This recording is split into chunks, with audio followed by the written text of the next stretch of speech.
Before we dive in, if you're new here, welcome to Novel Explanation, where we bring your favorite stories to life one part at a time.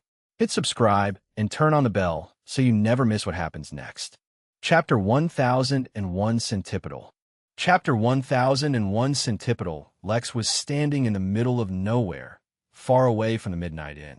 But, oddly enough, the sense of control he had in the inn did not disappear. This was the first time he was stepping outside the inn's territory since raising his level, so he was only now noticing the change. Within the inn, it was the system that empowered him and gave him absolute control over his environment. But right now, while he did not have absolute control, he felt like it wouldn't be so hard to manipulate the world.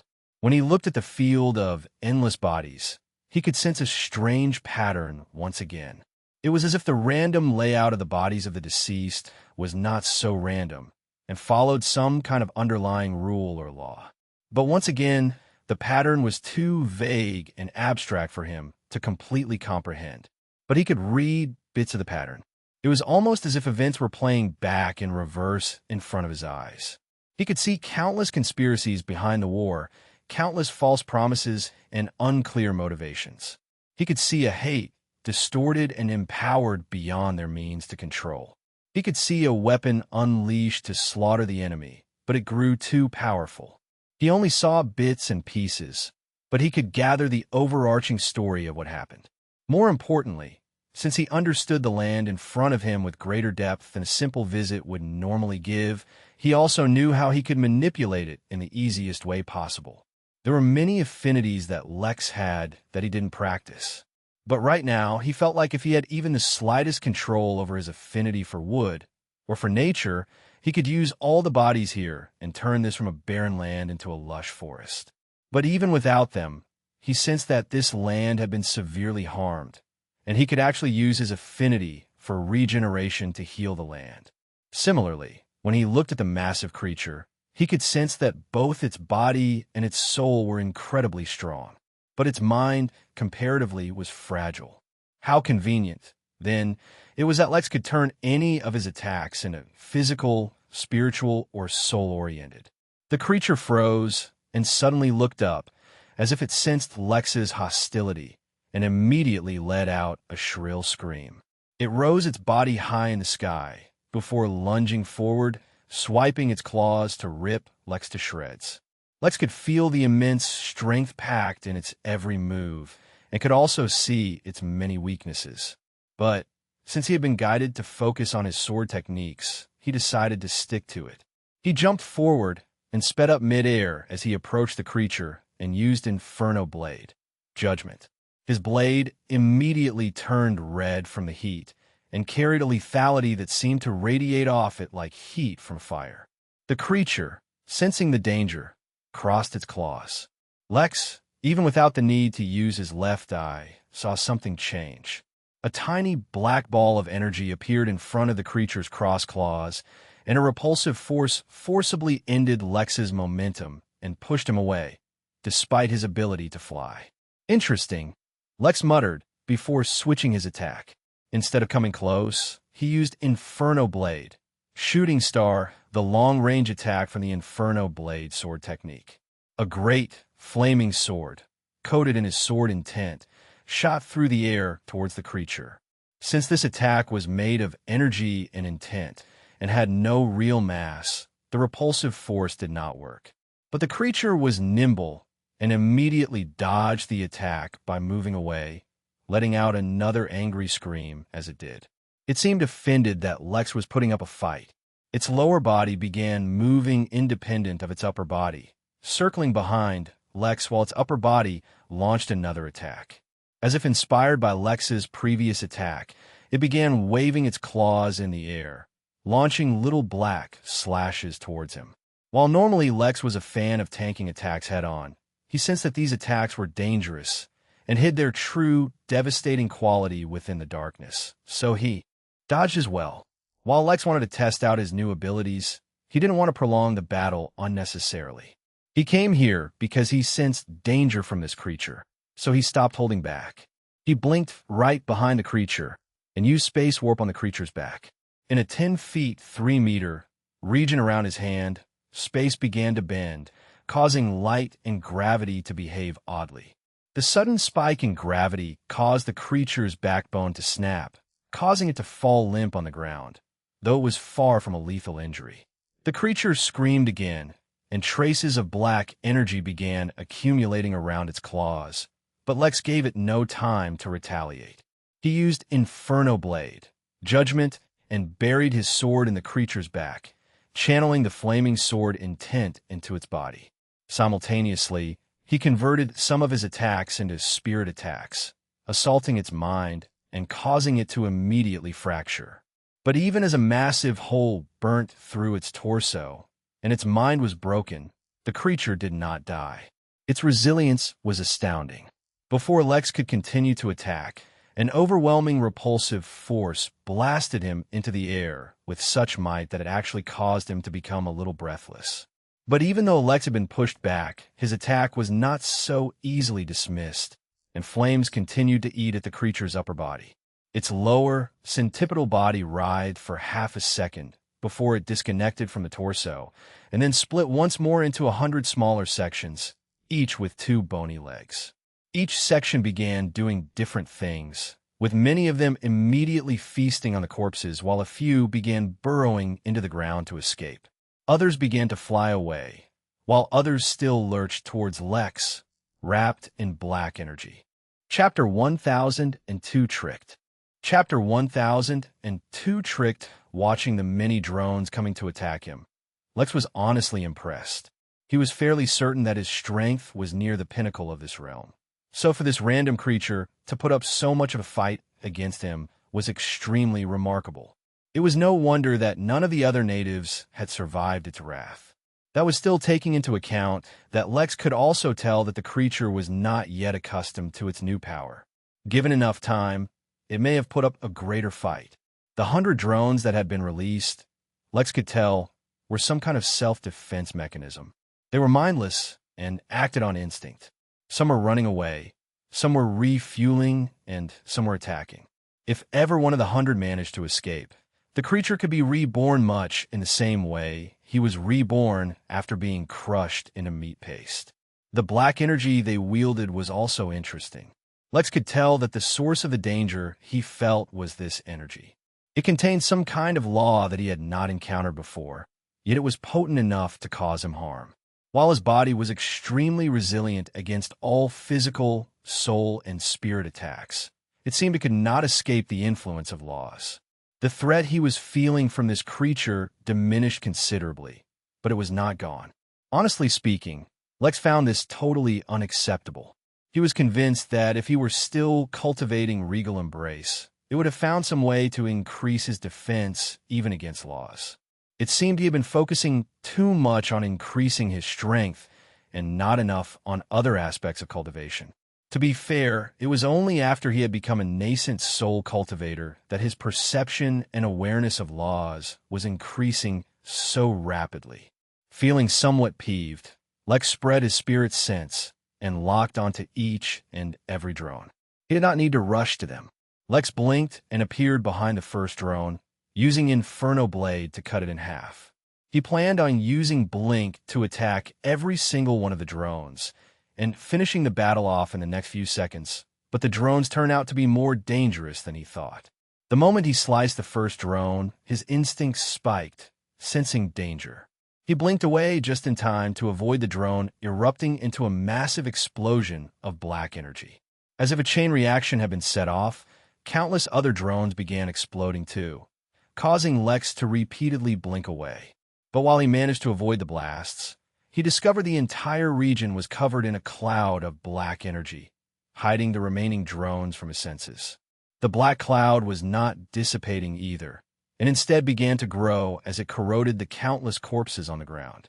A light flashed through Lex's eyes as he realized that he had been tricked by mindless drones moreover. If it had been anyone else, this move would have worked wonders. After all, the strange black energy was extremely dangerous for anyone if it could pose a danger, even a Lex. It had covered a wide enough region where it could hide the movements of the remaining drones, and it could block spirit senses as well. In a way, It immediately created an impasse. But Lex had too many ways in which he could get around this. He could, for example, just force his way in. Even if the black energy would harm him, it would not be lethal, and he could recover eventually. But Lex was not a brute and did not need to rely on such unrefined methods. Then he could use his soul sense to locate all the drones. Although the energy blocked out spirit sense, it did nothing to the soul sense. After locating them, Lex could use reverse blink to teleport the drones to him and then finish them off. Or, if he so wished, he could use evisceration on them from a distance after locating them. Although the technique was surely weaker in the nascent realm, it would still hurt and eventually kill them off. There were countless more ways for him to resolve the issue, long before he even considered using a race. But since he was being exposed to laws in a new way, he wanted to test out how he could counteract them. How would two unrelated laws behave when pitted against each other? He held out his hand and used space warp once more. Space began to bend under his control, and gravity spiked once more. But oddly enough, the gravity did not affect Lex or the drones or anything else. Instead, it seemed to only affect the black energy.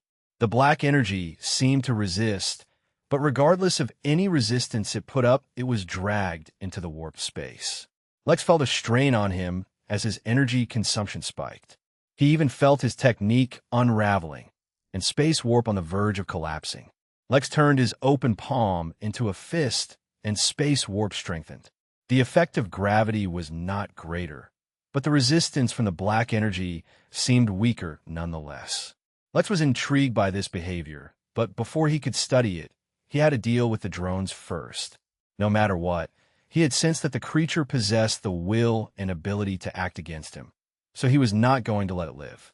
He pulled out his divine butter knife, the one he created himself, and began to blink to the drones. The second test he wanted to conduct, while killing his enemies, was how divine energy reacted with loss. As it turned out, it was much easier to suppress the eruption of black energy as long as he used the divine energy within the butter knife. Only a few seconds later, all but one drone were killed, with one drone left alive that he had captured, and a ball of strange black energy trapped within his own ability. Lex could now take his time and experiment. Back in high school, he had learned about the scientific method when testing things. But first, he had to decide exactly what aspect he wanted to test. If it was still laws, then he needed a number of different laws, all with different strengths. Lex rubbed his chin. Did sword intent count? Chapter 1003 Tests. Chapter 1003 Tests before he did anything. Lex took a mental note of all that he had to do and how much time he had left with the host attire. In total, he should have around 7 days left. Within this time, he needed to not only fix the inn and prepare for any future needs it might have in the short term, he also had to verify that the resin actually worked to upgrade the system. If, by any chance, it did not work, the land covering the inn still had countless other mysterious and valuable items he could try out.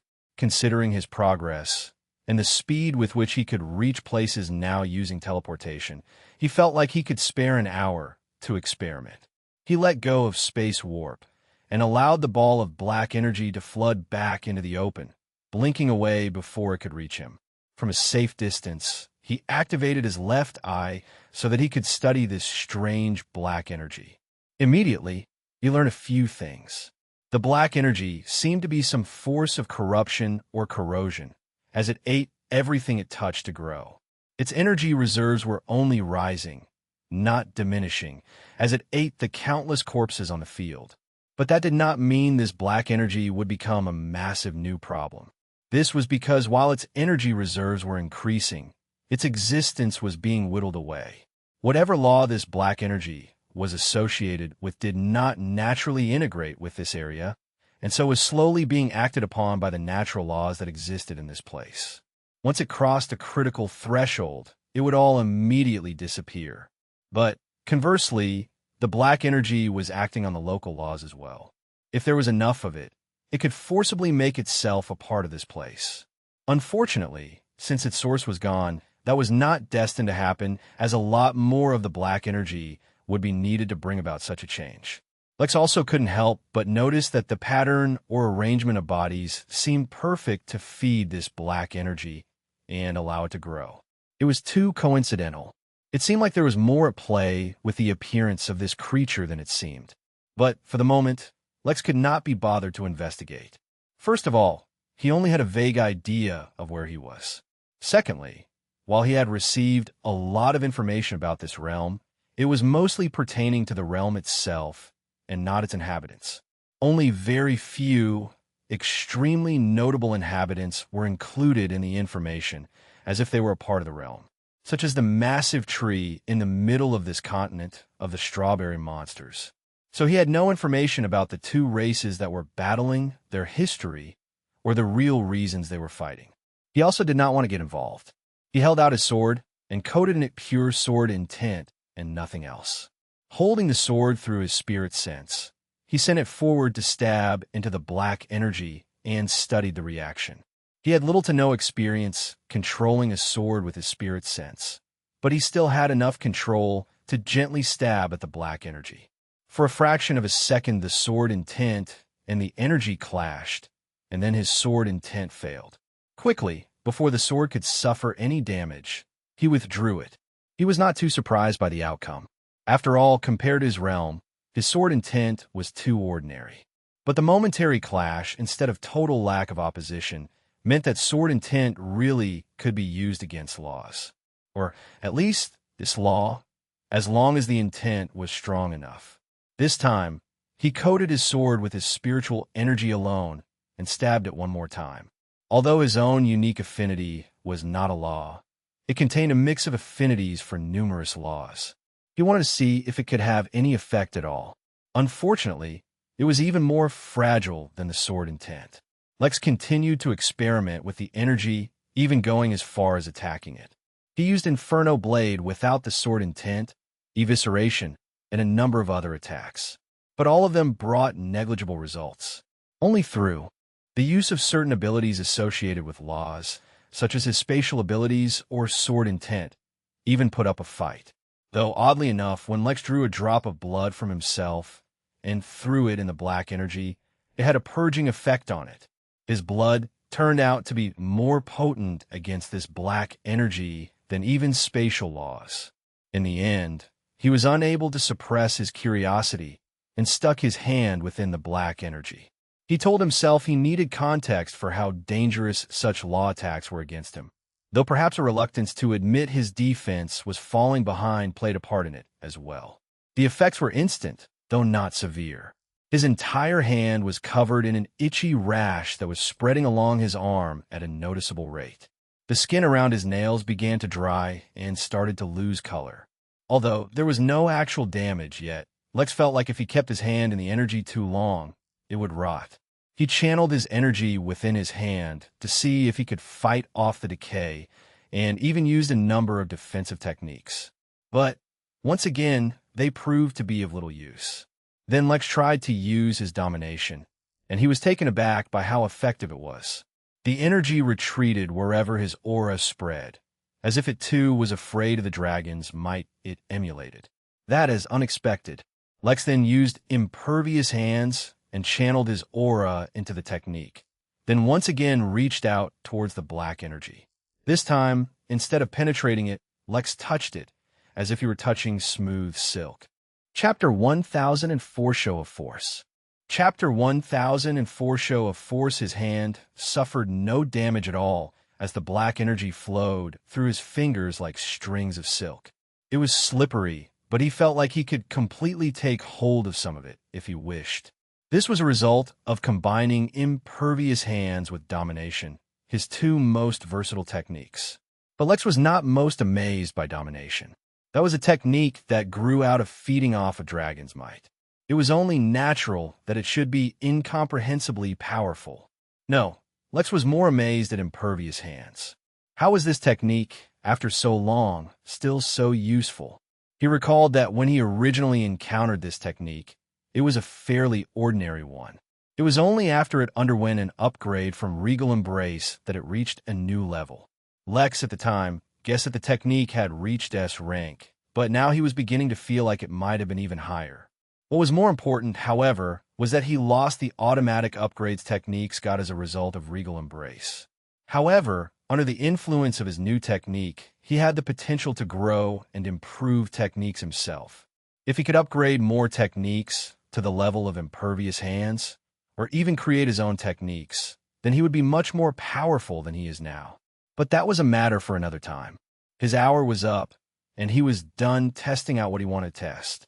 As for the drone, it would be a guest at his inn, kept in a safe and secure location, for its own health, and would wait for when Lex had more time to study it. Taking a hold of the creature, Lex teleported back to the inn.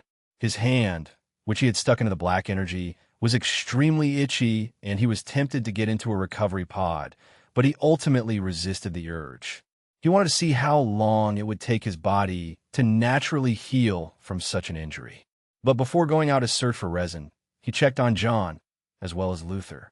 John was sitting on the floor in front of the dragon, scribbling something in his diary.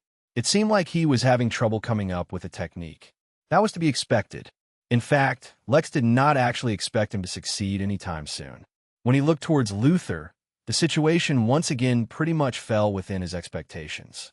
A battle hand unfolded, and now countless soldiers were sitting, stripped of their armor and weapons, under supervision. Many had died in the initial clash, but none from the inn were even harmed. Luther was currently sitting across from someone called Naren and negotiating. Feeling slightly intrigued, he decided to check it out, but as himself rather than the innkeeper. After sending the drone to the turtle to keep an eye on, he teleported over, immediately attracting everyone's attention. The invaders were bipedal, but had a hunched frame that made them look short. But compared to them, Lex was even shorter despite his straight frame.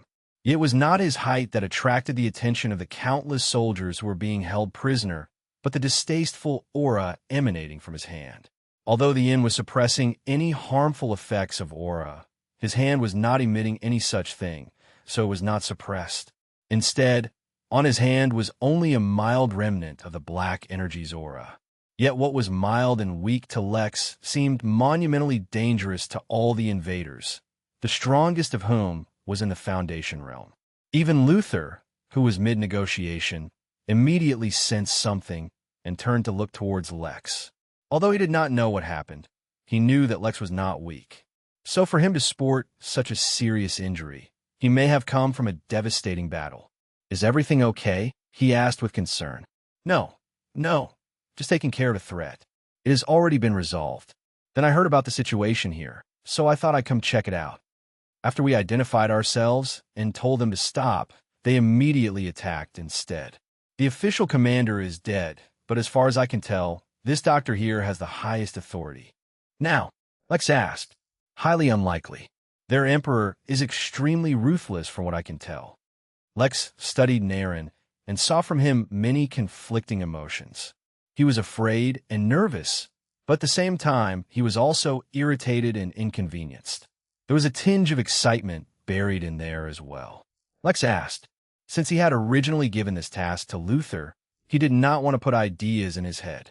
He was just making sure that Luther was not thinking along the lines of massacring the Empire to eliminate a future potential threat. Luther narrowed his eyes and spent a moment in contemplation. He also looked at Naren, who was nervously observing him. First, I want to learn as much as possible about this empire.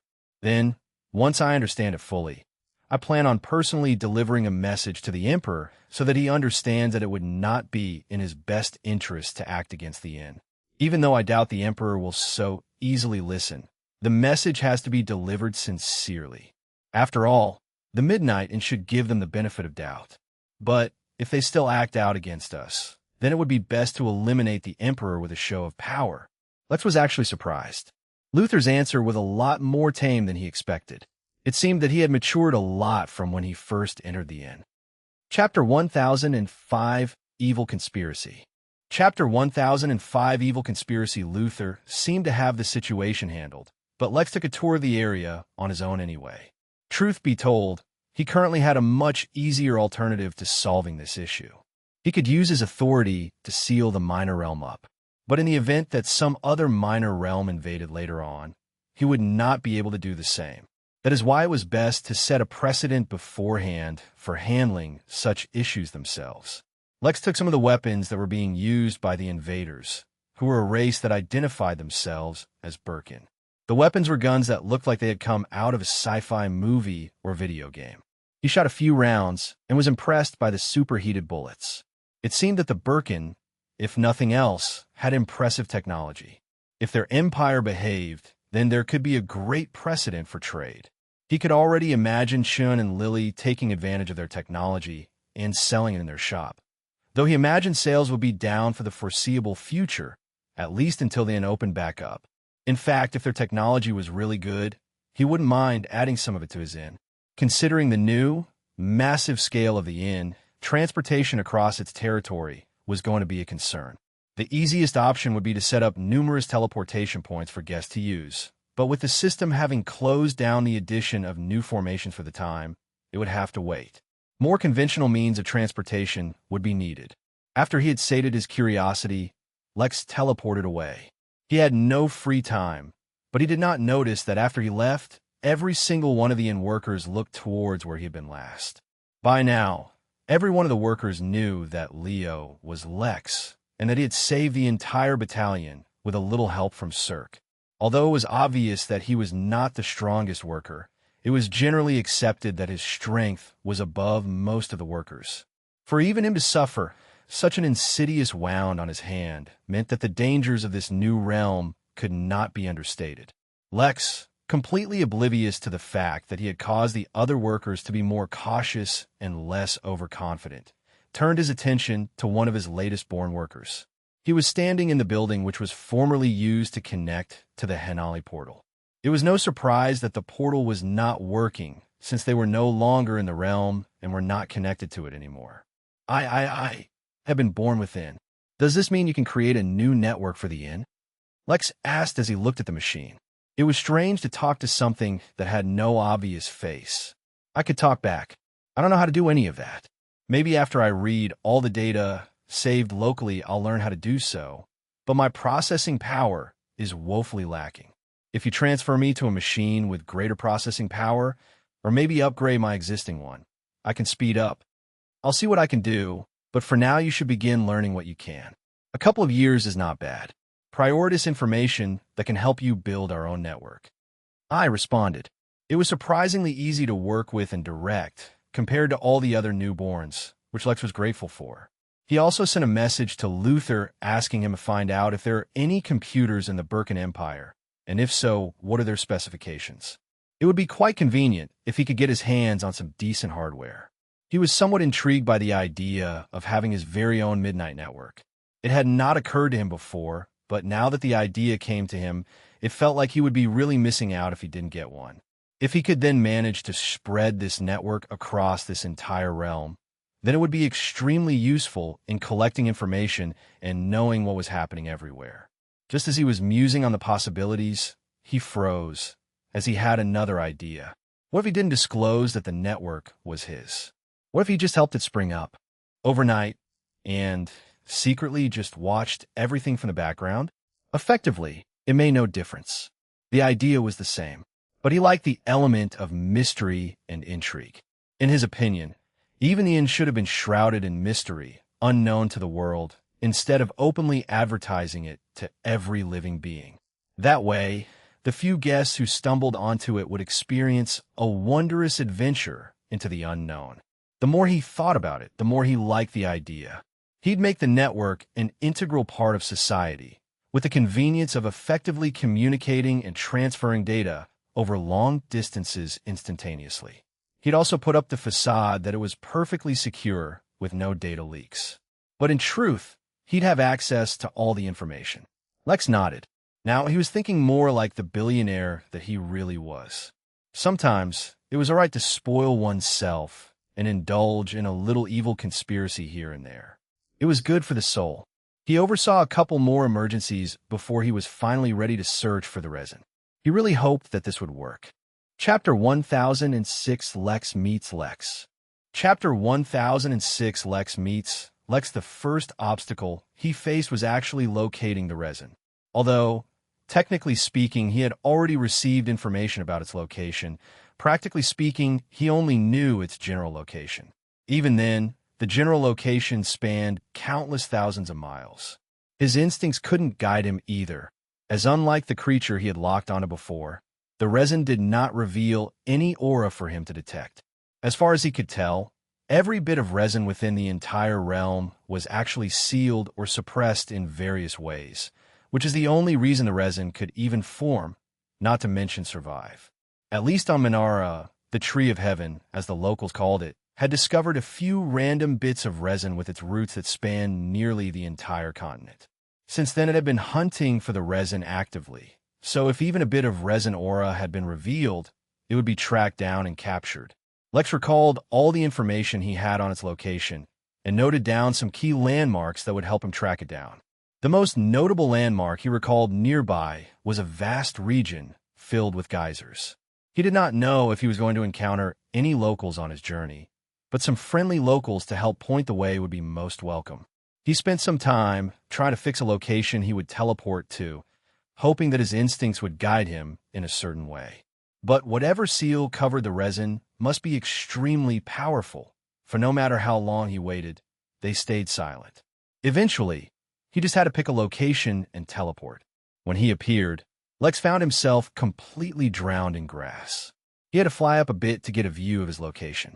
As far as the eye could see, Lex saw countless small hills covered on tall grass with a few trees here and there. A survey of the region with his spirit sense revealed countless wild animals and beasts, but not much else. He compared his location to the map he had in his mind and discovered that he had not even traveled half as needed. Probably, if he was reading the map right. A bird flying by paused for a second to observe him, as it had never seen anything like him. Lex waved, then teleported away. This time, he could tell that the hills were gradually turning in plateaus, with countless rivers snaking through the valleys. There were more trees, and in the distance Lex could see a forest. As far as he could tell, he was making progress in the right direction.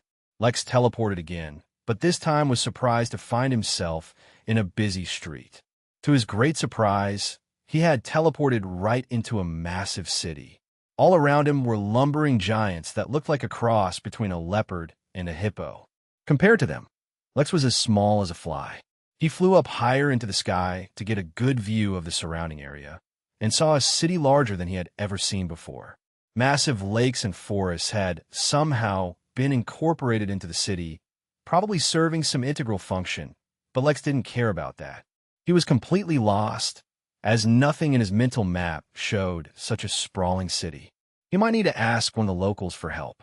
He hoped they weren't xenophobic. For this, he used his instincts to guide him to the best possible target. When he finally found a suitable target, he flew on over and extended his spirit sense to encompass the massive leopard hippo. Liapo? Hippid? Whatever. "Excuse me, I'm a little lost," he asked politely. He was hoping to break from his history of getting involved in ridiculous incidents.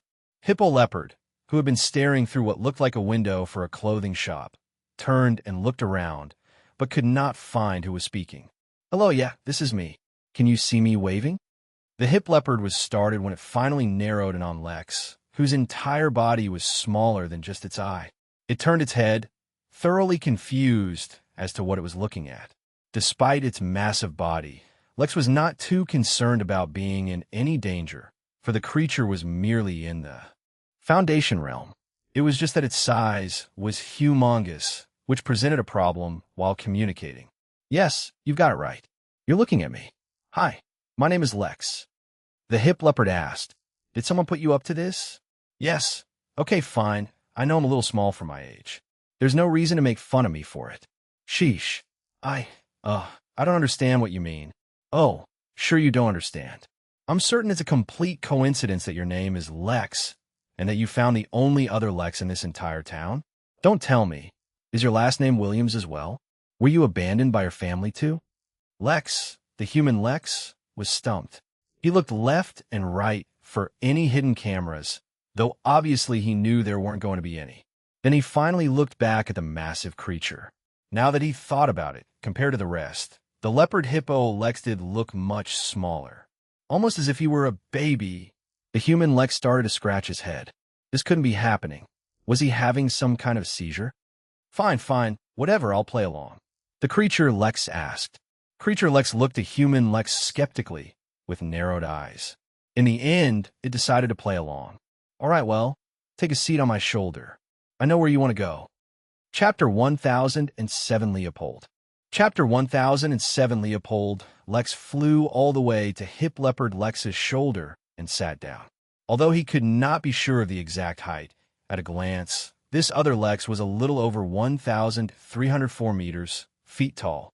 It was sufficient to say that if he ever visited the Midnight Inn, he would have no problem climbing over the boundary wall. Sitting on Lex's shoulder, Lex felt like he was a flea or a mite. This was ridiculous. That was also keeping in mind that Lex, much like Lex, was smaller than the rest of his race. I've never seen one of your kind before. A bit on the small side, ain't ya? What are you called? Humans. We're called humans. Most of them are a little bigger than me, though from your point of view it probably won't make much of a difference. What about you? I am naturally a proud member of the Leopold race. A human, you say? I have never heard of such a race. But then, perhaps, due to your size, it is best if you stay hidden. You must be brave for a human, Lex. Since you're new here, allow me to give you a tour. You are currently within the territory of Larger Lahaina, which is what this city is called. Lex asked. Actually, he was pretty intrigued in how the Leopold race had developed and its relationship with not only its environment, but the other races as well. It hardly took him a moment after he got over his initial shock over their size that, perhaps, the Leopold race was of the average or close to the average size of the creatures on this continent. The centipede creature he killed had a body that extended for miles and could be considered monstrous even among the creatures here, but it seemed to be a pattern. But then he realized that it probably wasn't so, as the Leopold race even towered over many of the native forests he'd seen around the inn. The Great Lahaina has many rules, but as a guest you only need to oblige with the main few. Lex asked as he looked around. The Leopold race was actually quite advanced. Their civilization seemed to be in or around the equivalent to the Industrial Revolution on Earth. The houses in their city were well built and sturdy, which was surprising considering their size. There were countless shops easily identified all around them, and human Lex could even identify what most of them were for. Clothes shops seemed to be the most common, which led him to start noticing the fashion sense among the Leopold. It did not make much sense to him, but did vaguely remind him of the goofy outfits he'd seen in fashion shows and magazines. Kanaka, Ino are a race of evil, conniving creatures. Leopold Lex seemed extremely agitated upon the mention of Kanaka Ino, so human Lex decided it was best not to focus too much on them.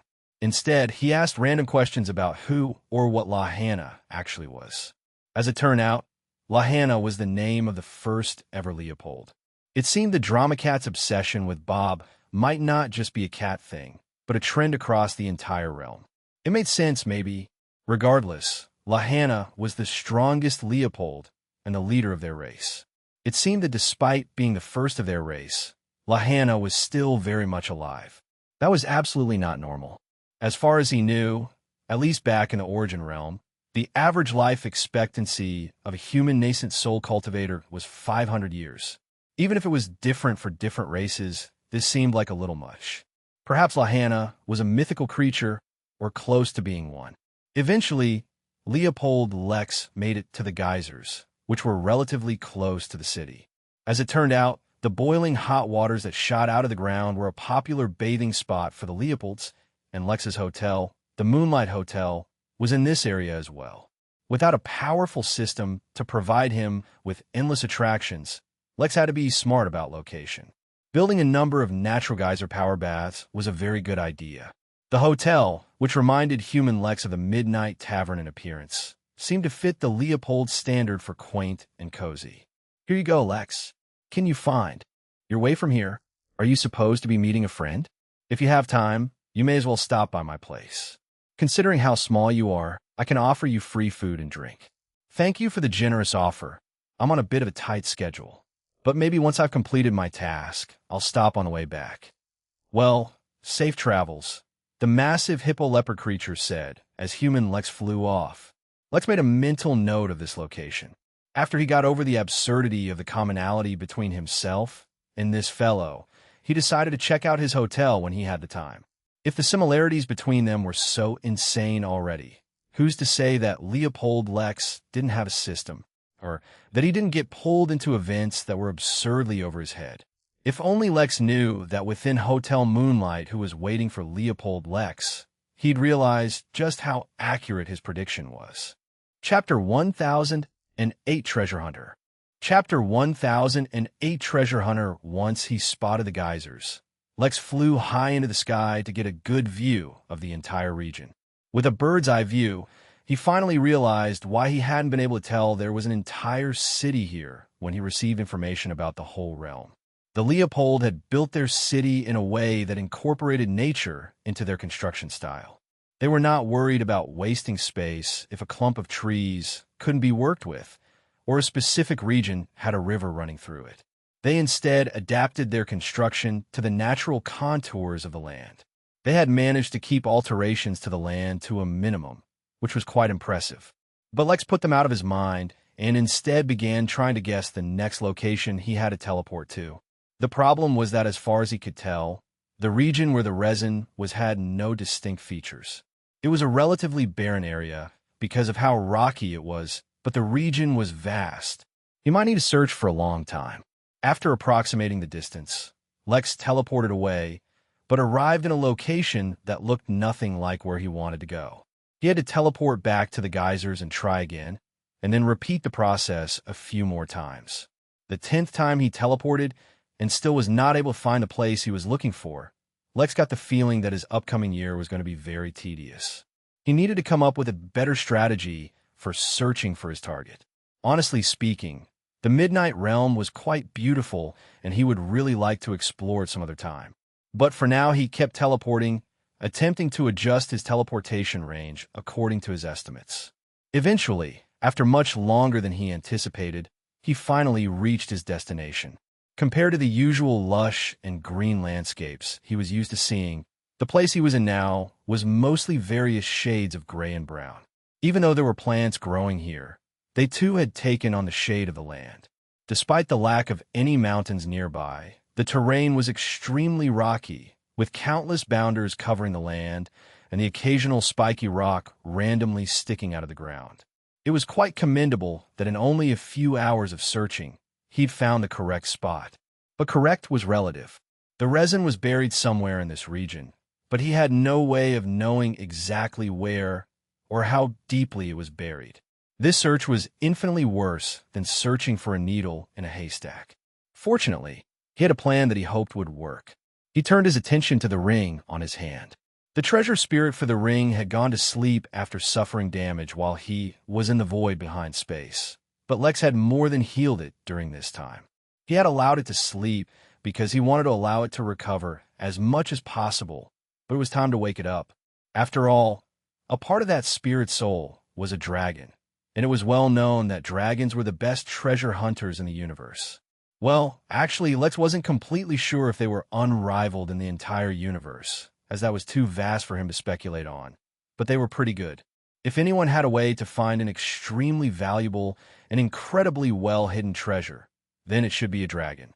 Hopefully, a part dragon treasure spirit should also suffice. Lex pricked his finger and squeezed out a single drop of blood, and then turned it into its soul state to heal souls, before drizzling it over his ring. The ring absorbed it easily and started to warm up. If the ring felt warm to Lex, then it was probably hot enough to burn through someone else's finger. "Wake up, Pell," Lex said using his spirit sense. His voice, imbued with a trace of domination, instantly roused the sleeping Pell from its deep slumber with a start. "Huh? Wahoo! Ma, Master, is that you?"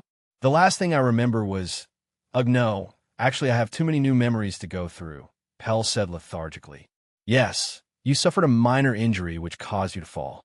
Unconscious. To heal you, I had to strengthen the ring a bit, which is probably why you have access to more of your memories, but you kept sleeping." I didn't wake up because I was reliving the memories in my head," the ring spirit said, with a voice so drained it seemed like he was recovering from a hangover. "How are you feeling? Are you able to sift through your memories for something useful?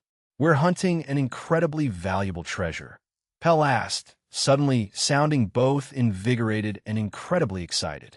The warmth of the ring turned mildly hot for a moment before cooling back down. Amber Chaos resin is a Tao-level ingredient that is so gentle it can be absorbed by any living creature in any realm and massively boost their strength, potential, lifespan, and many more. It's the ultimate treasure for any dragon.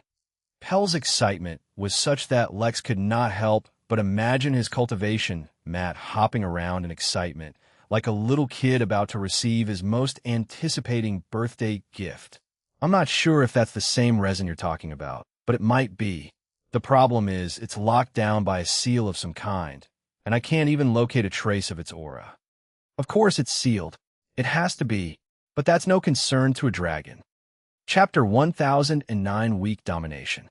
Chapter 1009 Weak Domination. Lex smiled. Although Pell had yet to actually bring about any substantial results, and only seemed ready to pursue its passion spanning multiple lifetimes of searching for treasure, he was already satisfied. After all, anything was better than randomly searching the land. Given that his spirit sense could span a very large area now, which should technically ease the search somehow, it would still be a great undertaking if done alone. Moreover, he was not so sure spirit sense could find the resin so easily. After all, if this resin really was the Amber Chaos resin, as Pell claimed, and the Tree of Heaven already tasted some of its benefits, then it is likely that it had been searching the continent for more of it for a long time. In fact, if things were as Lex expected, and the races living under the tree's canopy were its servants, then this resin may be the reason for some of the wars he had seen from above. "All right, just let me see. No, not this one. I don't know, wait. Okay, this might work." Pell began muttering to itself while Lex waited. He was not concerned.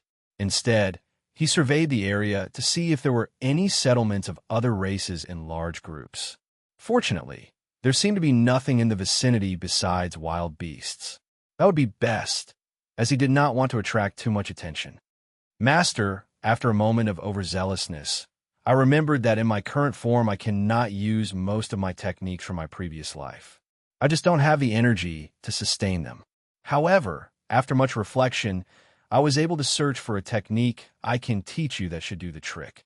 Strictly speaking, this technique should only be usable by dragons, as its first and most stringent requirement is dragon's might, but you may be able to do it, nonetheless." Lex felt the ring connect to his mind for a moment, before sending over a stream of information. He could not help but sigh at the way things worked out. If Lex's body and soul were not so overbearingly powerful, if he had not received information about the entire realm, and if he had not devoured dragon's might, this technique would have never worked. Even receiving the technique was a burden on him, but his body and mind had long since become accustomed to dealing with things above his level. So instead of experiencing a backlash, he just felt slightly strained. Considering the fact that even the weakest of techniques designed for dragons were aimed at Earth immortals, Lex was long past the realm where he could be judged by common sense. The technique was called WIRM's glyph. Using it was not so simple and would probably require a bit of practice, but Lex did not anticipate it taking too long. After all, his comprehension had improved even further after he reached the nascent realm. The issue came from the fact that, alongside his spiritual energy, Lex would need to manipulate his domination in ways that he never imagined before. First, learning to manipulate domination with masterful precision instead of slamming it down on his target was going to be the first hurdle, and mixing it with his spirit energy was going to be the second one. Once he overcame those hurdles, it would be time to search for the resin. According to the information attached to the technique, once used, the technique formed something called a glyph on the user's body. There was no proper explanation about what a glyph was, but as far as Lex could tell, it had some overlap with arrays, talismans, and formations all at once. It was not made from characters, though when a glyph came into effect, it formed a single, visible pattern, which was the glyph. Once formed, it was fueled most by ambient energy, which is what was similar to arrays, and Lex got the sense that they could be prepared beforehand, which is where the similarity with talismans came in. Although no items were being used, the fact that a glyph was formed through the combined use of dragon's might and spirit energy gave him the impression that they required various materials or energies to form, which is where the similarity to formations came from. But now is not the time to delve into a completely new profession, regardless of how diverse its uses promised to be. Lex created a spatial anchor at this point, which meant he recorded its spatial coordinates so that he could teleport back here when he wished. Then he proceeded to return to the inn. As much as he wished to learn the technique immediately, it seemed like it was going to take some time. Without wasting a single second, he isolated himself and began practicing, and immediately realized that the manipulation requirements for domination were going to be incredibly high. He asked, "I'll transfer over everything relevant immediately," Pell said, sensing its master's urgency. Lex was able to estimate that without help, it would take him weeks to learn fine control over domination. Maybe he had underestimated the difficulty of the techniques used by Earth immortals. Just as he was reflecting on that thought, Pell transferred over a number of guides and exercises from his memories, which clarified the issue. It was not that he could not control it well enough, but that his domination was still too weak compared to an actual dragon. There was only one solution for that. Lex said, teleporting over to his private meditation room. John was taken aback by Lex's sudden arrival, and a bit confused by the urgency in his voice. He asked, concerned, "Yes, I'm on a time limit and need to refine an aspect of my cultivation for one of the innkeeper's tasks. You can continue observing if you want. It might actually help you design the technique you want." Although it seemed like Lex was in a hurry, which he was, his exchange with John was also calculated. By showing him how hard everyone was working for the new inn, while he was doing nothing but lamenting, Lex aimed to make John feel left out. Being excluded from the community to a degree that he had become used to was also going to be a strong motivator in helping him make his decision. Although the inn was not providing any formations at the moment, that did not prevent Lex from setting up a few protective arrays around himself as he took his spot on the dragon's forehead. He even took a moment to talk to Pell Jr. and let him know that he would be cultivating, so he shouldn't disturb him. After making sure everything was ready, Lex closed his eyes and focused his mind on the latest information the ring Pell had sent him. He entered his flow state just to make sure he got the best results. Most of the techniques were practice exercises to teach young dragons about how to control their aura, as well as refine it to make it stronger. As Lex began to cultivate, he focused solely on the aspects of refining his aura so that domination would develop better. From the side, John could not help but look up in the distance at Lex. Although his cultivation was broken and his body weakened, he had not been completely deprived of his old senses. As such, he could feel the change happening in the dragon's aura to a certain degree. Standing there, on the bottom, looking up at Lex cultivating on a dragon's head, John could not help but feel more pathetic than he had in his entire life. If that damn baby could cultivate all on his own atop a dragon without a stupid system, then why was he latching on to his system so hard? Even if he lost it, how much worse could his life really get? He was already at the bottom. He went from being one of the most respected workers in the inn to the weak, sensitive guy everyone has to take care of. He burned the image of Lex cultivating in his mind as he made his decision to give up his system. He would trust the innkeeper to guide him on a better path. Moreover, the path of an assassin was something the system decided for him. Now, he could finally decide on his own what he wanted to pursue in life. He had no idea what it was, but just the thought of figuring it out filled him with a sense of anticipation he hadn't felt in a long time. Chapter 10, 10 Dragon's Breath. Chapter 10, 10 Dragon's Breath. Cultivating as a nascent soul realm cultivator was almost divine. His control over spirit energy had improved drastically, and that improvement carried on to other aspects of his cultivation as well. The rate at which he absorbed dragons might also increase drastically, and that was before Pell gave him a bunch of exercises showing him how it was actually supposed to be used. He could feel himself improving, and that was after consciously trying to keep his actual cultivation from increasing. Fortunately, There were countless other areas he could improve in, so stopping a single aspect of cultivation was no burden. If previously he had felt like he was adding water to a container that was near overspilling, now it felt like he was using a sink to fill up a dam. His body's capacity for strength, defense, comprehension, domination, and so many other things had suddenly increased. Moreover, he could directly use the dragon underneath him as a source for all of them. This was great news, not only because now he needed to weaken the dragon for its new host, though Lex honestly doubted he'd be able to weaken it enough anytime soon, but also because he was unsatisfied with his defense. Admittedly, it was still tremendously powerful, considering all he only got a rash from that black energy, but he was unsatisfied. He had traded his newest technique in exchange for Regal Embrace, and although it was a lot better in many ways, he didn't want to lose out the singular trait he had started his cultivation journey with: overpowered defenses. Earlier on, he was still too weak for it to be too prominent, but now that he was much stronger, he was finally getting to the things that were absurd. He wanted to walk on the surface of a star and take a dive in a planet's core, to name just a few of the more sane ideas he had about what he'd do with a more durable body. This wasn't even considering the really unbelievable stuff, like catch using a black hole as a ball. So he absolutely could not give up on the path to making his body indestructible. In fact, he was determined to surpass the limits of Regal Embrace.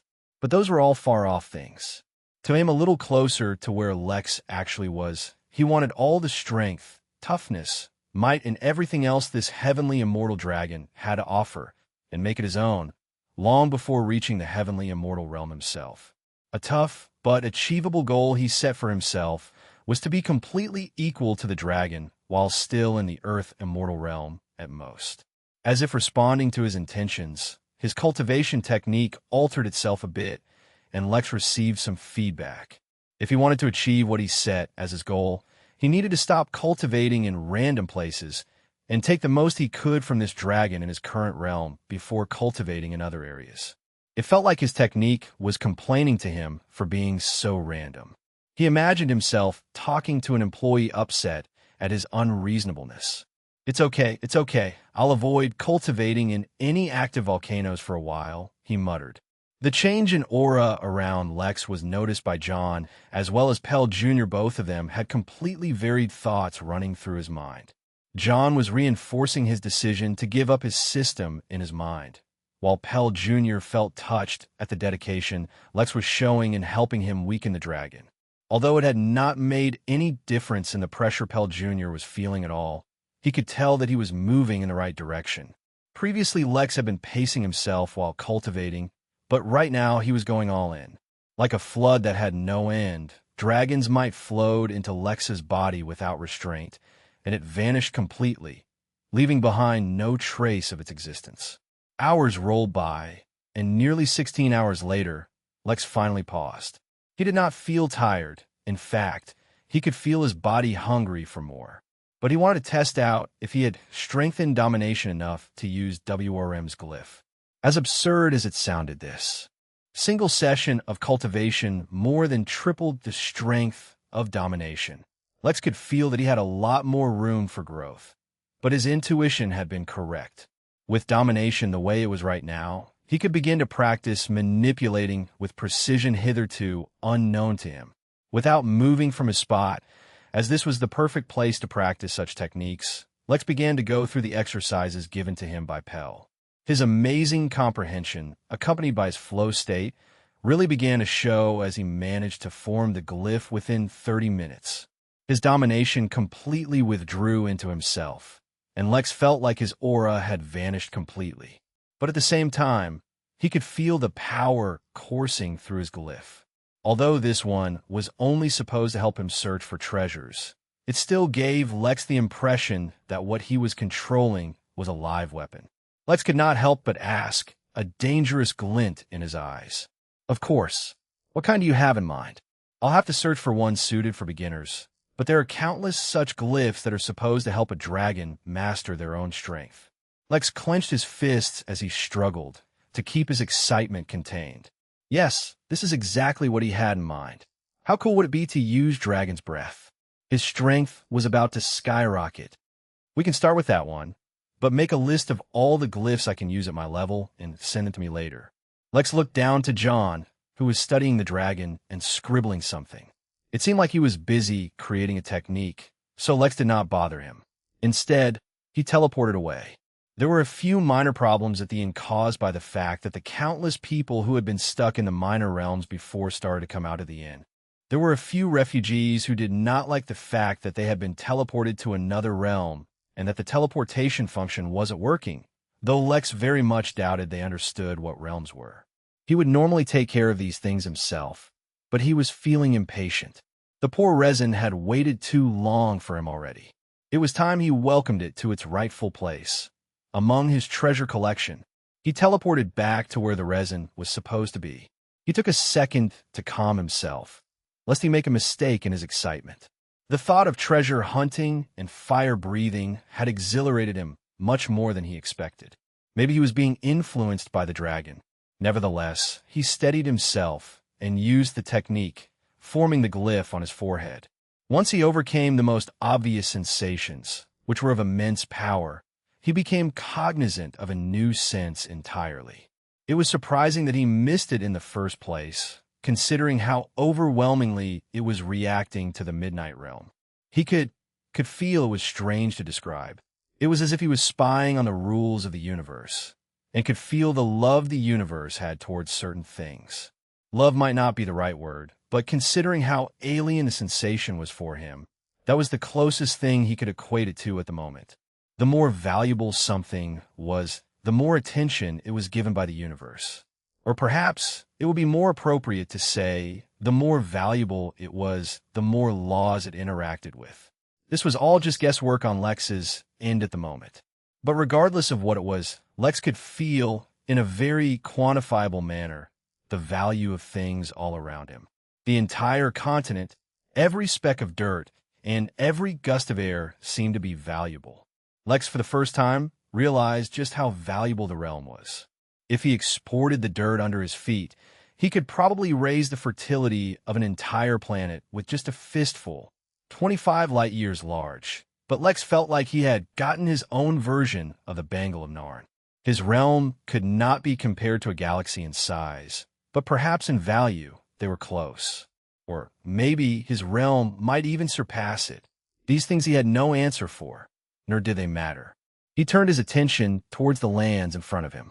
He hoped this glyph could see through the seal on the resin, or else he would have wasted so much time for nothing.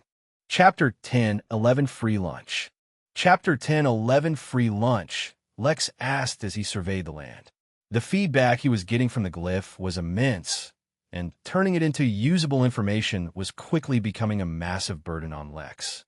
It was still fine when he hadn't noticed, but now that he had, it was as if every individual grain of dirt, every rock, every insect and animal in the vicinity were all giving him individual feedback. If he didn't find a way to filter all this information, he would soon be overwhelmed.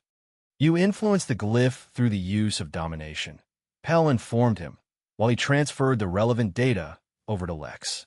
Once you can control the technique, you have to raise the bar just high enough that you no longer get any feedback from your surroundings, and then increase your sensitivity at the same time. The ingenious thing about this glyph is that it is designed to peek through seals that are designed to hide treasures. After all, while the aura of the treasure can be suppressed, the way it interacts with laws cannot. Seals actually just compensate for any interaction the treasure would have, thereby preventing any traces from appearing out in the open. But the WRM's glyph is not looking for traces at all. It is instead measuring quantity and capacity for interactions with laws. Master, considering the weakened state of your domination, your range will not be too large, so you will have to search on your own. Lex decided not to focus on Pell's last word, and began regulating his technique until he was just above the level where he got any feedback from his surroundings. As much as he wished for an easy solution, he still had to search. His preliminary search would be from the surface. He was hoping that the range of his glyph was great enough to locate the resin from the ground, for if he was forced to dig then, that would add another great obstacle in his path. Just to be sure he was doing his utmost, he spread his spirit sense to its limits as well, before he began flying just over the ground at breakneck speeds. He could have run, yes, and it would not be much slower. But why put in so much effort when he could just fly? From time to time, he picked up on some buried or hidden treasures and valuables. More than once, he saw creatures that shone brighter in his eyes than anything else in the region. Lex pondered if what he was seeing was their spot on the cosmic ascendant spectrum, or if their bodies were just very valuable. For once, he did not have a clear guess. Time flowed like the wind, but Lex did not allow himself to focus on that. If he thought about it all, he'd begin to get impatient, and that could distract him from his task. While he did not find the resin for a long time, since his spirit sense was spread out, he observed the land with greater scrutiny than he would ever normally use. He originally thought that this place was barren, but that was far from the truth. It was just that life here had adapted and camouflaged itself perfectly to anyone only using their eyes. The rocks were covered in gray and brown moss, which hid themselves perfectly in the curves and shallows on their surfaces. The moss, then, became hidden habitats for countless tiny insects which themselves looked like pebbles or chips of rock. Snakes, scorpions, lizards, and other creatures made themselves a home, just their natural appearance hiding them. So, well, even as a nascent soul cultivator, Lex had not noticed them based on sight alone. Then there were the ants. More than any other creature here, Lex took notice of the ants. He had seen 4 or 5 different species of ants in this region, which was not a lot. But what was astounding was the size of their colonies. For hundreds of miles, each species of ant took a region as their territory and fought off competing ant colonies at the borders, waging a war right underneath his eyes. Perhaps if Lex had not seen the development of the realm from an angle directly above it, he would have felt different, but at the moment he felt like some kind of deity looking down at his creations. Their struggles and troubles seemed so arbitrary to him. He could randomly throw a piece of meat down in their territory, and that would be enough to feed each ant colony for generations, putting an end to their need for such fighting. But to them, what could be solved by him with a wave of his hand was important enough to stake their lives. It was a humbling observation. As he grew stronger and stronger, and his place in the universe grew, it was important to reflect upon what his power meant for the world around him. He remembered back on Earth. One time in college, he failed a class because of which he lost his scholarship. He had felt so miserable then. He wished some all-powerful being would come and just reverse time to give him another chance so that he could do it differently. He had sworn so deeply that he'd do it differently if he had just one more chance. It turned out later that he didn't need a deity to help him out. He talked to his professor, who gave him an opportunity to redeem his grade by redoing a critical assignment. But the temptation of an all-powerful being just solving his problem for him had gripped him so strongly when he felt so miserable, even though back then he did not believe such things existed. Now he himself was an all-powerful being. More importantly, he wondered if his problems looked the same to the countless beings more powerful than him. What must the mysterious man who just showed up inside his room at the end one day think of him when he looked at Lex? Perhaps, to him, guiding Lex was no more effort than Lex throwing out a piece of meat for the ants. Lex paused for the briefest of moments. He looked through his spatial bangle and found a lot of food that was no longer as nutritious to him now that his realm had grown. As he continued to fly over the land, he threw bits and pieces of it here and there to some animals he saw struggling. Although Lex was not too into charity himself, it also didn't hurt to help others now and again, especially if it was no big deal to himself. After all, he had also benefited from the help of others. It seemed that sometimes in life there were free lunches. Chapter 10-12 Pop goes the... Chapter 10-12 Pop goes the... Lex decided not to measure time, and instead just focus on his search. Such a mentality, alongside the fact that it was perpetually sunny in the Midnight Realm, made it so he really could not tell how long it had taken him. Eventually, there came a time that he scanned the entirety of the region, but was unable to discover the resin or anything else that might hint at it. That meant he would need to conduct the search underground.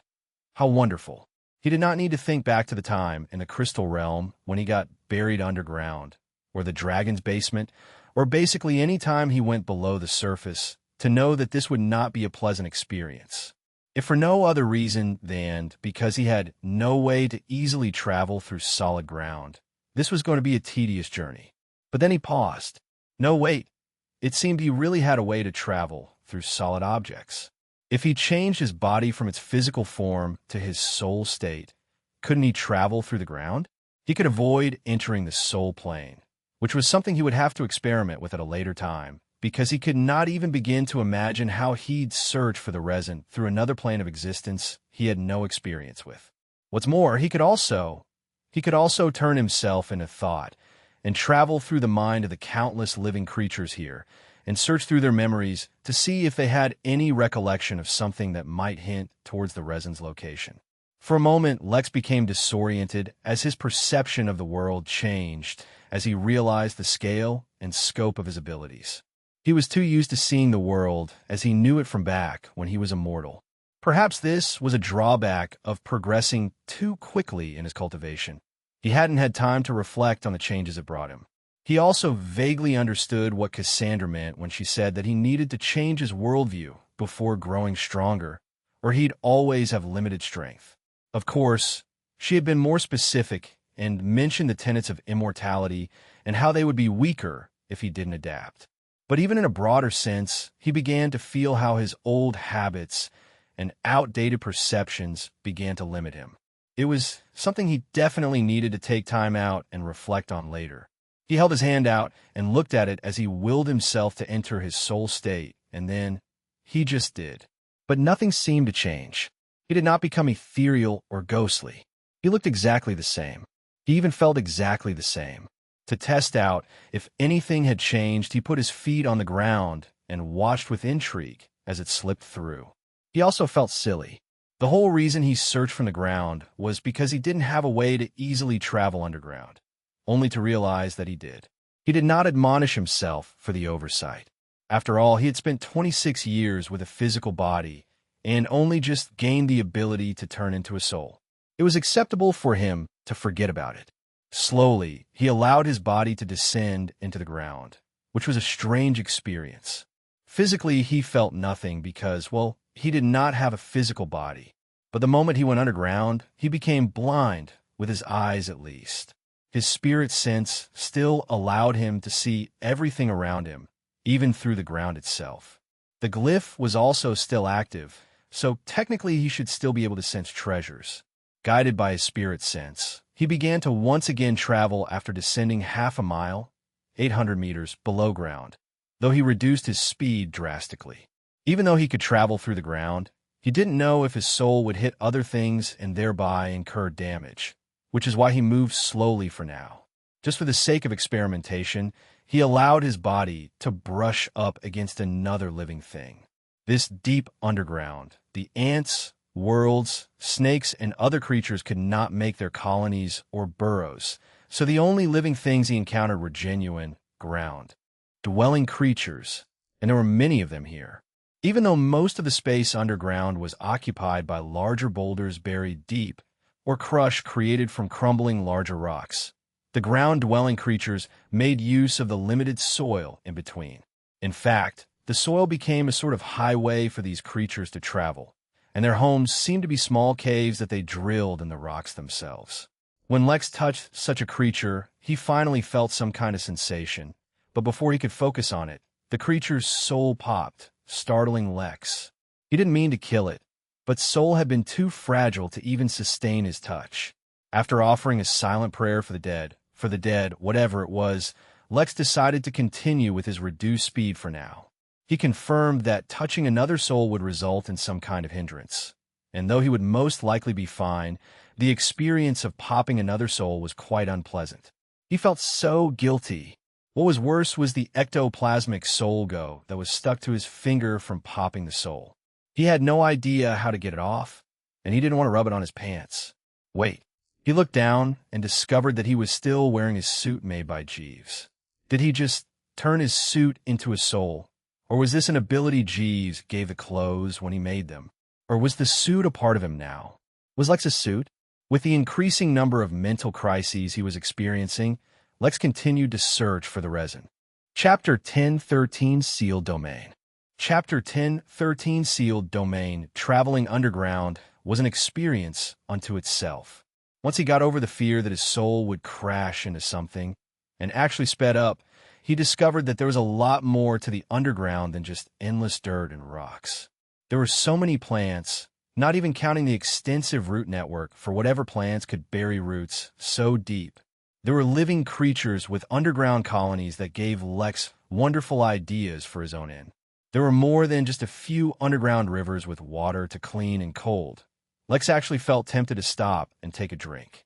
Eventually, Lex spread his soul sense out as well, and was amazed at the fact that life was thriving just as much this deep underground as on the surface. Lex also found something he completely would never have expected. A massive network of chambers had been excavated to create somewhat of an abode, and it was covered in remnants of protective formations. Out of curiosity, Lex stopped by and discovered the remains of a cultivator who seemed to have died alone at some point. All his belongings were still present, including a personal diary that Lex perused for a brief moment. As it turned out, the fellow became a hermit after getting dumped by his fiancée, who then married his own father. He was too ashamed to show his face in society ever again, and so spent the rest of his life underground. For meters tall, since there was nothing related to the resin here, he decided to leave the abode as is. But, on yet another whim, before he left, he carved his initials into the wall, leaving a mark to show that he had been here. He also took out a small lockbox and put a copy of Evisceration and a vial of spirit liquid in it, leaving it there for anyone to discover. The lockbox was special in that it would perfectly preserve its contents as long as it was closed. It would either open on its own after a set number of years, which Lex decided to set as 1,000 years, or when someone channeled enough spirit energy into it. It was like leaving a small gift behind for someone fated for it, although chances were high that no one would ever find it. He had done something similar in the Midnight Inn, leaving presents here and there for people to find, and so far no one had really found any, which is why he didn't expect anyone to find this either. But the possibility intrigued him. He moved on, further increasing his speed the longer he went on. With his soul sense spread out, he could easily avoid other souls, so his concern for crashing into other things was reduced considerably. But just as he was beginning to feel anxious, despite the fact that he was doing his best to stay calm, Lex finally found something that caused him a pause. Even further below him, on the very edge of his range for the glyph, he sensed something giving a very large reaction. He descended slowly and was mesmerized by what he saw. He was on the edge of something massive. By massive, he meant that it extended for miles and miles till the very edge of his spirit sense in either direction, and was deeper than he could sense as well. The reaction he was getting from the glyph was greater than anything he had seen so far, making him feel confident that he had finally reached the resin. "Pell, take a look at this," Lex said as he transmitted his vision to the ring as well. "Master, this is the corner of a sealed domain," Pell responded in a solemn voice. "I think, Master, my memories about sealed domains are incomplete, but I think that the amber chaos resin is not enough to form this. For what I recall, despite being valuable, the amber chaos resin is not really an energy source." Lex frowned, and then recalled all the information he had received about the region surrounding the resin. Although he was aware that the resin was sealed, he did not get any information about anything that could be a significant energy source. That meant that either the information he received was not actually complete and was just a brief overview of the realm, or that someone else had created this. He felt more inclined to believe the first one. After all, the realm was massive, so for Lex to believe he could get all the information about all of it in such a short time was pushing it. He asked as he continued to come closer to it. There are two ways. The first is to be so superior to the domain that you can unravel it yourself. That is not so easy to achieve. The second option is to go to the entrance of the domain and enter normally. What are the rules? The rules for each domain are separate, Master, but you can probably find the entrance as long as you follow its wall. Lex asked. He still had things he needed to do as the innkeeper. He couldn't just disappear for days or weeks. That's hard to say. Chapter 1014, Looking to the Future. Chapter 1014, Looking to the Future, of course. Nothing was ever easy or straightforward. But considering the rarity and use of the treasure he was searching for, perhaps it was called for. He felt a tinge of disappointment, but then again, he knew that there would be some kind of seal around the resin. It only made sense that it was not so simple to overcome. He decided to mark the location and come back once he officially finished all his innkeeper chores. But before leaving, he wanted to find the entrance. He continued to trace the domain wall, though at a distance. The last thing he wanted was to activate some kind of restriction and then be pulled into the domain against his will, once again leaving him to control the inn remotely. It seemed that experience really did build the man, for without his experiences, Lex wouldn't even know what possible traps to avoid. As he trailed it, Lex was able to confirm that the domain was absolutely massive. In fact, Lex would not be surprised if the domain turned out to be bigger than some countries back on Earth. Lex eventually asked Pell after nearly 10 hours of trailing. By now, he was fairly certain that the domain was larger than the rocky terrain above him. That was not a good sign. Usually that's the case. This is because the entrances to each domain also serve as an exchange vent for the spiritual energy within and outside the domain, which is needed to maintain the delicate internal environment. Excellent. That's great news, Lex said, realizing that his job was getting harder and harder. Normally, Lex wasn't one to get flustered so easily, but the deadline, however long it was, alongside the incredibly difficult task of raising the system's level was weighing on him. I guess I'll come back to this, he muttered to himself before memorizing the coordinates and teleporting away. Perhaps this was a good thing. Although he had been trying not to stress himself out, he had been rushing a little bit. This way, by going back and completing all his tasks first, he could come and tackle the seal with a clear mind. He gave the domain one last, reluctant look before teleporting away. Lex asked casually. He was not expecting such a technique to exist, or if it did, it was probably not so easy to implement. Shape-shifting into a human is not a problem at all. In fact, a secret little known to most is that to sate their insatiable lust, dragons sometimes shape-shift into other creatures and mate with others of their kinds. Humans are among those races. But if you mean actually turning into a human, I fear that I don't recall such a technique. Lex just glanced at the mountain man. He didn't know what to do with him. The fellow had paid his rent in advance using gems, and then just fallen asleep and had not woken up since. He talked about wanting to grow stronger or return to his past life, and since then had just been napping. Perhaps that was a side effect of being a mountain. Lex wanted his system, but unless he could offer a way to turn him into a human or somehow reconnect him with the people from his past life, he had no idea how to do so. Besides the mountain man, there was also that guy who ran a book club. He also had a system, but he seemed way too invested in growing his book club, which probably had something to do with his system. It was unlikely he would want to give it up. He was treating both of them as extreme reserves, in case he needed to take some drastic measures. But he really did not want to let things come to that. He checked and discovered that he only had 4 days left before his host attire stopped working. Since Luther had not returned yet from the minor realm, Lex summoned all the other leading figures of the inn for a joint meeting. Since he, as the innkeeper, was not going to be available, and he as Lex was going to be busy, it was important to set up systems for all the workers to be able to handle any potential problems in the upcoming time. Setting up a robust transport system was also very important, for unless they figured out how to set up teleportation formations on their own, they would need to come up with other ways to travel. For the first time ever, over 30 workers of the inn gathered in his office. They included members such as Velma and Gerald, but also key members of the planning division, the upcoming battalion, security, and other prominent workers who had made themselves known through exemplary service. Those who had attended countless meetings were more or less relaxed, but the rest were jittery, though they tried their best to hide it. But how could such a thing be hidden from Lex anyway? I'm glad you are all here today, because I have an important announcement to make. The Midnight Inn has undergone a new beginning, and many things have changed over this time. Your help in tackling the countless problems we face has been invaluable, which is why I feel confident in giving you more responsibility. As a result of this new beginning, There are certain matters that require my personal attention for the foreseeable future. His words stunned most of the crowd, though predictably, Gerard and Velma were unaffected. They had been with the innkeeper the longest and had absolute faith in him.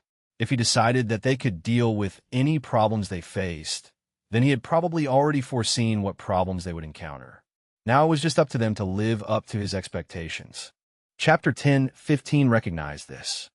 Chapter 10:15 recognized this? Lex waited until the crowd settled down somewhat from the news of his imminent departure before continuing.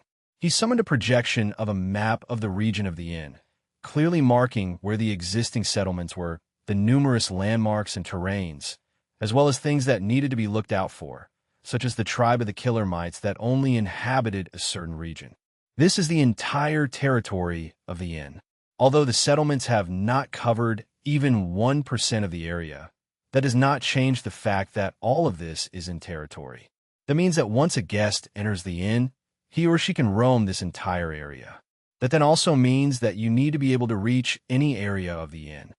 As you can clearly see, there's a lot of wildlife and uncurtailed dangers along these lands for mortals and lower-level cultivators, which is why I want you to put up signs everywhere informing the guests that they may face dangers if they move away from the settlements. At the same time, I want you all to focus on and consider how you can use these open, wild lands to offer new services and how to make use of them. For example, you can offer safaris to tourists, or you can offer protected, training excursions for new cultivators to allow them to familiarize themselves with the dangers of the wilderness.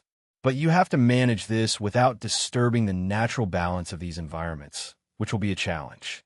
You should also plan for how you will respond in case of emergencies, such as the invasion from the minor realm that Luther is currently addressing. This is a great learning opportunity for all of you and will allow you to gain extensive experience, which can help improve the inn in the future. For this period, I will not offer you any guidance and will only watch. Since I am about to leave, it is best you get in the habit of making decisions yourselves. Only if you make a massive blunder or oversight will I add any comments.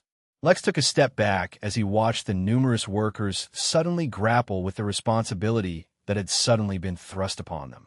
But the reason these few specifically had been called, and not the rest, was because they had already proven themselves as competent.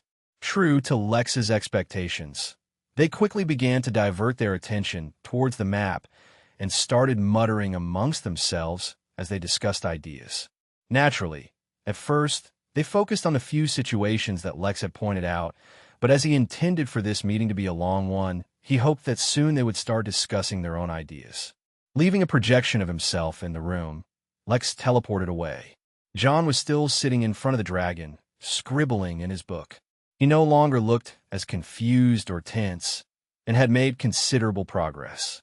It was likely that watching Lex cultivate had given him some inspiration. As he was scribbling, he noticed something and turned around, only to be startled at the sign of the innkeeper approaching him. "Innkeeper, at ease. That is not why I am here. I am here to tell you that I will be departing for a time to take care of certain matters and will not be available." He had planned on cajoling John some more initially, but a glance was all he needed to tell that John had finally reached the decision he wanted. In that case, it was best not to say much more and let John think that he did not care what he decided either way. John clenched his fingers and recalled the scene of Lex cultivating. He worked up his courage before it left him and said, "Please remove it." The innkeeper nodded. "This may hurt a little," he warned and stretched his arm forward. Even while wearing the host attire, Lex could shift into his soul state, which allowed his hand to go directly through John and touch his soul. He no longer needed impervious hands to handle systems. But there was a small issue. Unlike himself, who kept the system separated from his soul, John had already merged with the system. Separating them would inevitably cause some harm, but he was prepared to deal with it as soon as it appeared. He used domination and soul sense to suppress John's soul and subtly manipulate the system within it. Perhaps it was a good thing that the system was damaged, for Lex could sense how difficult it was to manipulate in this state. If it was unharmed, he could only begin to imagine how he would even separate it from John's soul. The process was not simple or quick, for he had to gather all the system into one point in John's soul, which was easier said than done. John himself also felt completely constricted, as if he were buried underground and was unable to move at all. It was an arduous process and a long one at that. For a considerable amount of time, the two stood there, unmoving. Lex did not think about how taking so long might reflect poorly, considering how powerful he was supposed to be. It could easily be explained by saying he was trying to minimize the damage to John's soul. Unless he planned on absorbing another system and then having it removed again, he would have no benchmark with which to compare this experience. Ultimately, Lex finally felt like he had done it. Fused with John's soul though it may be, Lex managed to gather all the parts of the system into one tiny speck of the man's soul. Then in one swift motion, he cut out that piece of his soul. Despite being suppressed, John could not help but scream. His eyes suddenly became red as blood leaked out of his nose and his ears. But Lex did not allow him to suffer for long. As soon as he cut out the soul and confirmed that he had grabbed the system completely and it wasn't trying to run away, he dripped some of his own blood in its soul state right on John's soul. The healing process was not instantaneous, but it did soothe John, and as it began the healing process. In fact, it wasn't just the cut that his blood began to heal, but the damage he had accumulated due to the broken system as well. He went from feeling a soul-rending pain to a relaxing warmth almost immediately, though John wasn't able to appreciate it. He became extremely lethargic, and his eyes drooped, struggling to stay awake. It was unfortunate that the recovery rooms weren't working, but that would have hardly helped with a soul wound anyway. Instead, he teleported John's body over to Harry's barber shop, where he had a soul pond that would aid in John's recovery. Moreover, Harry's own sorcery would be extremely helpful in aiding and speeding the healing process. Lex had already informed him to expect John soon, so he was not surprised. After ensuring that John was in no danger, Lex turned his attention to the system in his hand. Unlike the previous ones he had seen, this was not a golden, glowing ball. Instead, the color had changed to a bronze, as if it was sick or wilting. He waited for the familiar sound of a system notification, which only came after an uncomfortable delay, clearly indicated the overburdened state of his own system. New notification, new system detected. Analyzing the secondary system. Lone Assassin system detected. New notification. Lone Assassin C+ system detected. In the shadow and in the light. Stalk your prey alone and assassinate your targets to receive a boost in strength and prestige. The greater the assassination feat, the greater the feedback you receive, and the more strength you are bestowed. No target is off limits, and no prey is big enough, as the system will guide you on the ultimate path of assassinating even deities. New notification. Absorb Lone Assassin system? Ibarra diagonal N. The Lone Assassin system? Was that why John had been such a loner before this? Although he knew that the name was just an alias he had been using, Lex decided to stick with the name unless he decided to correct anyone. He had a strong feeling that, alongside his system, John would be leaving his old name behind as well. Lex did not immediately absorb the system, as he still had a few more days with the host attire that he didn't want to squander. But as soon as that time was over, he would not hesitate to absorb it. He wondered how long it would take. But for now, he had another plan. He teleported somewhere else, but this time as Lex and not the innkeeper. He also did not hide the system and showed it to the two figures in front of him. Chapter 1016, What Do You Want From Us? Chapter 1016, What Do You Want From Us? The Rhino Centaurs had long felt that they were forgotten, which was not necessarily a bad thing. At least they didn't face insane torture or death, which made it easier for them to wait for their rescue.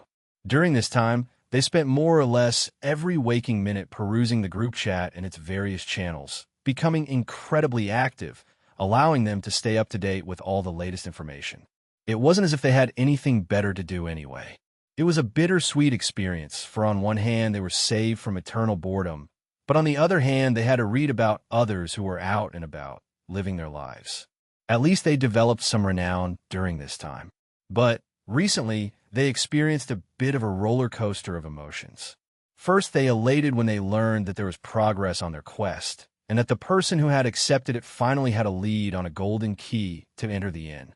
But as soon as they started to expect a rescue, they received the thoroughly disappointing news that the inn had shut down and stopped accepting guests for an indefinite period.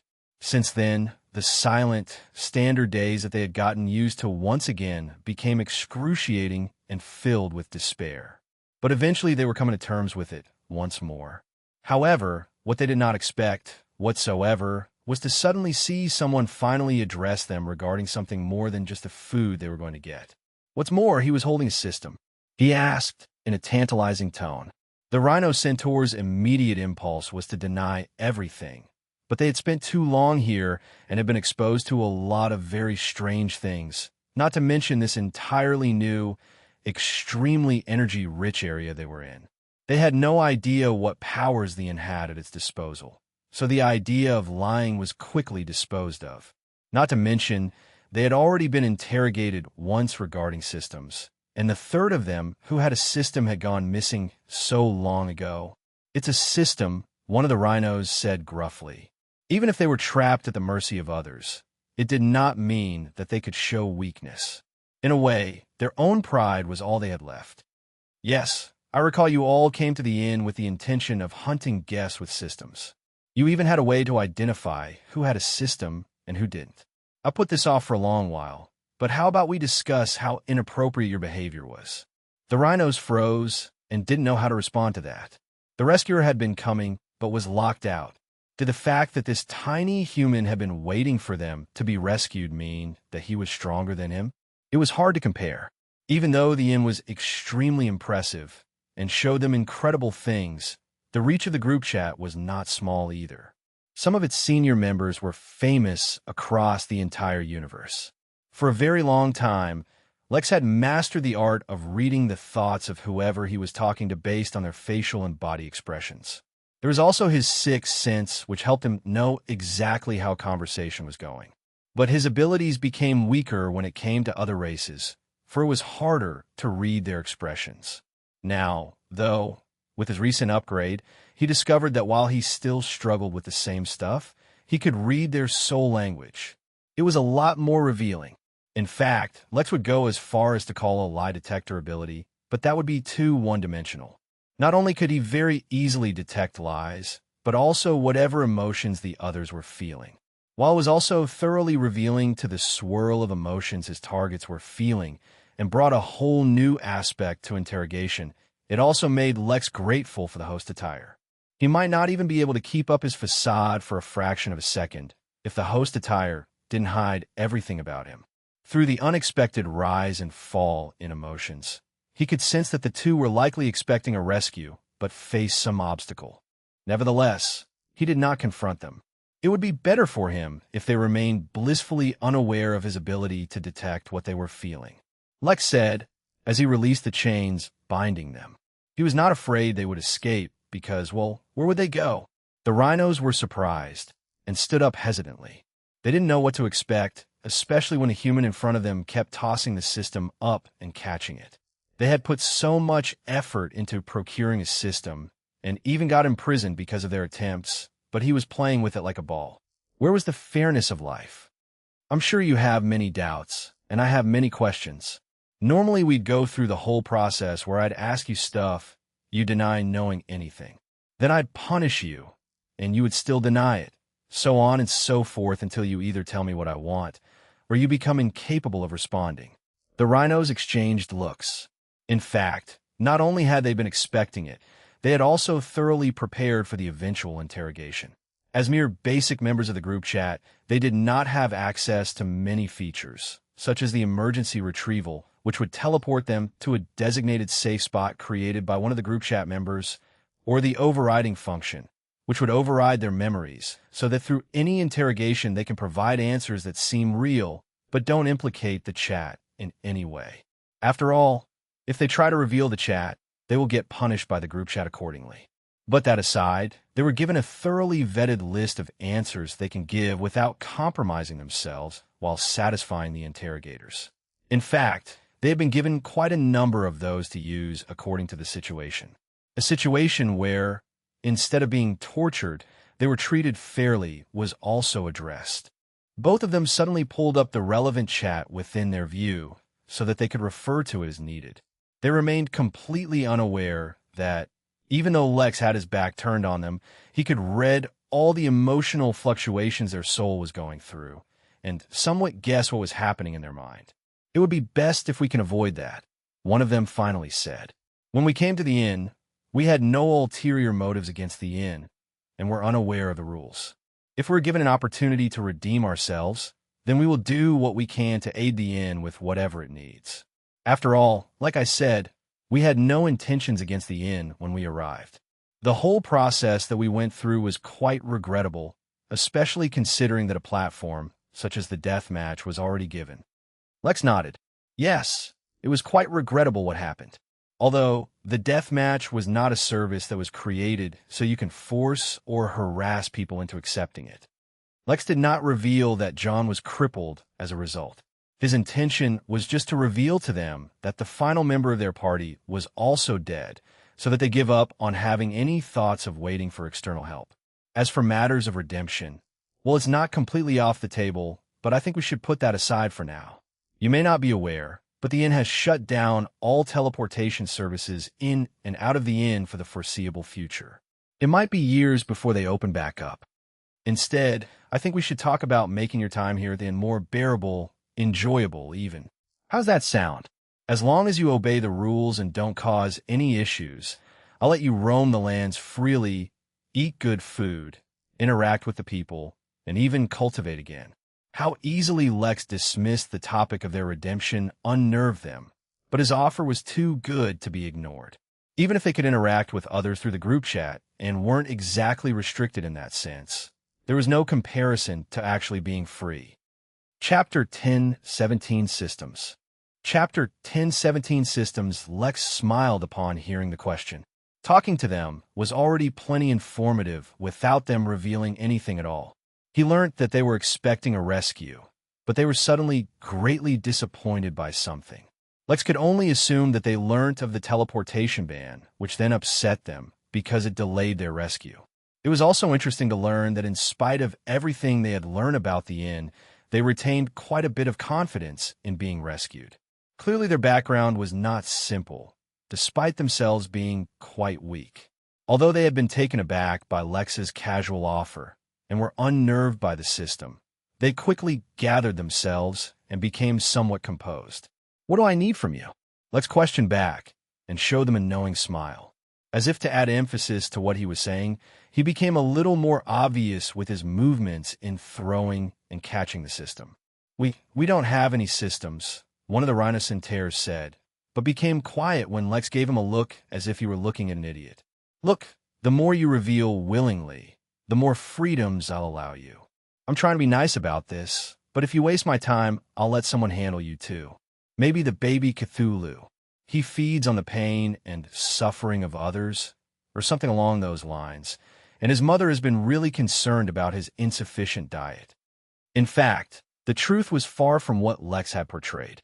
Since he arrived in this new realm, the baby Cthulhu had been exceptionally excited and had been feeding nonstop without needing to actively harm anyone himself. He had been gaining some weight even. The rhinocentaurs trembled just a bit. Of course they knew about Cthulhus. In fact, one of the top 500 members of the group chat had a taming Cthulhus to cultivate system, which made them especially well known. There had once even been someone with a taming dragons to cultivate system, but a very senior member of the group chat who happened to be a dragon convinced the owner to hand it over without causing a fuss. What happened to it after that was completely unknown and a topic of great speculation among the chat members. The rhinocentaurs exchanged looks. Lex's lack of asking a question outright put them under a lot of pressure. They didn't know exactly how much would satisfy him, or even if he would keep his word. Was it worth it to hold on to secrets when revealing them could allow them some extent of freedom? Considering that they might be here for years still, they had a brief discussion in the group chat and decided to go with the prepared list of answers that was the most revealing. The carrot that Lex was dangling in front of them was too tempting, and the stick hidden from view too dastardly for them to take any risks. "We can tell you everything, but But there are certain topics we cannot reveal, or our souls will immediately be erased. If you try to remove the restriction, the same thing will happen. Lex mused to himself with a raised eyebrow. He knew what the other meant, but this was the first time the universal translator had translated something to a language other than English. It was the innkeeper in Spanish. He asked. He could tell that they were being sincere, but if they couldn't reveal anything about their backgrounds, then he would be suffering a loss. Anything relating to our background, one rhino centaur said. All right, well, how about we focus on systems? Systems have, for as far as anyone can tell, always existed from the earliest days of the universe. Obviously, for people like us, it's hard to get in contact with anyone from the primary realm, the very first realm that was created alongside the universe itself. But ancient records show signs of things that might be systems even back then. No one knows the origins of systems, so it is heavily speculated that systems are naturally occurring and are born with every new realm. Lex asked, most systems you will encounter will be between E and a grade, and, well, I've already been through a number of other hosts. Depending on how much time has passed between a system having a previous host and treating you as one, you might be able to inherit what the system was previously or have a new type of system created for you. But a system which has never had a host before is called a newborn system, and it is at its weakest state.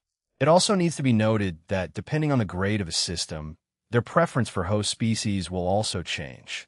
Lex absorbed the information and finally received an answer he had long been wondering about. Every system he encountered would be the same for him as its previous host, but the Midnighten system seemed to have been different when it was with Mary. This piece of information made no difference to him, as his only purpose was to absorb systems to allow him to heal, but others might choose to wait if the system they encountered was incompatible with themselves. Of course, this was on the premise that they had such information available to them. Chapter 1018 Deal. Chapter 1018 Deal, it was also curious that a low-grade system would avoid beings with higher inherent cultivation levels, meaning the cultivation level they were born with. In that case, shouldn't his system have preferred someone else with a higher realm? It still made more sense to merge with Batet than himself. But perhaps due to its severely damaged state, it was behaving like a low-grade or newborn system. I've heard that systems prefer to merge with mortals or those with lower-grade cultivation levels.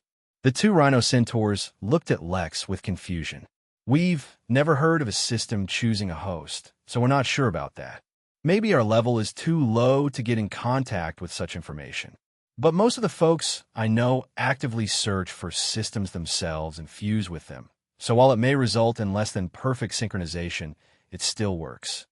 That they serve as a shortcut to growing stronger. They make it easier to get access to incredibly rare treasures, though their quests are not easy to complete. For us common folk with no background, it's immensely useful. However, for higher cultivation level beings, or those with large backgrounds in the universal level, they might not be so attractive. After all, everything a system can do, high-level cultivators can do on their own. For a system to tempt them, it would have to be truly a very high-level one, but I've never heard of a system going above a grade, so it's very unlikely. Besides that, there are ways to make your system stronger by absorbing other systems, but that has a limit. For example, there's only so much growth a B-rank system can get from absorbing an E-rank system. Once that limit is reached, absorbing more of such graded systems yields no results. I've heard rumors that certain people also upgraded their systems using exceptionally rare items they found from ancient ruins or from minor realms that have been sealed for eons, but those are just rumors. The rhinos stopped speaking and looked at Lex warily, hoping that he would be satisfied. Lex did learn something, such as the speculation that systems were actually naturally occurring and that there might be a chance to find one in a newly formed realm. But those were just suspicions, and there was no proof. The fact that higher-level cultivators weren't interested in systems was also new information, although it made some sense if what they got were low-level systems. But one as powerful as his, which could take control of an entire realm, even in its weakened state, would likely be attractive to anyone at all. Is that it? Lex asked, noticing that they stopped speaking. That really is everything, they replied. What about how you find systems? How do you tell if someone has a system or not? We, we can't really reveal those things, they said with the utmost reluctance, hoping Lex would not get angry. What about scanning me? Can you scan me to see if you find a system? It sounded like they were lying, which is why they were so hesitant answering, but that really was the case. They only had the most basic equipment to search for system users, and as soon as they were captured, a failsafe in those equipment pieces were triggered, destroying them. Lex frowned, which scared the Rhino Centaurs a bit. He could tell they were telling the truth, but if they could not search for signs of systems across his new realm, then he had little to no use of them for now. How could he possibly gain from this situation? How could he use them to improve his chances of restoring his system in some way? Honestly speaking, he couldn't come up with an answer to that question. But, upon thinking a bit, he did come up with a possible theory. He had no proof of it whatsoever, and it was a complete long shot, but at the same time, he found it hard to deny that it was possible. The Rhino Centaur's confidence, despite seeing the scale of the inn, their assurance that they would be rescued, their extensive knowledge about systems, the fact that they even dared to insinuate that even the innkeeper might not be able to remove their restrictions, all created a situation where Lex could believe a certain possibility. He had already been informed by the mysterious man who guided him and told him how to fix Regal Embrace, also mentioned a group chat for system users. He could believe that a group of mysterious system hunters were possibly connected to exactly such a group chat. But it would be too coincidental. How could he run in them already? But at the same time, the fact that the mystery man had even warned him might mean that he foresaw exactly such an interaction in his future. When he reached that thought, he was willing to make an attempt. He looked at the two Rhino Centaurs, who were nervously staring at him. It was a funny sight, two massive, hulking creatures looking at a tiny human baby with fear. All right, I believe you. I won't ask you any more questions on this matter for now. Instead, I'll offer you a deal. As long as you can fulfill the conditions of this deal, you can continue to enjoy freedom. At the same time, no one will ask you how exactly you're fulfilling it either. But if you fail, even once, then it's straight back to prison for you. Chapter 1019 Blackmail. Chapter 1019 Blackmail. The Rhino Centaurs felt like laughing. Were they even in a position to reject any single offer? Clearly, Lex could pressure them however he wanted, and they would most likely obey. After all, no one would want to be locked up, unable to move for years on end without anything to do. Not to mention, if they were given free rein to roam around in the inn, they could share information about on their group chat and hopefully increase their chances of a rescue somehow. They asked hesitantly. After all, Lex couldn't expect them to agree to the deal without knowing the details, right? Fortunately, while Lex was fully ready to take advantage of them, he was not sadistic about it. It's nothing too difficult or major. Just share one piece of news from somewhere else in the universe every day. The Rhino Centaurs froze. Although it was not stating this out loud, wasn't this more or less accusing them of having the group chat? No, wait, there was no need to jump to conclusions. Is there some kind of inter-realm portal or a news network available? Or perhaps some information merchants? Naturally not, Lex said, as if it was the most obvious answer. The borders of the Midnight Inn are shut down, and no one can come in or go out. Hey, I already said that I won't ask how you do it. That also means it's none of my concern. Do not worry. When you share the news, we will have means of knowing whether you're telling the truth or lying. This deal is also separate for both of you, meaning each of you will have to deliver a piece of unique news from the outside universe. As long as you can do that, you can be free. How's that sound? A silence hung between them, as neither Lex nor the Rhino Centaurs spoke. How is this simple? This was the height of unreasonableness. Unless he already knew about the group chat. The most ingenious thing was that by saying he wouldn't ask how they got the news, he had created a way for them to deliver it without exposing the chat. But if they did, they would indirectly reveal it. While such a situation would not cause them to suffer any backlash, as there was always room for misunderstandings, it scared them even more than the thought of being tortured. So the Midnight Inn was aware of the group chat, yet at the same time did not hesitate to blackmail the two of them. Was it really such a significant force? Did they really not fear retaliation? It had to be known that while what they said was true, which was that high-level cultivators don't covet systems, they also said that systems allow cultivators to grow stronger much faster. That meant that there were more than just a few experts in their group chat, including Dow Lords. It was another story altogether that the Rhino Centaurs, at their level, could not get in touch with them at all. But still, shouldn't they still show some reverence? After the silence extended on for too long, Lex did not become doubtful, because he could sense their emotions. In fact, he decided to continue pressuring them. Of course, this deal only extends to being free. If you want privileges such as the right to earn MP and the right to spend it, you need to give sufficient information as well.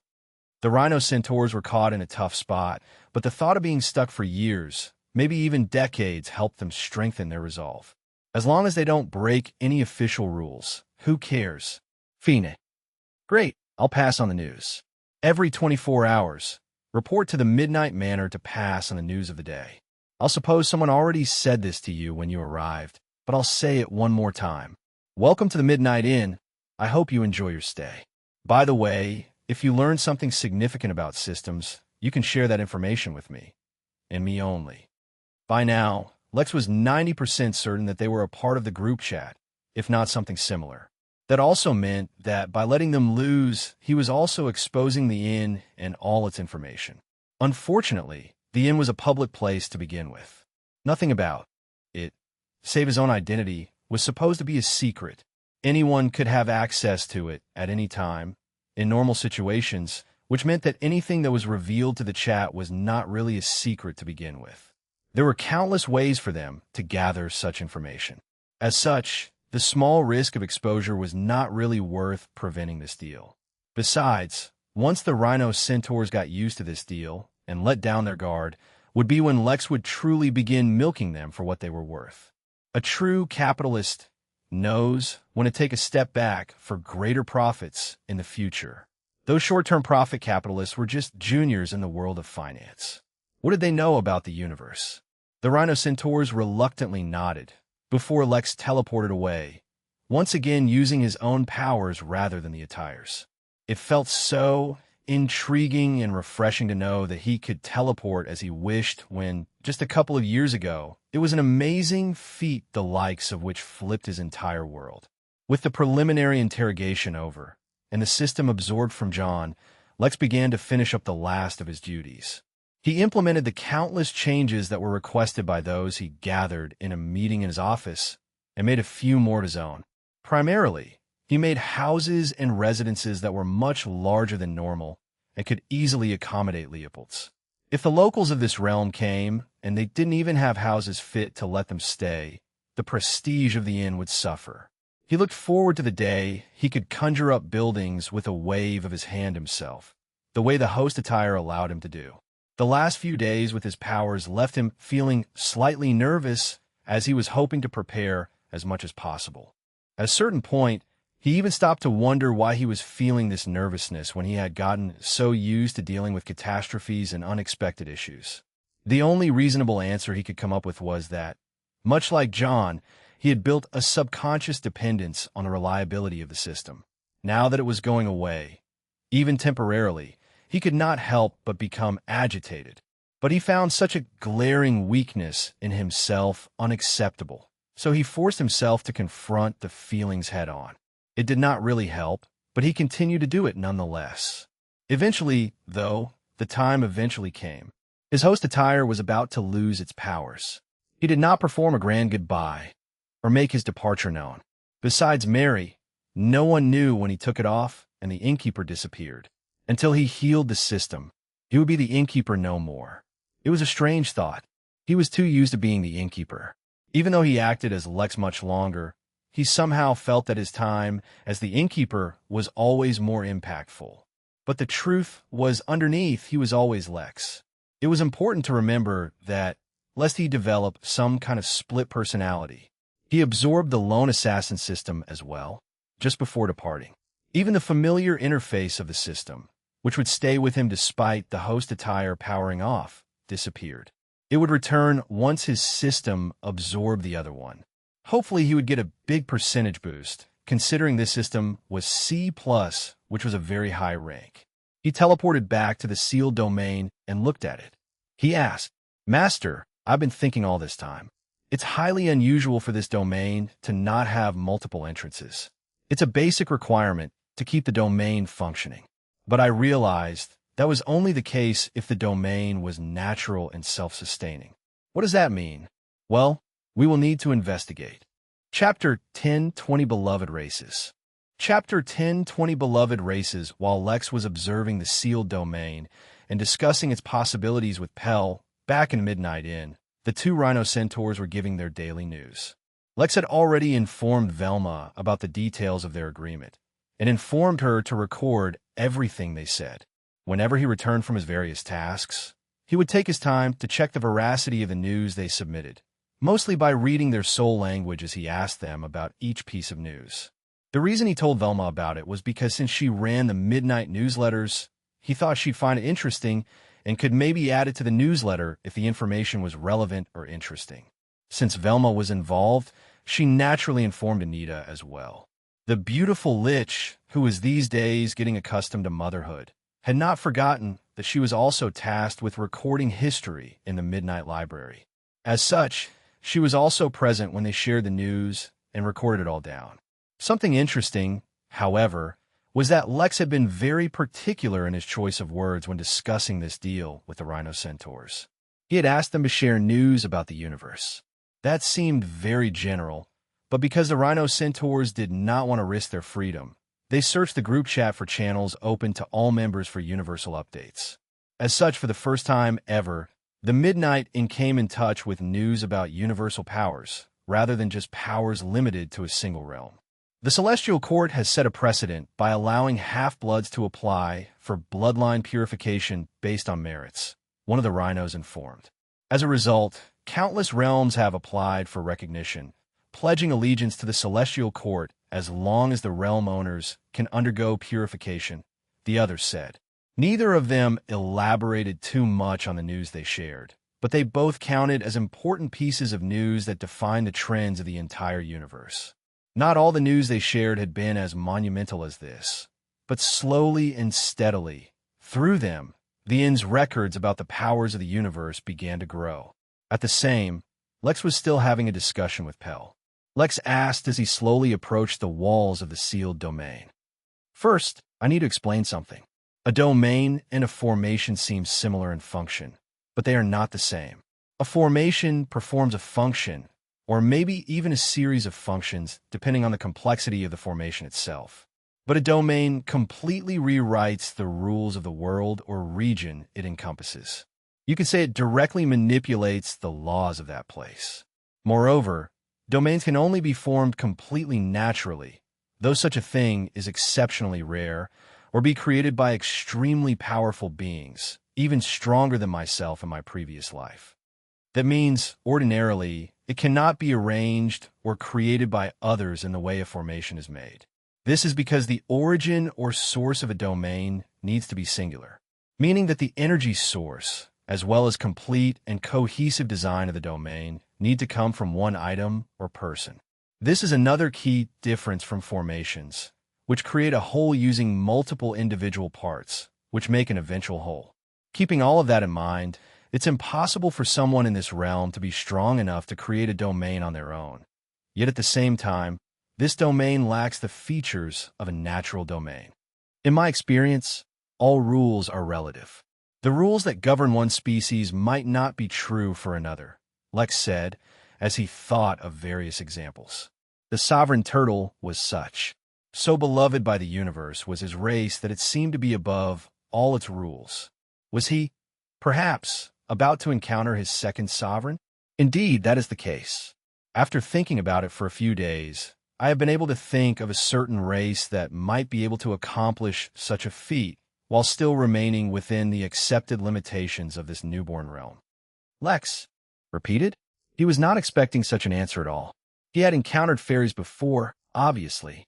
Countless fairies had even come to the inn as guests, but they never made much of an impression on him. In fact, he had a tendency to forget that they even existed, despite the fact that he had encountered them on multiple planets, and even in multiple realms. Indeed, among the many humanoid races, fairies are especially capable in manipulating spiritual energy. As a dragon, in my previous life, I did not feel the need to pay much attention to such things, but as a result of my long life, I was naturally exposed to various kinds of information, which is how I came to know about this. Apparently, in the Realm Wars, the first of the humanoid races to suffer were the fairies. Not only were all of their stronger race members killed, but the entire race was cursed. Wherever they exist, fairies will naturally be targeted for slavery and servitude, and are easily forgettable. This is because of how great a threat the influence of fairies was perceived by the countless other races. But even having suffered so much, is still a race beloved by the universe. Lex paused. This was new information, and it was quite scary. He was certain that he had countless encounters with fairies before, but true to Pell's explanation, he could not recall any one specific incident. How can a curse be so powerful? His second thought was to hire a whole host of fairies to be employees for the inn. If they really were so gifted, then he definitely should hire them. Even if this domain is created by fairies, that does not present us with a solution. By now, Lex had already arrived at the barrier of the domain and even tried touching it. Despite being in a soul state, he could not just travel through the walls of the domain. Well, we will need to look for a specific solution for this domain. In the meantime, we can still look for possible entrances.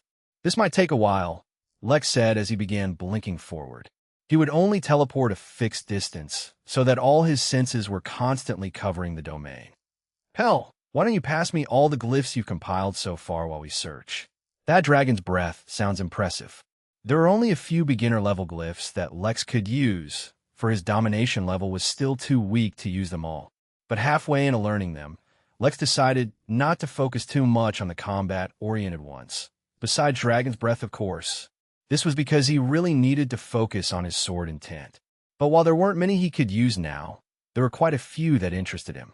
For example, one of the dragon race's greatest abilities, which was hardly ever talked about, was their passive growth. The greater and more valuable their hoard, the quicker their cultivation would grow. There was a glyph which produced a similar effect, and the best part was that it didn't need to be actively maintained, or even used on by the creator. That meant that Lex could use the glyph and bestow it to someone else. Still, they would need to own many valuable things to grow. But for someone like Lex, whose massive wealth did not match his actual meager strength, this was not a bad technique. Of course, one could argue that he was already growing much too fast. But that still was just one example of the many glyphs that awaited him. While he searched for an entrance, a small part of his brain was focused on learning the new information Pell passed to him. The odd timing of such multitasking was a reflection of the kind of pressure Lex was under. In a little over 380 days, he had to fulfill this quest or lose the system forever. It was not nearly as bad as the quests he got that threatened death, but he had too much that he didn't want to lose now. Exactly one day later, Lex had searched the entire surface of the domain at his fastest speed possible. There was no entrance. Lex asked, "Now, we use the rules of this domain against it. Don't worry, I was studying it as well while we searched." Chapter 1021, Entering the Domain. Chapter 1021, Entering the Domain. The sealed domain was like a massive cube, with all sides sealed perfectly. It did not even give off an aura, and if it hadn't been for WRM's glyph, Lex never would have found it. It absorbed no spiritual energy, and gave off none either. According to Pell, that meant that it had formed the perfect cycle within it, achieving zero loss of energy and recycling everything. Such a case was unbelievable, and only further strengthened Pell's belief that the ones responsible for it were fairies. But the thing about fairies was that if they were completely infallible, they never would have fallen so low. He could not comment on what they were like at their peak, but at least as things stood today, their abilities had certain flaws that were simple enough to take advantage of. Pell transmitted another set of exercises to Lex, this time also focused on domination, though not for a glyph. Instead, it was a more enhanced way to use the technique. Lex had already been using domination for similar purposes, but he had been doing it like an amateur. It was as if he had been using a sword for a long time, only to be told that he had to remove the scabbard first for maximum effect. With the proper guidance on hand, Lex quickly learned how to make best use of the technique and began to display it. Previously, the reason Lex would slam down domination where he wished to use it was because of the impact dragons might had on him. He had barely survived just the passive dragons might given off, so he imagined that when properly used, the aura was even more overwhelming. He was both right and wrong. The reason he was right was because when used properly, it would have been much more powerful, making it so that it would have been impossible for Lex to achieve the feats that he had. But he was also wrong because, well, in the end, aura was just aura. To a dragon, their aura was just a passive way to display their prominent status while eliminating those unworthy to even stand in their presence. It was the literal tip of the iceberg when it came to their abilities. In this case, what Lex needed to use was exactly the very feature of his aura or domination that would enhance his status while pushing away that which was unworthy of being in his presence. It was a very arrogant way of putting it, but then again, he was using a dragon's technique, so it made sense that it was worded this way. He withdrew all his natural aura completely and then wrapped his body in domination. He allowed it to pervade every fiber of his being and come in contact with every aspect of himself. The application of domination he was about to use could not be trained or manipulated. It would emit an aura depicting his true worth, and how effective it would be in pushing others away would be completely dependent on that. Ordinarily, this would only work on living beings, but in the case of fairies who were purposefully brought low and weakened through curses and much more, it would apply on all of their techniques and works as well. Lex himself could not sense the flavor his aura took on, so he was not certain what it felt like when displayed like this, and there was no other living creature around to tell him either.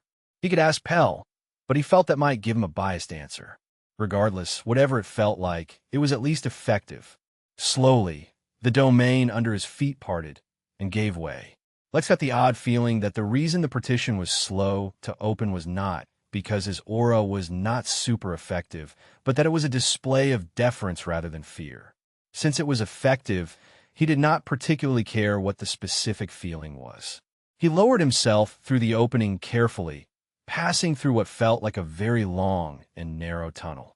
Just the thickness of the sealed domain barrier must have been at least a mile long. When he finally reached the end, he passed through a thin film that seemed to separate the outside and the inside.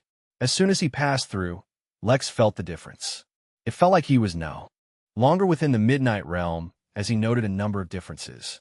First off, the gravity was about half the strength of the realm. Secondly, the ambient spiritual energy was also weaker. But that hardly made a difference, as it was still more concentrated than most places Lex had visited before. In fact, due to the spiritual energy being weaker, Lex felt like the environment here was much better and clearer. Third, he felt a number of restrictions trying to lock onto him. They had to keep their distance because of the aura he was emitting, but they were constantly trying to find a way to latch onto him. He did not feel that the restrictions were particularly powerful or harmful, so he slowly ended his technique and allowed them to latch onto his body. After all, each domain had special rules, according to Pell. As long as he acted within those rules, he would have an easier time. If, however, he kept breaking the rules, then the domain would specifically start targeting him. As interested as he was in exploring this domain, his primary interest was in locating the resin. Preferably, he should have already found the resin by the time his system upgrade from absorbing the lone assassin system finishes. That way, he would immediately be able to test if the resin worked. He felt the restrictions latch onto him and empower him.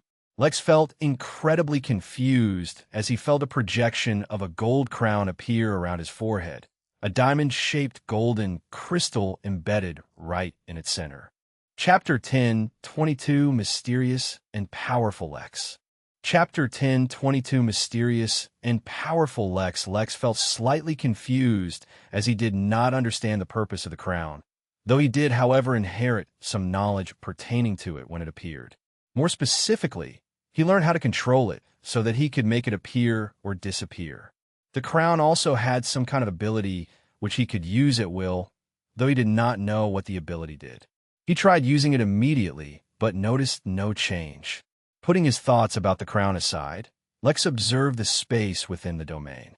It did not appear as if he was underground at all.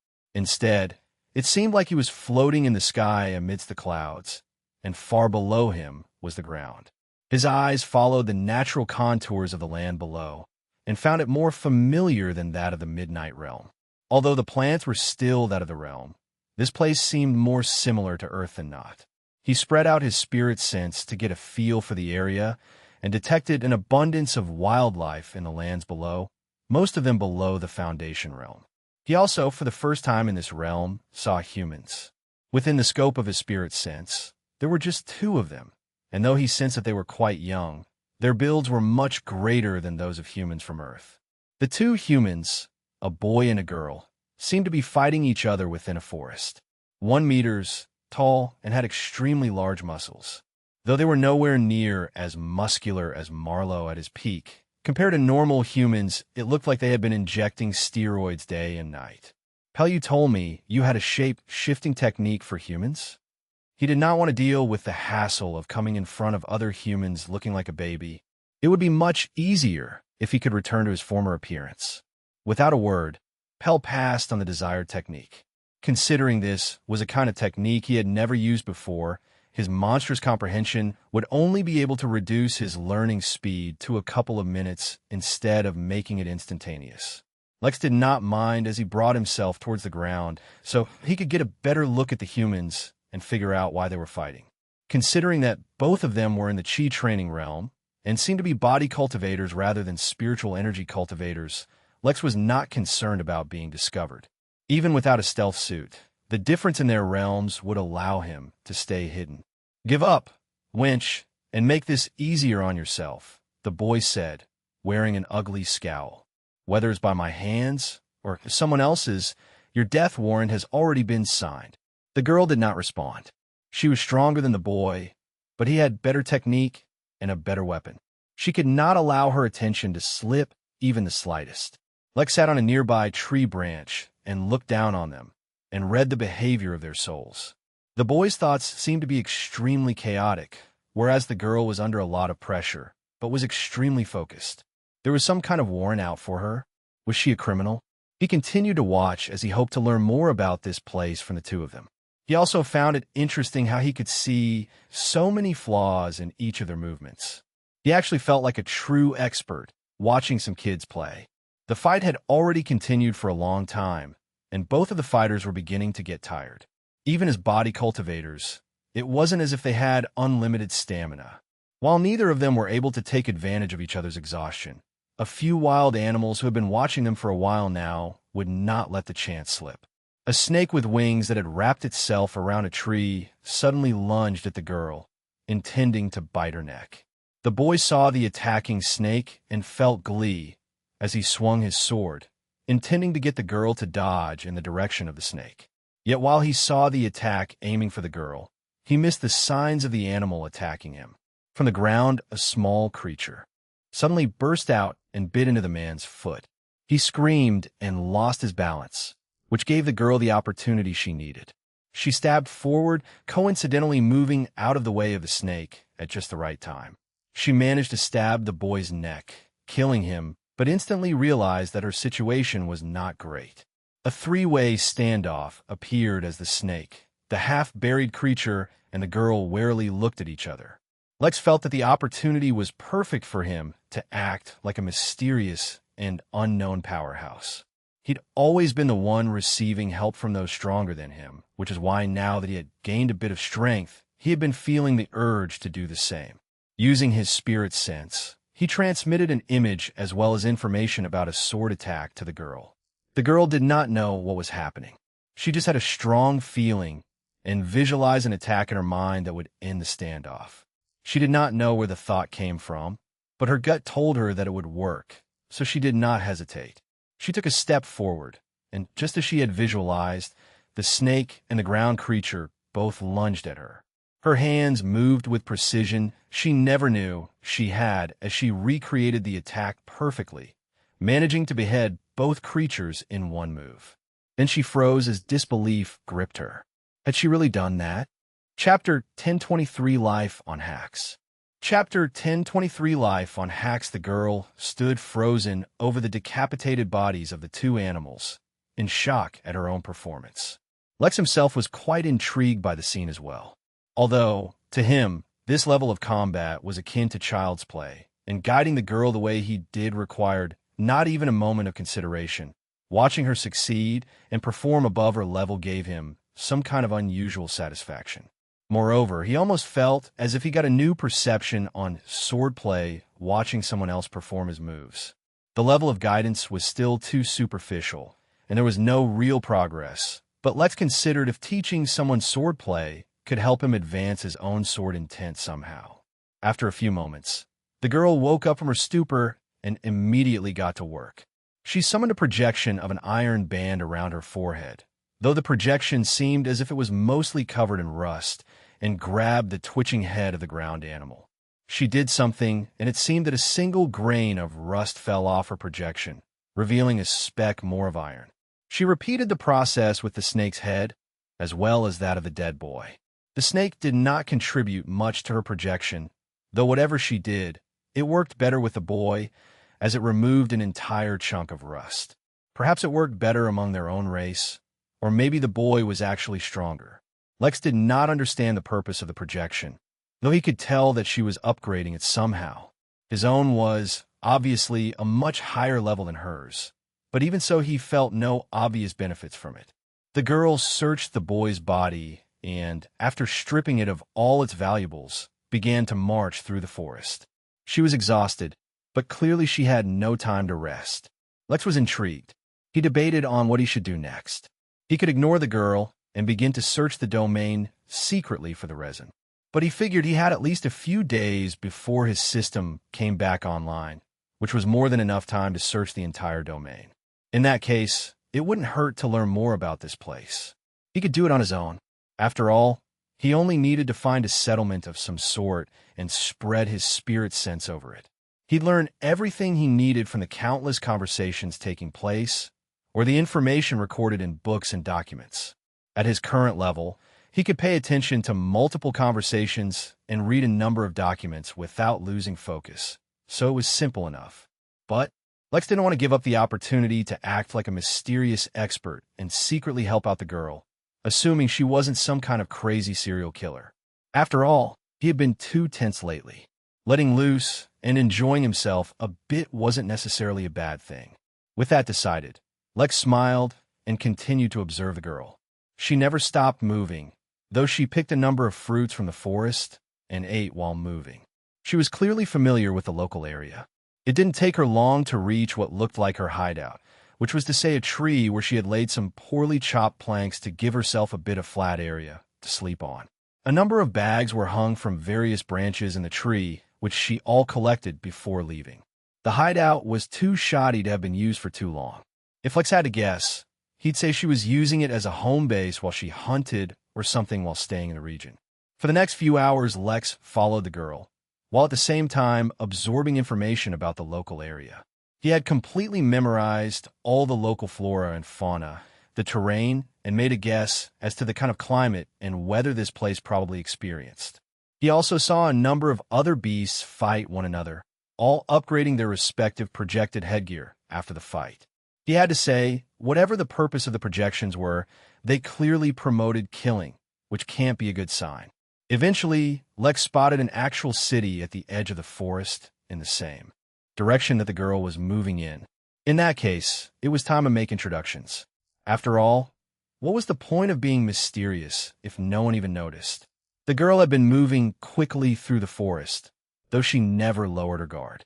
Growing up in this area meant that she was already familiar with all the dangers of the forest, but that was no reason to lower her vigilance. Even now, from time to time, the forest found new ways to surprise her.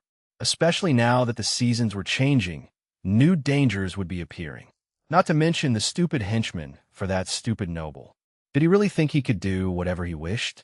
It wasn't as if she had no backing either. He was going to regret.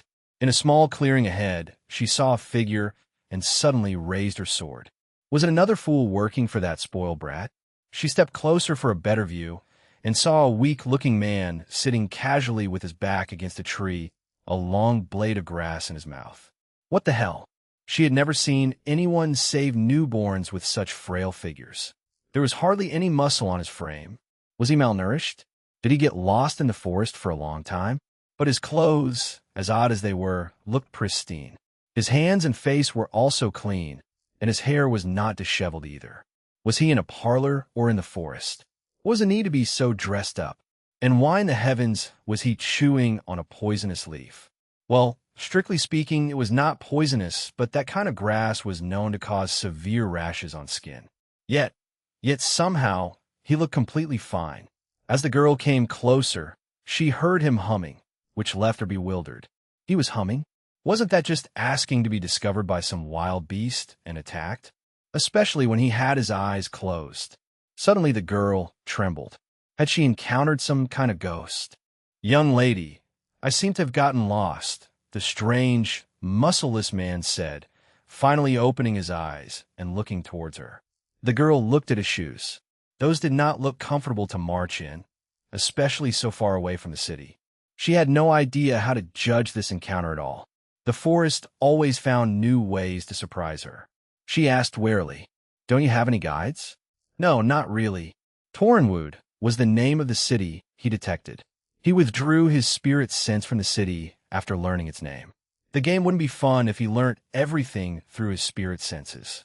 He wanted to learn about everything naturally. Once he was done being mysterious and wanted to get back to work, he could just spread his spirit sense then. "Torrenwood is just a few hours from here," she said warily. The man did not look like a traveler. Where were his supplies? Lex scratched his head. Was she negotiating with someone lost in the forest? Minus points. That's one less secret technique for her.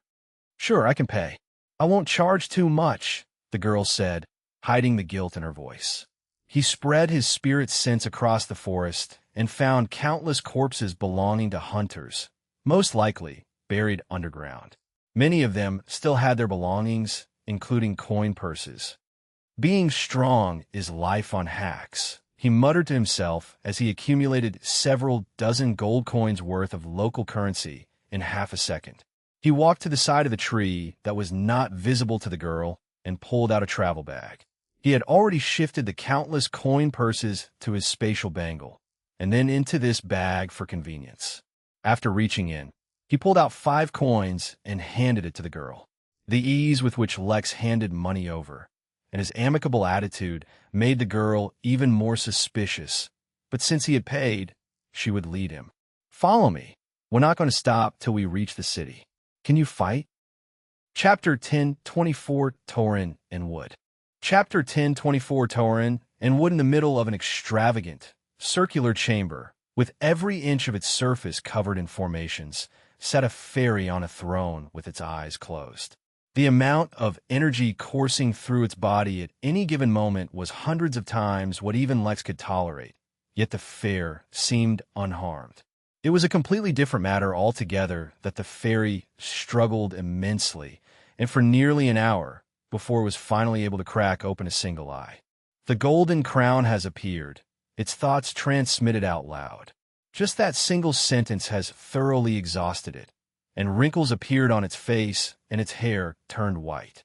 But such a scene lasted only a brief moment, as the endless flowing energy in its body allowed it to recover back to its original state.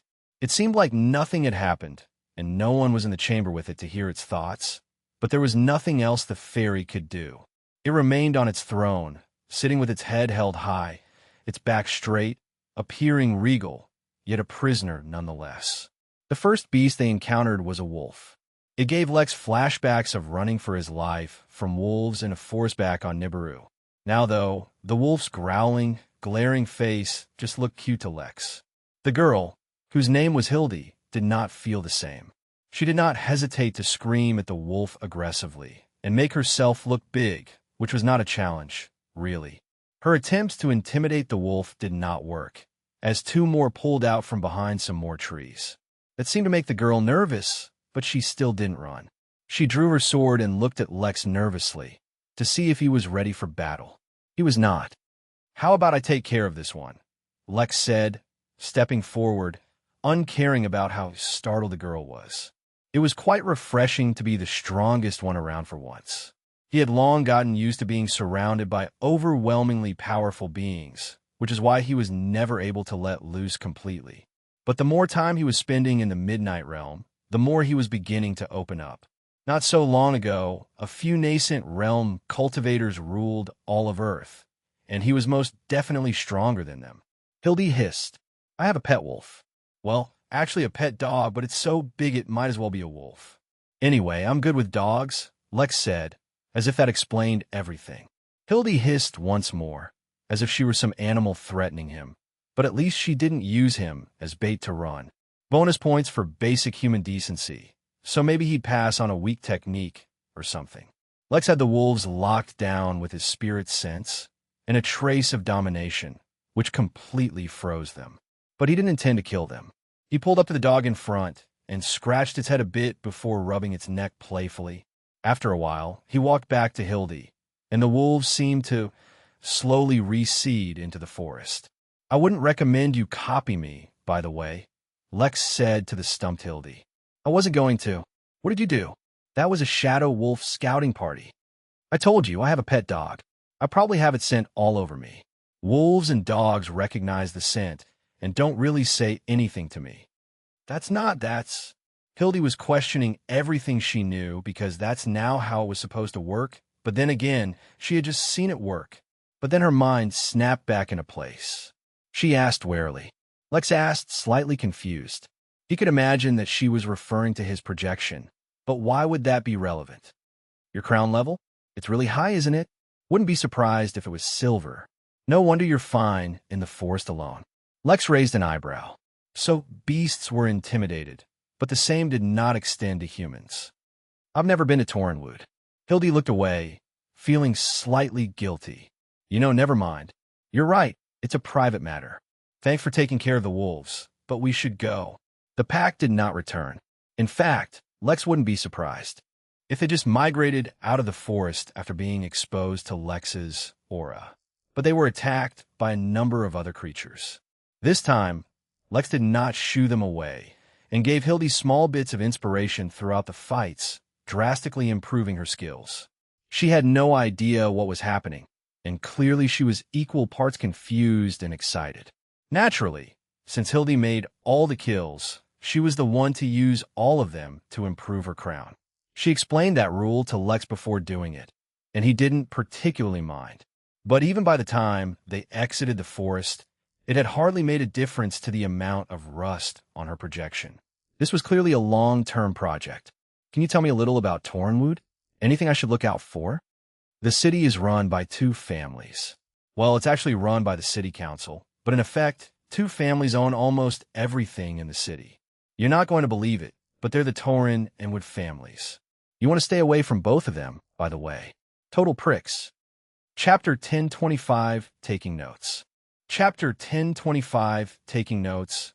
"Wow, you must really like them," Lex said sarcastically as they walked from the edge of the forest to the city entrance.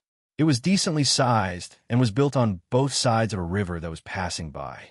There was a short line at the gate that they were walking towards. "It's just a suggestion. It's not really that hard. What you're doing right now is called raising a flag. You're basically ensuring that you'll run into one of them, if not both of them, pretty soon," said Lex casually.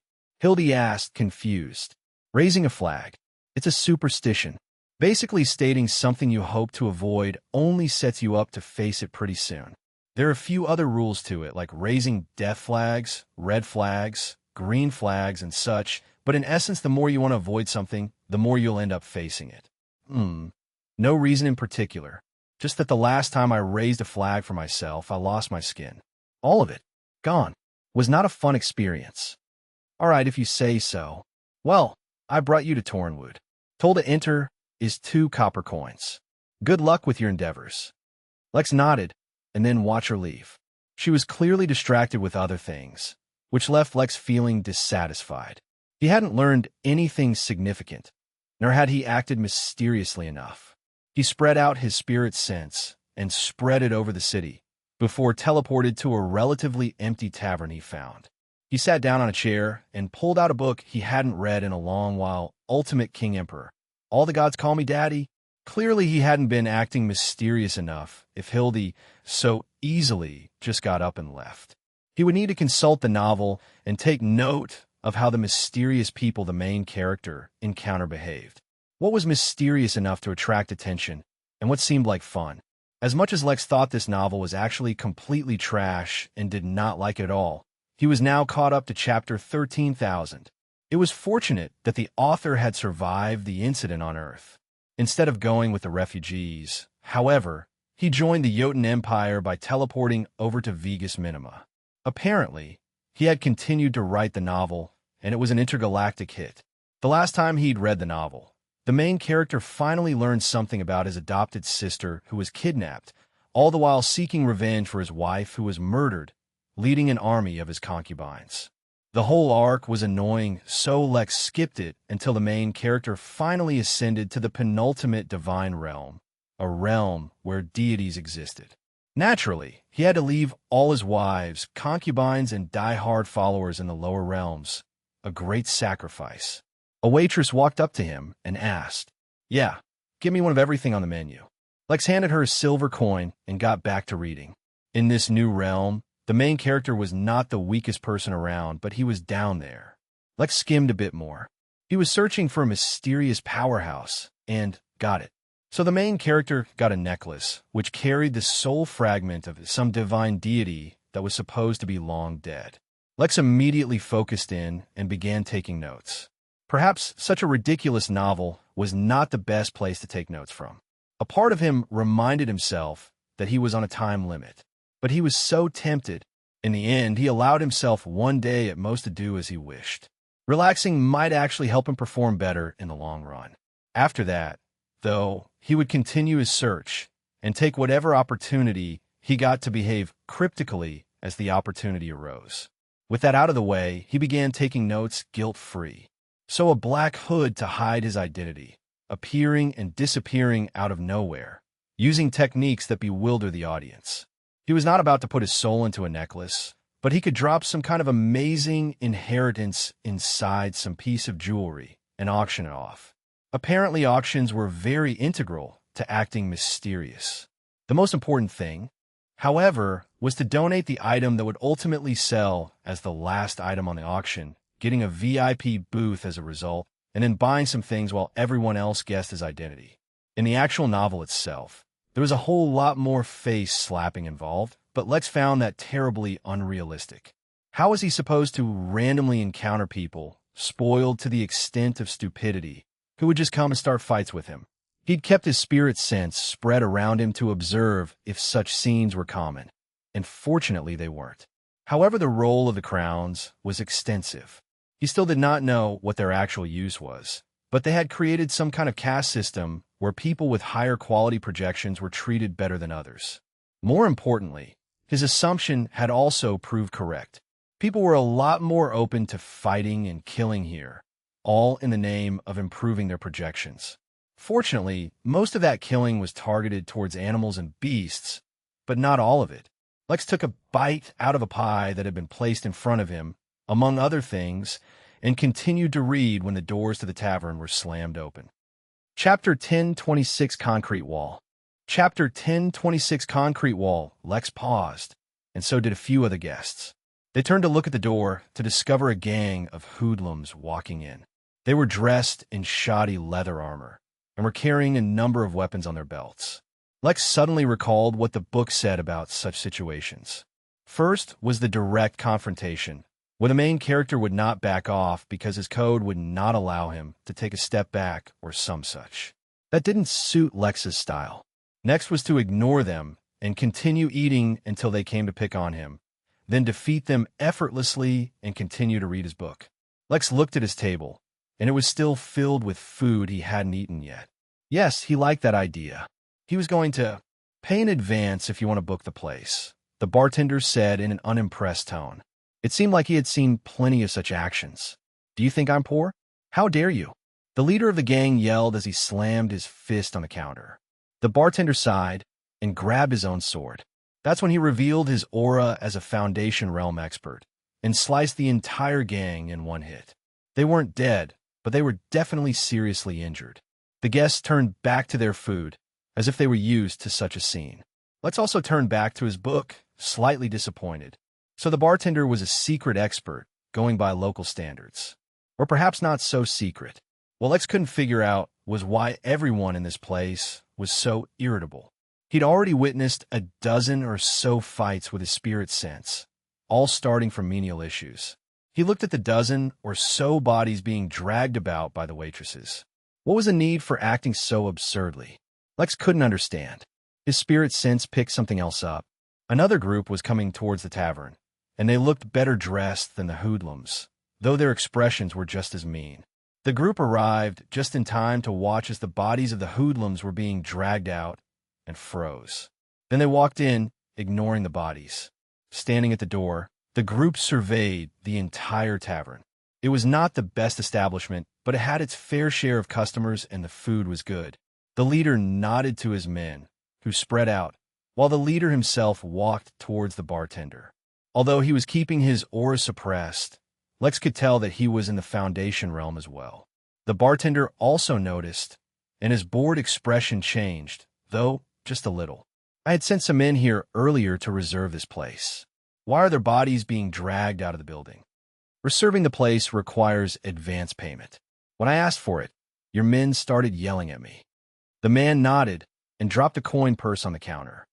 The bartender picked up the purse and said, "I'll stop new guests from coming in, but you'll have to wait for the existing guests to leave on their own." The man pursed his lips and a dangerous gleam passed through his eyes, but he did nothing. "In that case, you wouldn't mind if my men just took a stroll around the place, right?" The bartender thought about it for a moment, then shrugged. One by one, the men, who were basically still just thugs but better dressed, started to approach each of the tables and gently persuaded everyone to leave. One such goon approached Lex as well. "Get up, mealtime's over," the man said roughly as he rested his hand on the pommel of his sword. Lex just looked at him and raised his eyebrow. He was wondering exactly how he should deal with these guys. Should he oblige and see what their motives were? Or should he insist on staying here and finishing his meal? Lex spread out his spirit sense and covered a majority of the city as he searched for what these guys could possibly want. He found the answer almost immediately. In the building right opposite to the tavern, two young girls were having a secret meeting. They were probably just teenagers, maybe 13 or 14 at most. But from their exceptionally refined clothes, it was evident that they were from prominent backgrounds. Lex was not too concerned about what the girls were talking about, but he could instantly tell that these guys had something sinister in mind. Perhaps they would try to kidnap the girls once they exited the building. "There's a lot of food left. I'll go when I'm done." Lex had not even finished speaking when the guy flipped one of the plates on the table, spilling the gravy everywhere. Lex's clothes were spare because, well, Lex would never let food fall on his clothes. But the gravy had mixed with his other dishes, possibly compromising the taste. I said, "Mealtime is over," the man reiterated, leaning forward. Everyone in the room had turned to look at them. No one had seriously resisted the thugs, but seemed things were about to escalate.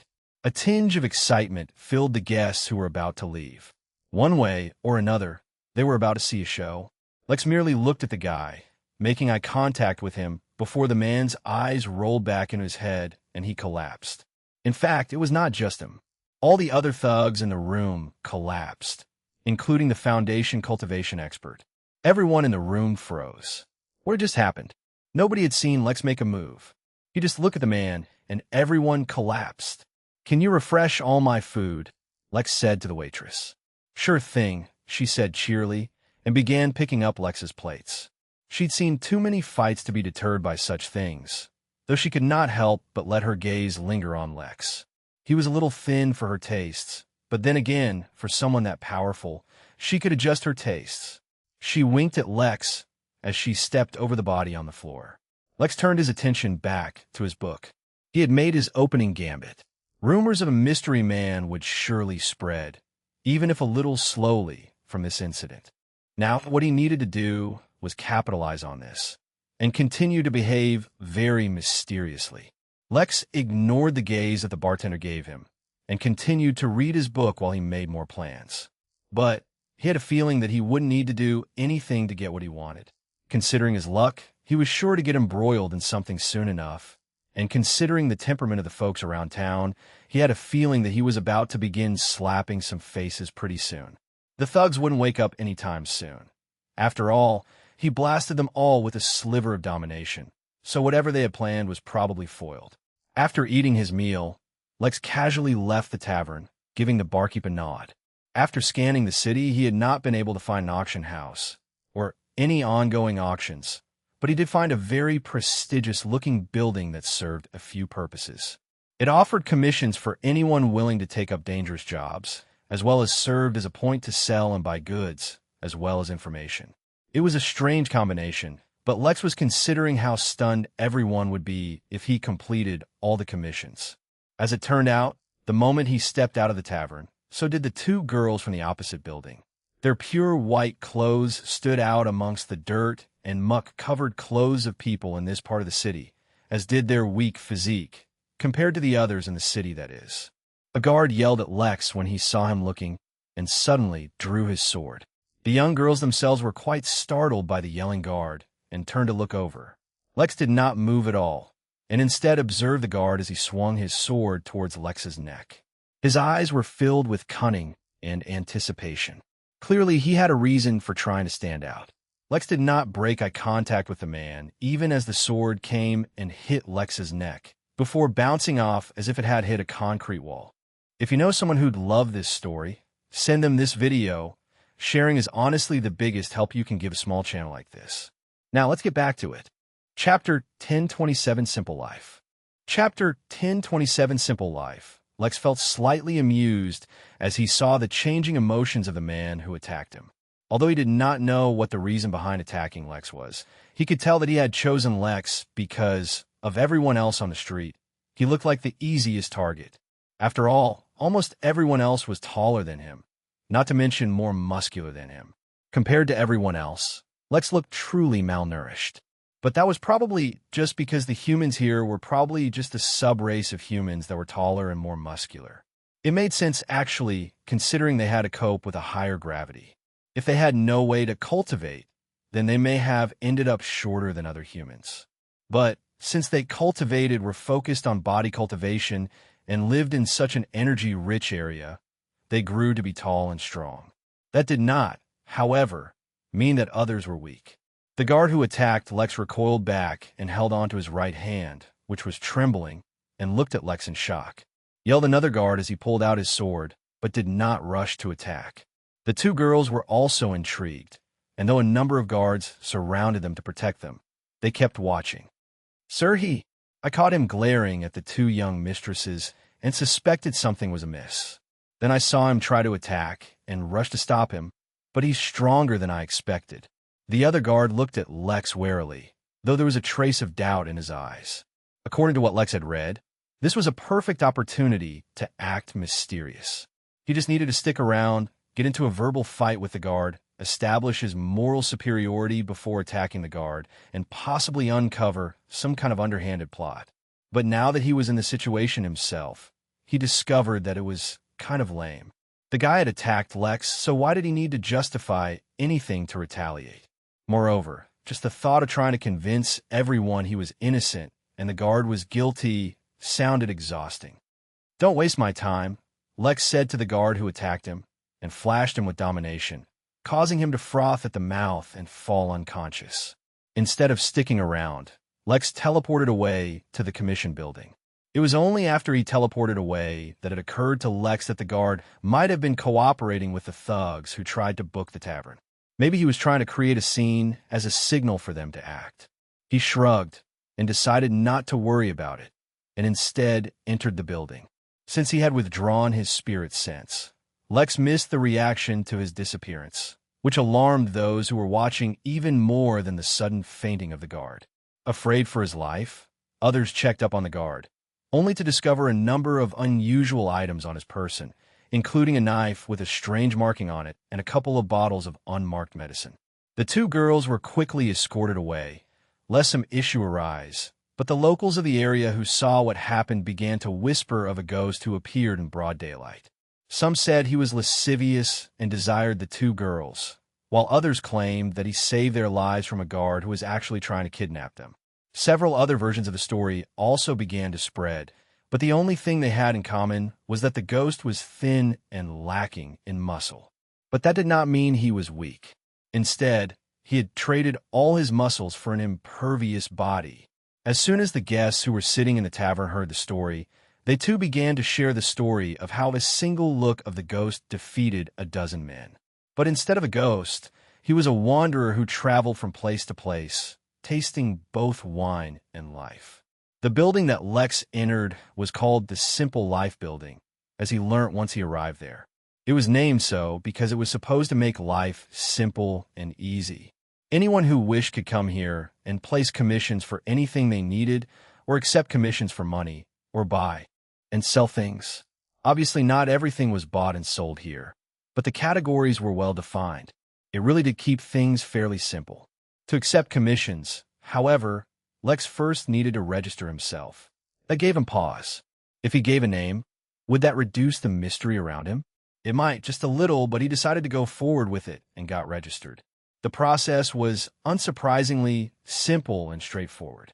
He would need to use his registered ID to accept new commissions and their rewards. Originally, Lex had imagined that he would just complete all the commissions in one day, using his superior abilities, but that was not possible.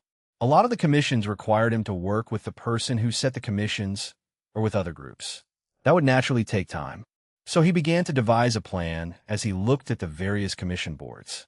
At the moment, he was a Grade 1 member, meaning he could only accept commissions that had a Grade 1 difficulty. Other than difficulty, the commissions were also differentiated into types. So, naturally, after some consideration, Lex decided to accept all the hunting commissions available to him. Most of them were asking for certain body parts of beasts that lived nearby, while some were for eradicating pests. Accepting so many commissions at once was an issue, so Lex had to use Mind Meld to enter the thoughts of the person who would register Lex's commissions, named Henry, and added the idea of letting Lex do as he pleased. That was the first time he added a thought into someone's mind like that, and it was fairly easy, but he considered it might get harder if his target had a higher cultivation level. Once he accepted the commissions, it only took Lex a few minutes to actually complete all 112 commissions that he accepted. But instead of returning immediately, he waited till almost an hour passed. Once he hit that 1 hour mark, Lex walked back into the Simple Life building, lugging a massive bag over his shoulder. Although Lex attracted a lot of attention, he ignored it and got back in the queue to report his completed commissions. There were other, shorter lines, but Lex decided to stick with Henry. "How you doing, Henry?" Lex asked when it was finally his turn. "I'm just here to report that I'm done with all the commissions. I brought all the harvested parts as well," Henry asked as he looked up at Lex in shock. It almost sounded like Lex had said he completed all the accepted commissions. That was over 100 of them. The massive bag he was carrying seemed to reinforce that thought, but it must be a mistake. "I said I completed all the tasks and brought the harvested stuff. The room to the left." "No, wait. I'll take you there myself," Henry said, once he woke up from his stupor. Henry quickly left the station and walked out from behind the counter and led Lex to a room on the side. There were a number of booths in the room, most with lines in front of them, and people were bringing stuff in to be appraised in each one. Henry led Lex to one of the larger booths which did not have a line. "This booth is normally only used for Grade 4 members and above, but since I'm personally bringing you, it's fine if we use it," Henry explained. Lex found Henry's expression quite amusing. He looked equal parts bewildered and curious. Logic told Henry that it was impossible for Lex to have completed all the tasks he accepted, or even half of them, so quickly. But for some odd reason, he believed Lex. Henry handed the appraiser a list of the commissions Lex accepted, who was also stunned when he looked at the massive list. Lex only smiled and put the massive bag he was pulling onto the table. For a moment, the massive bag, much larger than the table or even the people standing in the booth, made for quite a commercial scene. Then the table collapsed under the weight of the bag. The appraiser asked, anger rising in his chest. Was he being made fun of? No, not really. Can you hurry up? I have more commissions to accept, Lex responded innocently. After all, this was just the beginning of his plan. Chapter 1028 Dread. Chapter 1028 Dread. The appraiser and Henry both looked at Lex like he was a madman, but for completely different reasons. Lex, on the other hand, was completely relaxed and was reveling in his schemes. He was slightly upset that neither Henry nor the appraiser paid attention to how the bag that was absolutely massive fit through a door it absolutely shouldn't have. It was just a simple trick of shifting it into and out of his spatial bangle faster than anyone else could notice while moving through the door. But the whole comedic spiel he was doing of a man carrying a bag much larger than himself seemed to be lost on everyone here. Perhaps since everyone was a body cultivator, feats of strength were a lot easier to accept here. He would need to keep that in mind. Disgruntled, the appraiser moved towards the bag and opened it, revealing the top of a neatly organized, clean stack of body parts harvested from local beasts. The appraiser gave a questioning look to Lex before he exited the booth and called for an assistant. One by one, the appraiser began to study the body parts and confirm their quality, while the assistant placed them aside neatly and marked which commission they were a part of. Lex and Henry observed in silence as the man continued to remove body parts one at a time, marking each of them as perfect quality, having suffered no harm during the killing or harvesting process. After a while, though, as the number of parts removed from the bag became so massive that there was little room left in the booth for them, Henry began to look at Lex oddly. Had he really done it? Logically speaking, based on the size of the bag, the body parts at the bottom should have been crushed or at least deformed a little, but no. Each and every piece removed was in perfect quality. In the end, the appraisal process alone took more than an hour, surpassing the time it took for Lex to actually bring the commissions back in. All the commissions you took are complete, Henry said, dumbfounded at the words he was saying. In fact, you brought some extra pieces. Your rewards total up to 3 gold coins and 31 silver coins, and your rank has been increased to 4. Credit is fine for now. Can we head out? Henry followed Lex as he exited the booth after giving the appraiser a nod. He walked to the rank 2 hunting commissions and, once again, accepted them all. You can't keep accepting all of them, Henry said, lamenting Lex's speed. He hadn't even given him any time to consult with his manager. All right, how about I only accept a few of them for now? Yeah, I think that could work, Henry said, suddenly feeling excited. It suddenly occurred to him that instead of worrying about getting caught for breaking the rule for allowing Lex to accept so many commissions, he should find a way to capitalize on it somehow. He didn't believe for an instant that Lex completed all the commissions in an hour, but regardless, the simple life building had profited from his actions, regardless of his agenda. That meant if he could improve his relationship with Lex, he could stand to get a raise from all this somehow. Great. I'll see you soon then, Lex said as he walked out. Henry yelled out after him. Lex seemed to vanish as soon as he stepped out of the building, but Henry wasn't focused on that. He immediately ran to the appraisal area and back to the appraiser he had just worked with. Prepare a bigger booth and get a couple more guys on duty. More stuff? Are you insane? But he only accepted the commissions a couple of hours ago. Don't be ridiculous, Henry. There's no way he's coming back anytime soon. Besides, I've already appraised more things today than I normally do in a week. Do you think I'm sticking around? I need a break. But, Henry began, yet the appraiser wasn't interested at all and left. The assistant, who was carrying all the items away one by one, paused and looked at Henry. Clearly he was busy, so there was no point in telling him to get anything done. Carry on, he said, and then rushed to his manager. Lex, meanwhile, had already completed the commissions. After all, there were only 82 rank 2 commissions available, and although they were supposed to be harder, it hardly made a difference to him. But he was still waiting for that 1-hour mark, so he watched Henry run around the building.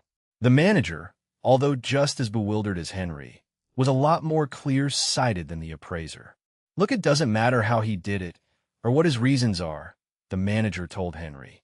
As long as he's completing the commissions fairly, and there's nothing wrong with the goods that he brings in, then we don't need to worry about anything else. Go back to your desk. I'll arrange a separate appraisal for this person. Lex smiled. Although that's what the manager was saying, he could sense the intrigue that he was feeling. At the 1 hour mark, Lex walked back into the building, once again carrying a massive bag. This time, he got even more attention. Although most people did not know who he was, or what he was doing, many had seen him come earlier as well and head to the appraisal room. So his arrival, a second time, naturally drew attention. Meanwhile, a small crowd had gathered and were discussing the oddity of so many Rank 1 commissions disappearing all of a sudden. As soon as Henry saw Lex, he rushed to him and escorted him to a private room where a number of appraisers were waiting. Ernie, why don't you deal with this? Yes, absolutely. You can trust us to appraise all your stuff without issue. Lex chuckled and then left the room.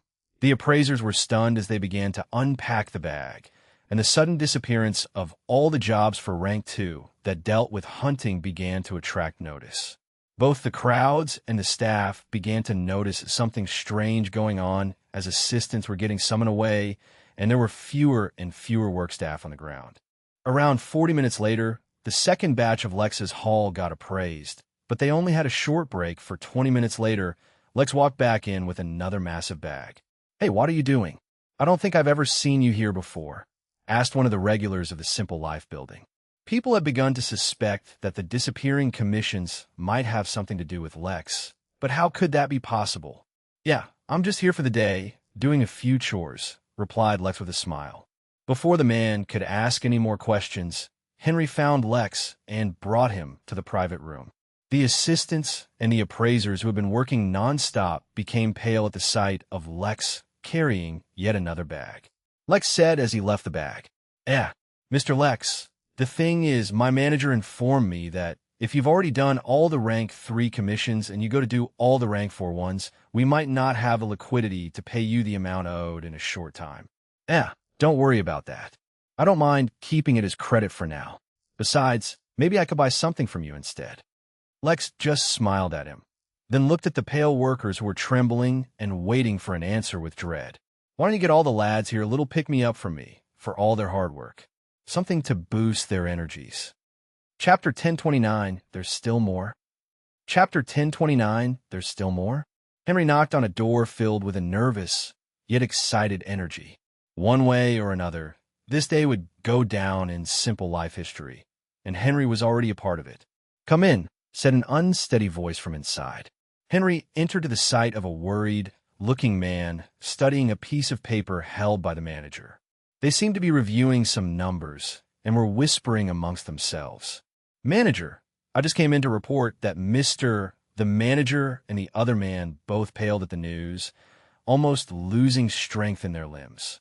Didn't you tell him that we might not be able to pay him if he keeps on like this? Just the Rank 3 commissions should make his income around 18,000 gold pieces. Rank 1 and 2 were still fine, but Rank 3 is expensive. I did. He didn't seem bothered by it. He said at most, he'd just keep it in credit or maybe he'd just buy something from us.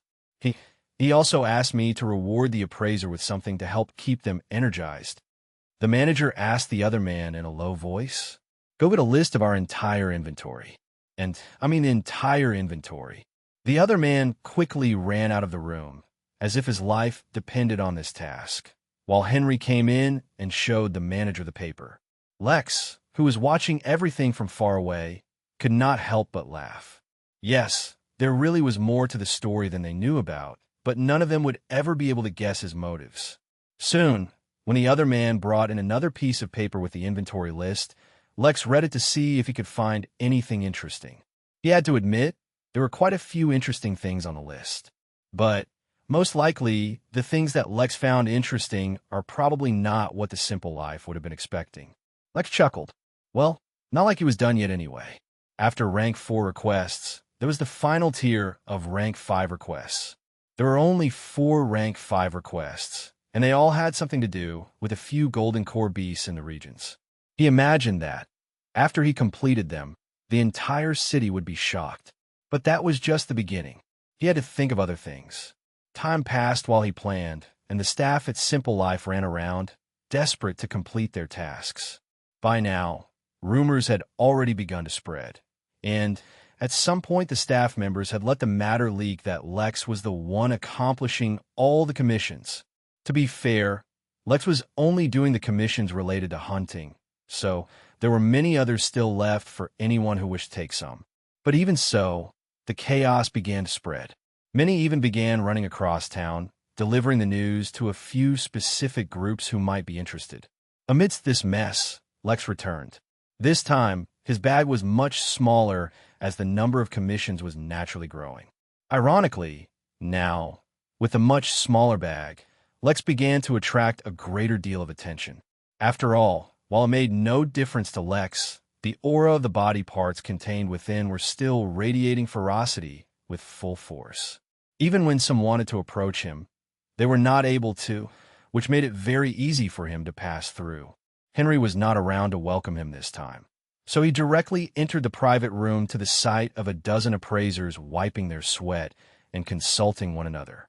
They had not yet finished checking the previous bag, despite whatever revitalizing drink they had been given.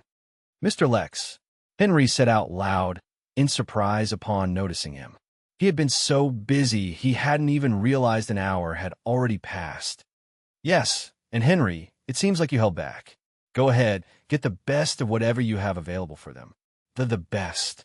"Mr. Lex, how about you look through our inventory list and decide for yourself?" I really can't." All right, bring me the list." Lex unceremoniously dropped the bag of body parts on the floor, as if it didn't contain exceedingly valuable parts. Henry ran off, and returned only a few moments later, holding a piece of paper. Behind him, his manager was also following, though his pace was that of a normal stride as he tried to maintain a sense of dignity. Lex glanced at the list and pointed directly to something called Divine Serum, which cost about 100 gold per bottle. "This one, it should have a revitalizing effect, right? That is... are you sure? Isn't that a little overdoing it? That's for people with injuries that could lead to death." "No, the serum will be fine. They have a lot of work to do before they even get to the bag I just brought." "Final bag. Of course I am," Lex said with a nod. "There's still some rank 5 requests left." Lex nodded and left the room, and the manager who had arrived close enough just to hear the last part fainted. Chapter 10:30 Stunned. Chapter 10:30 Stunned. The rank 5 commissions didn't really require hunting the golden core beasts. There were 2 of them within the vicinity of the city, and their presence kept the entire ecosystem balanced. They were also smart enough to not challenge the city, though they would not hesitate to act out if anyone entered their territory. The tasks involved stuff like collecting molted scales or getting blood samples. Regardless, it was easy enough for Lex to do, even though he noticed that the golden core beasts had particularly strong bodies and boasted strength above that of the norm outside of this realm. None were as abnormal as Lex, which meant that, once again, Lex was done within a few minutes. Once done, Lex simply walked around the city while he planned his next move. By now, the crowd around Simple Life had been dispersed, and only a few notable people remained. It seemed like a representative from both Tauren and Wood families had arrived, as well as a few other powerful people. He had no intentions of getting involved with them, as he found politics to be tedious, so whatever he did next would have to be somewhere else. One drawback he learnt of being very strong was that it was more difficult than anticipated to keep himself ignorant. He had tried to limit his use of spirit sense so that he would not yet come across answers to why the crown was important or what purpose it served. But even so, just his normal hearing was enough to gather enough information to come up with an answer.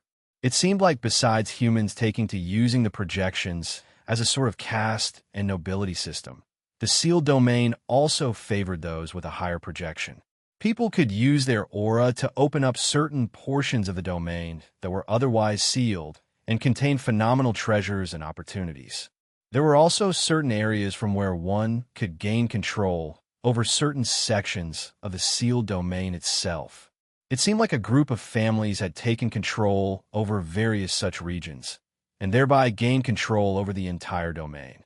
It also offered a few other minor perks, such as intimidating others with a lower projection level, though that would only happen if Lex let the projection leak out its aura. Speaking of which, letting some of the aura of his gold crowns leak out before leaving might be a nice touch. As usual, just as the hour mark came by, Lex walked in. This time, instead of a bag over his shoulder, Lex was pushing a trolley. It couldn't be helped, since he had to bring a few jars of beast blood as well. Everyone had been waiting for Lex, and had been on the lookout, so they were taken aback when he seemed to suddenly reach the entrance of the building without alerting anyone. They were even more surprised by how nonchalantly he seemed to be walking by, as if everything in his cart wasn't carrying an oppressive aura. Before he could reach the private room, however, a man in the Simple Life staff uniform stepped forward with a smile.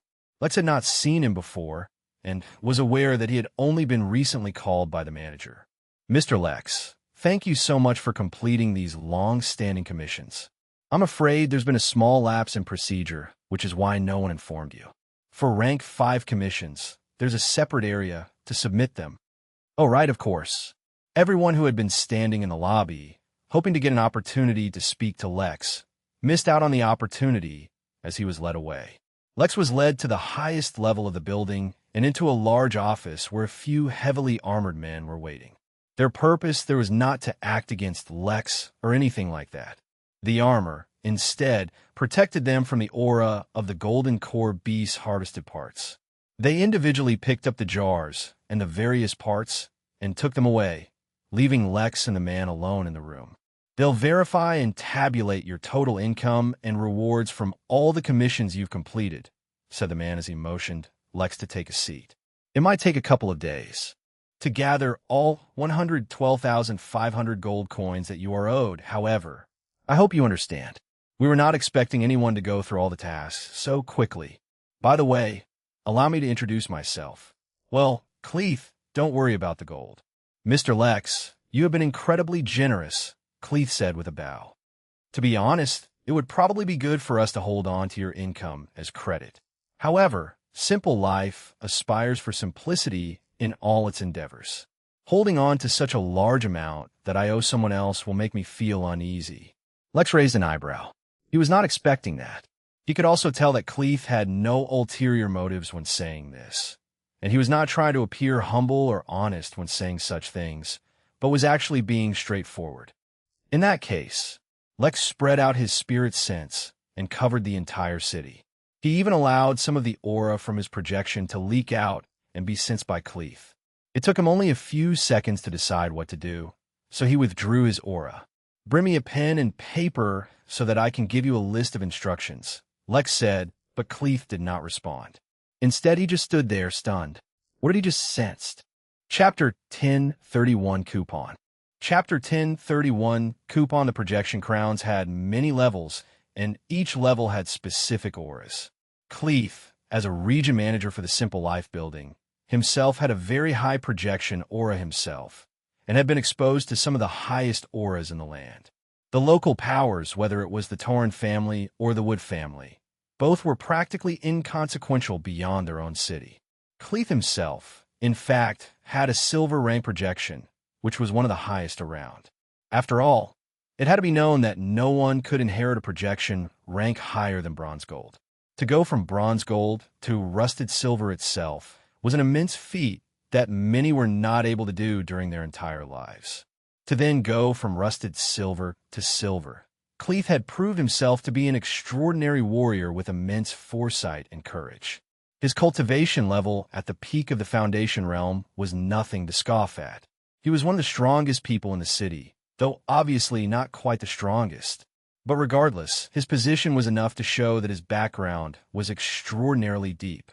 In fact, he had even once been to one of the 3 primary cities of the Seal Domain, each city requiring a minimum of rusted silver projection just to enter. Although not one to show off, it was fair to say that Cleith had felt his fair share of powerful auras.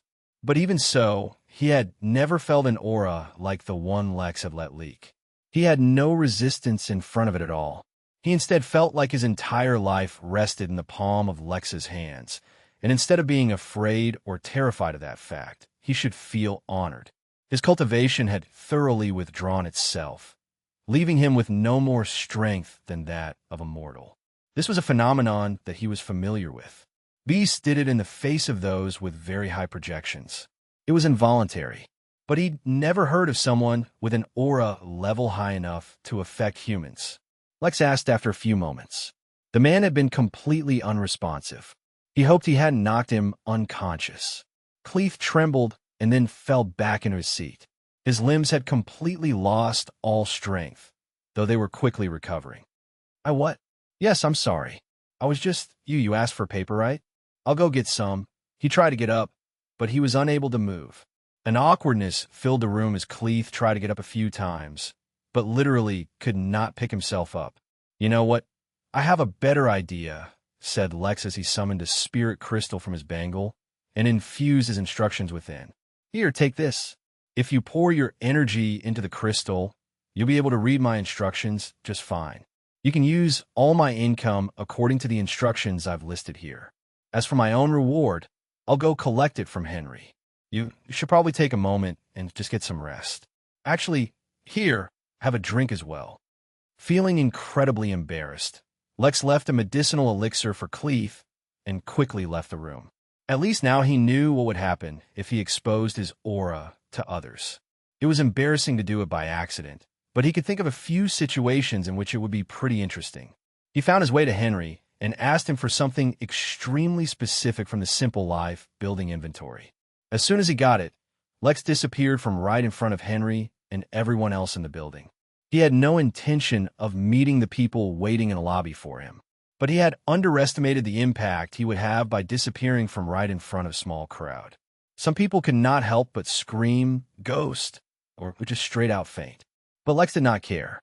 He looked at the reward in his hand, a coupon for the best restaurant in town.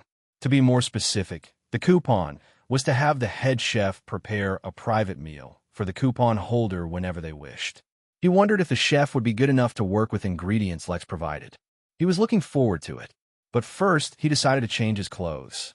Although he enjoyed wearing a suit, it did not fit in well with the clothing style of the area. While Lex had no intention of making himself look like he had been injecting steroids to fit in, dressing the part was not an issue. By now, he knew the city like the back of his hand, which is why he also knew the location of the best clothes designer in the area. Even though Torrenwood was nor particularly well known for its fashion, since most of its residents were workers and warriors, with only a few rich families, it was not like they were completely deprived of it either. Lex walked into a rather well-designed building that looked like it had been carved out of a single, large slab of marble. The building sold more than just clothes and was the closest thing to a mall he had found. His arrival drew a few curious stares, since he was so frail and dressed oddly, but no one made any trouble for him. Yet, Lex also wasn't interested in waiting for someone to make a fool of himself. Even without trying, he had already learned a lot about how everything worked here, so there was no reason for him to act as if he knew nothing. He walked up to one of the staff members and showed his Simple Life registration token, which had his identity as a rank 5 member written on it. "I'd like access to the top floor," Lex said with a smile. "Yes. Immediately, sir," squeaked the girl when she saw his token. A rank 5 member? That was equal to the head of the 2 leading families. She couldn't even begin to imagine the identity of the strange man who had just walked up to her. Chapter 1032, Crab Meat Patty Burger. Chapter 1032, Crab Meat Patty Burger. The girl had not exactly kept her volume low, mainly because she was completely unprepared for the shock she received. That drew even more stares, but Lex did not mind. The stares only got more intense when the people noticed exactly where he was going, but by then it was too late. He had already entered the private elevator, which seemed very high-tech for a relatively low-tech city, and was on his way to the top floor. The top floor was more of a statement than anything functional, as hardly anyone ever qualified to use it. One would need a very high projection quality, high cultivation, or some kind of extremely prestigious accolade to get access to it. Being a rank 5 member of the Simple Life building, which had a stellar reputation and tried and tested ranking requirements, was more than enough, though. The elevator opened to the sight of a man and a woman waiting for their arrival. "I'm about to attend an extremely lavish feast," Lex said very calmly. "I need clothes for the occasion. Something comfortable, though," the woman asked. Any design choices or restrictions? Lex only chuckled. Both the man and the woman were surprised by his request, then filled with excitement. Immediately, they brought him in and began measuring his body to begin making his suit. Fortunately, they were not nearly as thorough as Jeeves, so Lex did not need to hear about his new weight.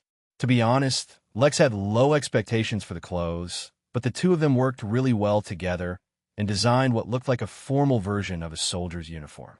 He was impressed, especially when they got to work right in front of him and created the entire ensemble in 20 minutes.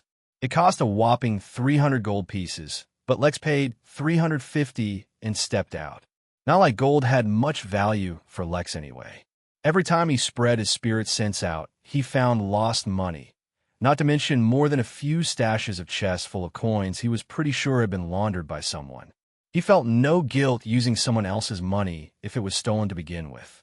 When Lex entered the building, people stared at him because they were confused and curious about his identity. When he stepped out, however, all eyes were on him because he looked absolutely handsome in his clothes, even with his physique, which was skinnier than the rest of the people here. People began to whisper, wondering about his identity, but no one had any answers. Only a few staff members began to whisper amongst themselves about how a rank 5 member of the Simple Life building, named Lex, had visited them that day. Lex then made his way to a restaurant that was built right on the riverside, with a platform that extended into the river, just below the flowing water. This way, the restaurant had a platform with a few seats where guests could sit and rest their feet in the cool, flowing river water. It was quite a popular spot, and seemed to be bustling with crowds of families and friends alike. There seemed to be a few private rooms, as well, which could be booked for those who wish to dine in private. "I'm sorry, ma'am, but the chef's bong-e is not available to cater to a private party," a waitress said awkwardly to a particularly angry-looking lady when Lex stepped in. "Do you know who I am?" The lady could not help but yell angrily. "My son is the oldest grandchild of Jacob Torin. It's his birthday. If he wants crab meat patty burgers for his birthday, then that's what he's going to get.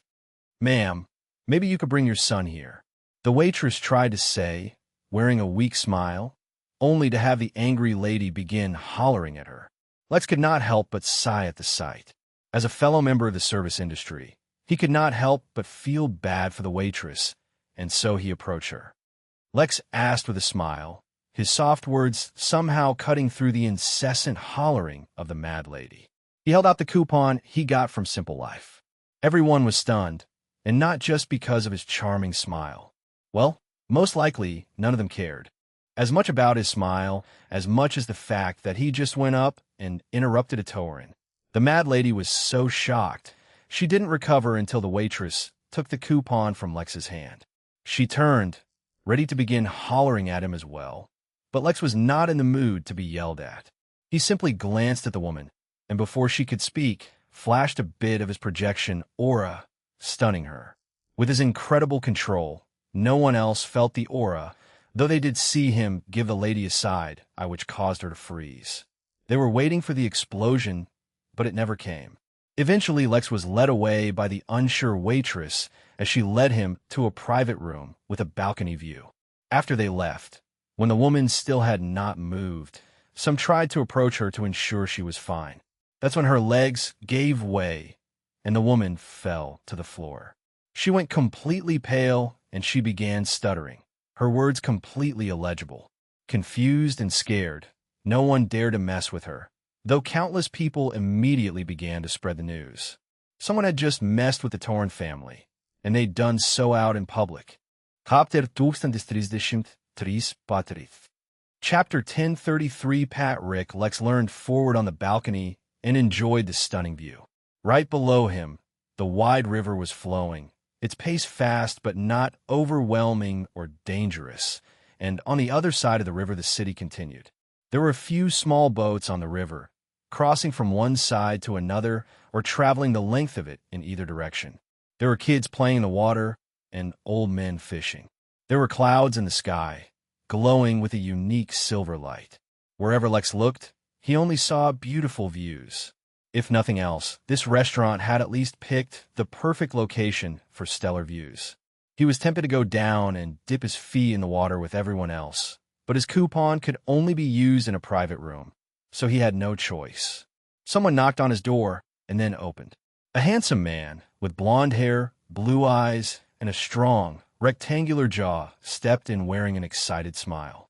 His central incisors had a gap in them, but for whatever reason, they did not take away from his looks and instead only served to give him a simple charm. "Hello, sir. I am Chef Spongy. I can't believe you redeemed the cooking coupon from Simple Life. I know how expensive it was supposed to be. I feel honored that you would redeem it. I have also been looking forward to trying your food," Lex said with a smile. "Of course. I am at your disposal today. I've heard a lot about your burgers, so I've been looking forward to trying them. By the way, don't judge me based on my appearance." "Do not worry." True to his word, Spongy exited the room and entered the private kitchen, which was adjacent to the private room, and visible due to a glass wall separating them. Undeterred by the audience, Spongy immediately turned on his grill and began preparing his various ingredients. Lex watched him cook, something he never expected to find interesting. Yet here he was, enjoying himself. He was also aware of the small crowd that was gathering outside, though he did not pay much attention to it. Even when, from a distance, another group arrived, Lex only nominally paid attention to it. At the forefront was a man wearing a green suit and a mean expression. The sight of him seemed to intimidate and excite many people at the same time. "I can't believe it," said one of the men, observing from a distance. "It's Plank Torin. I heard the problem was caused because of Spongy. It's said that Plank Torin has been trying to poach him for his own restaurant for a long time, without success. I heard his restaurant is literally shaped like a bucket." The man in the green suit heard the words being spoken all around him, but he ignored them all. He just walked until he eventually reached his wife, Karen, who looked extremely upset. He asked, taking her hand and looking her in the eyes, "I have failed you, Plank. I have failed you. Let's just go home." "It's fine, Karen. You go home and get some rest." The mad woman reluctantly nodded and was led away by another group. Plank, who was holding in his anger so far, turned and was about to enter the restaurant to cause a scene when someone stepped in front of him. Lex, who was getting ready to flash his aura again, could not help but raise an eyebrow. He had heard of this man as well. With bright pink hair and more confidence than anyone else around, the greatest star of Tornwood and best friend of Spongy, Patrick. "I don't think so, Plank," he said, completely uncaring that he was outnumbered 12-1. "I think it's about time you give up." At around this time, a bored-looking waiter opened the door to Lex's room and brought in the first burger, steam still rising from the patty inside. "Please enjoy," he said, and placed the burger in front of Lex. The smell of it was genuinely unexpectedly good, and could not help but remind him of the failure of a cook he had at his own restaurant. For a brief moment, Lex also considered poaching Spongy, but then pushed the idea away. Filled with great anticipation, Lex took a bite from a burger, and his mind seemed to explode. The bun was so incredibly light and fluffy that it felt like he was biting air, yet it had the mildest hint of sweetness packaging the savoriness packed inside of it. The meat was so tender, it gave way as soon as he bit it, and reached the perfect amount of juiciness one would want from patty. It was not enough to drip or soak the bun, but more enough to deliver a great rush of flavor. The onions were perfectly caramelized, so that their crunch texture added to the sensation of the bite, and their flavor blended perfectly in with the meat. The thin slice of lettuce added an air of freshness to the bite, so that it was not overwhelming, and the slice of cheese perfectly coated everything. Lex forgot everything. He forgot all the troubles he had ever experienced, the pressure of looking for the resin, the threat of the system disappearing, his family abandonment issues, and everything else. With this one bite, Lex had discovered the answer to the greatest question in the universe. But before he could enjoy the sensation much longer, his door slammed open, interrupting his experience. Plank barged in. Chapter 1034, Eventful Day. Chapter 1034, Eventful Day. Ever since he began cultivating, Lex had a complicated relationship with food. At first, he was extremely reluctant about the fact that slowly he would lose his sense of hunger as his body gained the ability to make do without it. His love for food caused him a great amount of pain when he thought about the fact that he might lose his taste for it. Not that he would ever dislike food, but that heightened experience of having great food when he was really hungry would surely be something he lost. But no matter how reluctant he was, it was a bitter reality. Over time, as he became busier, he had less and less time to eat. In fact, as of late, days would go by without him realizing he hadn't eaten since his body wouldn't really remind him, and he would be otherwise occupied. The tragedy was somewhat further enhanced because the food requirements of his body also became more strenuous. So for him to actually make use of the food he ate, the ingredients needed to be of a higher quality. That meant other foods did not taste as good as they used to. Sure, there was that period at the temple where he was getting good food, but that was ultimately limited. So, in a way, whether he wanted to or not, Lex had become distanced from the act of eating and truly enjoying food. It was one of the drawbacks of cultivation that no one ever talked about, probably out of bitterness. So when he got the first taste of that burger, and for it to be so surprisingly and unexpectedly good, blew Lex's mind away. He was completely unprepared for such a pleasant experience. He completely lost himself in that moment. So when Plank slammed the door open and woke Lex from his reverie, there was a moment he forgot that he was supposed to be joking around and became truly angry. It was not the aura of his projection, but domination that radiated from his body as he locked eyes with Plank. In that moment, let alone that delinquent, the whole city froze. But then, fortunately, Lex recalled what was happening and withdrew his aura. There was still the rest of the burger left to eat, not to mention that Spongy would make more until Lex was satisfied, so there was no reason to be angry. But that split second it took for him to calm down was already enough. Plank fell face forward onto the ground, frothing at the mouth in his unconscious state. Lex sighed and then blinked Plank, his wife, and all his goons back to the Torn family mansion. He couldn't be bothered to deal with them right now that he was finally enjoying himself. While no one saw Plank be teleported, many others saw members of the Torn family vanish before their very eyes right after a frightening aura encompassed the city. Some people began to panic, while others began to wonder what was happening. Rumors began to spread like wildfire, some mentioning ghosts while others mentioning a thin human who had come down from the heavens to judge evil. But after a while, since nothing else happened, people began to calm down and the panic started to fade. That's when another kind of rumor began to spread.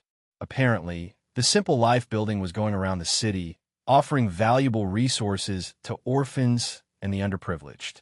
Some people who were sick and had no money for treatment received a home visit from Simple Life staff who delivered medicine that would cure almost all illnesses in one go.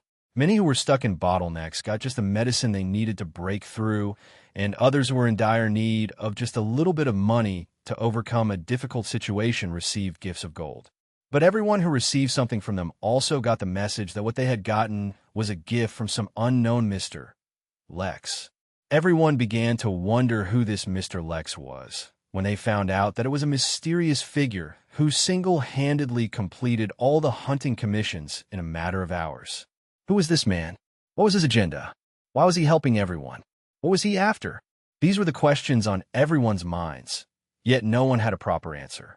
The day was extremely eventful, and the people of the city couldn't keep up with the information. In a dark alley in the city, Hildy, who was standing over the bloody body of yet another assassin, was wondering how she could possibly escape her predicament when a staff member from Simple Life suddenly showed up. He ignored the body on the ground and simply looked at Hildy. "Miss Hildy, is that you? According to the instructions, this is where I would find you, so you must be her. Here, you go. This is a small present for you from Mr. Hildy." Had her guard raised, but she was really too weak to resist an attack. Therefore, all she could do was accept the gift. Surprisingly, no attack came and the man left. Stunned, she opened up her gift and saw it contained healing medicine. Who was this Lex, and how did he know she needed help? The image of the man she helped bring to the city popped in her mind, but she dismissed it. How was that possible? There had to be some other explanation. Before considering it, however, she began to limp away. Staying here was not the best idea. Meanwhile, Lex was finishing up yet another burger. It was splendid and exactly what he needed to help him relax. He could not help but wonder if Spong Yi might be a system user with a cooking system. How else could he cook so well? But even if he was, Lex had no intention of prying. Instead, he was considering his grand finale in this small city. He was about ready to move on and begin searching for the resin, right after one more mysterious act. Chapter 1035 Monument Manufacturing. Chapter 1035 Monument Manufacturing. Now that he was about to leave, and had already had his fun, Lex spread his spirit sense over the entire city. What did it matter if he learned everything there was to know about this place? He was done trying to immerse himself into ordinary life. From what he could tell, body cultivation was the orthodox cultivation path in this place. It made sense. On Earth, body cultivation was a lot harder than spiritual cultivation because there weren't enough resources that supported body cultivation, but that didn't seem to be the situation here. Back then, zombie cores had become very popular because of how they supported body cultivation. But here, Lex had already spotted countless fruits that were considered normal, everyday fruits that people ate as snacks that were even more effective than zombie cores. Of course, that was because this was a new realm and was packed with extremely concentrated spiritual energy, but even if it was temporary, this was the reality these people were living in. It did not matter to them how rare these fruits were on the outside, because here they were normal. With that in mind, what can Lex do that would be considered a really big deal here? He could think of a few things, to be honest. He could either do something that reinforced the body cultivation system, but better, or introduce something from the spiritual cultivation method. But what should he do? Unable to decide, Lex pulled out a coin, closed his eyes, and flipped it. If it landed on heads, he'd do a tournament-style elimination method to give the final winner an award. If it landed on tails, he'd leave a monument in the middle of the city that no one could destroy or move, which would only give out its technique to someone suitable. The sound of something cracking attracted his attention, and he opened his eyes to the sight of the coin embedded into the roof, revealing the tail's side facing him. Since it's on the roof, does the tail being visible mean that heads is actually on top? After a quick consideration, Lex decided to stick to tails. Lex naturally did not have the means to create such a random monument out of nothing, nor did he happen to have one such thing on him at the moment. But what he did have was a ring with the soul of a dragon. He had already learned that dragons lived an incredibly long time, which meant that they were easily prone to boredom, and so partook in many activities no one would expect, from watching plays, reading books, playing video games, and more. Hosting random tournaments and randomly dropping such monuments to stir up their subordinate races was included in those activities. He explained to Pell what he wanted to do, and the trusty ring spirit quickly searched its memories for a suitable method that could be used by Lex. Once again, the issue was that he was too weak to use most of the techniques used by dragons, and so he had to rely on one of the training techniques as well. But even though it was merely a training technique to manufacture something, it was more than enough to fulfill Lex's needs. After thanking Spong Yi for the over 100 burgers he made for Lex, and leaving behind a healing serum as well as a reward for Pat, who had taken a beating trying to stop Plank, Lex teleported away. He had to focus on learning the technique, and then quickly making a nice, eye-catching monument, which would also serve as a treasure, which would select someone suitable and transmit techniques to him or her. Normally, when one imagined treasure manufacturing, they would imagine an assembly line or something being made by heavy machinery, or maybe something being made piece by a blacksmith if they were old-fashioned. But dragons had an entirely different way to manufacture things. Lex took out a number of various metals and ores from his spatial bangle, and then visualized the monument he wanted to make, as well as its capabilities. He doubted he'd succeed on the first try, but he was a quick learner, so it shouldn't take too long. Lex summoned a glyph that he was really excited to use, the dragon's breath glyph. He felt heat build up in the back of his throat, and after aiming at the ores, began to breath out a thin streak of yellowish golden flames. Fed by his spiritual energy as well as domination, his flames were more than just hot.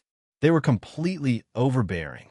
The ores began to melt and then purify on their own, while the other metals began moving within the flames, as if invisible hands were controlling them.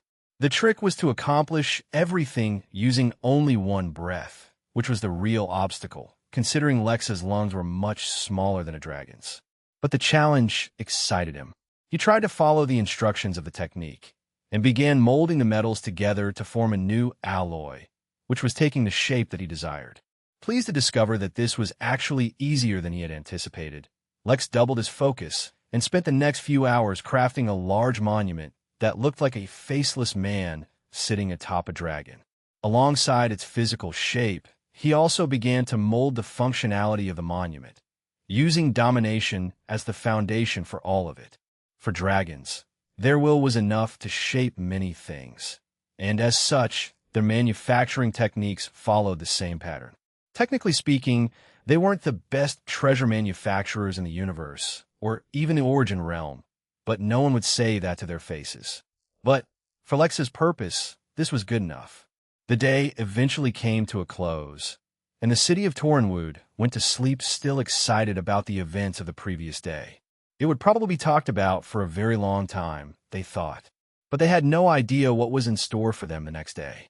Chapter 1036 Legacy. Chapter 1036 Legacy.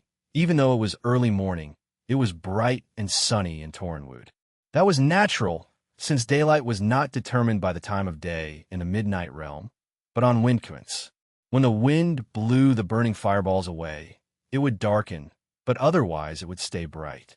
But most of the time, there were enough burning fireballs in the sky so that even if some were blown away, others would maintain the light. Which is why the day cycle, in most places, was just based according to the biological cycle of the various races living there. That is why, even though it was bright outside, most people were within the confines of their homes, fast asleep. The excitement of the previous day had kept many up late, which is why many were bound to have a late start to this day. But some were still awake. Whether it was the countless underprivileged kids who'd suddenly gotten their hands on resources that would allow them to cultivate, or the sick who had gained a new lease on life, or those who'd finally had their debts forgiven, or the Taurens, who had been humiliated, they were all awake. To them, time was just a human construct. They could not give up the moment they were living in just because the clock said it was early in the day. Many of them were too excited to sleep. Some of them were too angry for it. All of them had their thoughts preoccupied. But regardless of what they were feeling, they were the only ones who weren't rudely awakened when an overbearing aura suddenly enveloped the entire city. It was not oppressive or threatening, but it was so powerful that it could not be ignored. Even though the citizens of the city began to panic, as they could not understand what was happening, the aura itself was filled with a feeling of calm. It lacked all sense of urgency, and merely demanded attention and nothing else from the residents of the city. The city, the earth, the river, the forest, the air, and the world itself trembled under the might of the declaration. An aura of gold, a level higher than any had ever reached in the entire sealed domain, pervaded the entire city and brought everyone to their knees. A blinding light suddenly shone in the sky, unstoppable by any wall or boundary. Even those who were within their homes could see it, though whether they saw the image for real or it was just in their minds, no one could know. As the light dimmed, a vague outline became visible. But as time went by, the light became even dimmer, and the outline became even clearer. At first, when the people, and even the beasts of the surrounding forest, saw what was within the light, they felt a fear that chilled them to their very core. It was a creature they had never even heard of, but something from within their very being told them that it was far beyond their meager selves. They were insects and nothing more in the face of that creature. But then, suddenly, their sights honed onto something else. Atop the cataclysm that took the shape of a monstrous creature, there was another figure, and it was that of a man. The hearts and minds of everyone shook as their whole world turned upside down. Their very souls trembled with excitement, as if they had seen a miracle before their very eyes. The natural order of the universe was turned over in front of their very eyes. They did not know why such thoughts came to them in their hearts, but they knew it was true. Peaceful and unconcerned, the figure of a man sat atop the forehead of a world-ending calamity. That is when everyone realized that the aura they were feeling were actually two distinct auras. The first overwhelming aura, one that took the entire city captive, was the aura of the creature. The second aura, one that was laced with gold, was that of the man sitting on top. Before they could speculate any further, the figure slowly started to descend from the sky out in the open outside the city walls. The aura began to recede, but as it did so, it beckoned them to come. An abrupt stampede seemed to occur as every living person in the city seemed to break into a sprint as they ran towards where the monument fell. They they needed that legacy. They needed that world-toppling power. Naturally, those who were stronger overtook the crowds and soon found themselves outside the city in an area that seemed to have changed overnight. There was a massive monument of a creature lying prone, and on its forehead a man, in the middle of an equally amphitheater of marble that seemed to have appeared out of nowhere. Some hesitated to enter, but others dashed in, uncaring. They had to get their hands on the monument first. They were getting ready for a fight. But all was not as they had thought, and when they entered the amphitheater, they realized that their objective was nearly impossible. An oppressive aura radiated from the monument, though it did not spread farther than the walls of the amphitheater. The aura held down those who wished to move forward and crush their will to dust. To approach the monument seemed almost impossible. But more than that, alongside the pressure, a series of thoughts seemed to automatically enter the minds of those who entered the amphitheater. They were the rules of the place. Any who wished to come were allowed, whether they be man or woman, adult or child, human or beast. The monument alone will be the judge of who is worthy of its legacy. If any dared to stop or bar entry of others from trying, they would forever be disqualified from truing. More and more people began to arrive, and soon, even beasts. But oddly enough, none of them fought. All of them had their eyes focused on the figure atop the dragon that had no face. Cleef could not help but wonder why the physique looked so familiar. Then a name suddenly entered his mind. As if detecting his thoughts, the figure, the one that was supposed to be inanimate, turned to look at him, and then winked. Chapter 1037 Perfectionism. Chapter 1037 Perfectionism. Lex just could not help himself. There was a part of him that wanted to go down and work on the monument some more. He had thoroughly underestimated how much fun it was to create something, and his weird knack for perfectionism that he had thought disappeared made a comeback. It was a strange trait he developed during his programming days. Sometimes, certain pieces of code would function, but would have theoretical limits or flaws. Any programmer worth his salt would just make a comment and just move on. Not Lex, though. He would have to find a way to fix the code so that it would work regardless of the situation. Other times, when he couldn't get a piece of code to work, even though it really should be working, he would go insane working on it until he fixed the issue. Honestly, he half blamed his tumor growth on the stress of one particular project that just wouldn't work and required weeks of debugging, only for someone to realize they used a colon instead of a semicolon. But for all the stress it gave him, the feeling of making something that worked flawlessly, or at least as intended, felt wonderful. It was great, and to see others use and experience his work felt even better, which is why he felt slightly alarmed when his tendencies to perfect his work, which had disappeared for so long, suddenly returned. The monument, as it was, worked as intended. He did not expect to encounter anyone within this sealed domain who would be powerful enough to unravel the restrictions of the monument. But there was a part of his brain that kept insisting he fix the flaws that were created as a result of him trying to finish the monument in his very first attempt ever.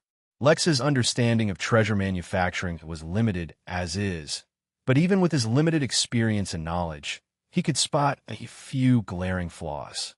Theoretically speaking, he could fix them if he tried. Fixing them without starting from the beginning and retaining the existing monument would make the task a little more complicated, but it was still possible. Fortunately, his amazing comprehension abilities made it so that he was a quick learner, so it shouldn't be an issue. The only actual issue was the mental struggle he was undergoing between leaving it alone and moving on and spending a bit more time here to fix it. But while he could not come to a conclusion on what to do about that, he didn't mind at all spending a little time to sit and watch everyone take a crack at getting the legacy of the monument, as it were.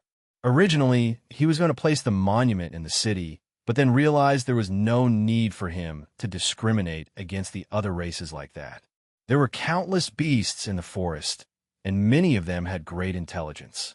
Even if they weren't intelligent, they at least cultivated, which made them automatic contenders. So he changed the plan midway. Adding an amphitheater was a good way of limiting the influence of the monument, as well as creating a neutral zone. But he was not inside the inn, where the snap of his fingers could pop out any building he could imagine.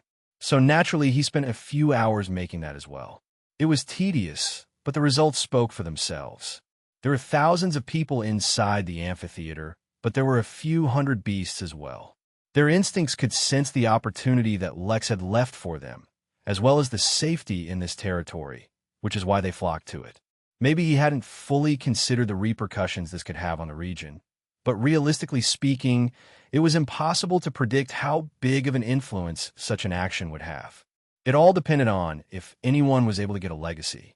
Indeed, Lex left behind more than one legacy, though each was of varying quality. The legacies were also not a one-time thing, so they could be unlocked a number of times as long as the conditions were met. He tried to add fail-safes, such as disqualifying anyone who broke the rules, but it was not exactly easy to attach an if statement to a monument. Not to mention that it was not easy to check everyone for everything they did. He did the best he could and hoped things would work out. He could already see that the Torrent and Wood families were struggling with the decision over what to do. They wanted to limit access to it, but the warning given was keeping them hesitant. Not that it mattered. Even without his system for disqualifying people, Lex had not made it easy to gain any of his legacies. The techniques he put into the monument ranged from some he used himself to others Pell gave him, but all were very useful on some scale. As he watched the crowd struggle to get closer to the monument, he noticed something. Someone tripped and fell forward. Although that person hadn't noticed it yet, they stumbled upon a loophole that would allow them to make great progress towards coming closer to the monument. Detecting that loophole so early on was the feather that broke the camel's back. Lex could not ignore the monument's flaws anymore. But if he was going to fix it, he had to think about it. Rubbing his chin, Lex began to pull out more materials and glanced over the many manuals Pell had given him for manufacturing treasures. He also had to find a way to get everyone to leave for a few hours. Well, hopefully only a few hours. He could not afford to pull a repeat of that debugging incident. In fact, to make sure of it, Lex entered his flow state. How was it that this was the first state he ever unlocked, yet it was still the one he used the most? Whatever. It didn't matter. He had work to do. Chapter 1038, Creepy Underground Temple. Chapter 1038, Creepy Underground Temple. Repairing the monument ended up taking an entire day. Lex had to make preparations first, and when he was ready to work on it, he just entered everyone's thoughts and gave them the idea that they should come back tomorrow, finally emptying the place.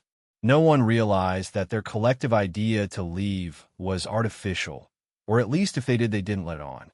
That gave Lex plenty of time to fix certain things, such as the loophole that allowed people to make progress by constantly falling forward. But after that, unfortunately, the fun time was over. It was time to get back to work, no matter how much he wanted to continue his shenanigans. Lex used the WRM's glyph and began to search the sealed domain. Moving at a fast speed, he encountered dozens of cities, such as Torrenwood, but was intrigued to learn that there were no road networks connecting the cities. It was as if the entire territory was divided into countless small city-states, each ruled by one or two families. Overall, though, they seemed to be doing fine, not that he was focusing too much on them. The domain had strict boundaries, so it was only a matter of time that Lex found the resin. More than once he encountered zones that could even restrict him from entering, but revealing his crown projection would open them up for him.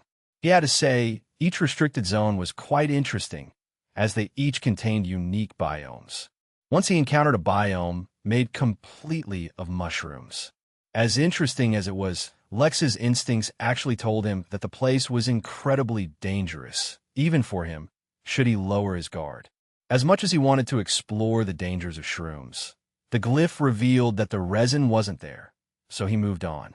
Another time, he encountered a biome where bright blue, earthen spikes jutted from the ground every few feet, creating narrow paths for one to walk.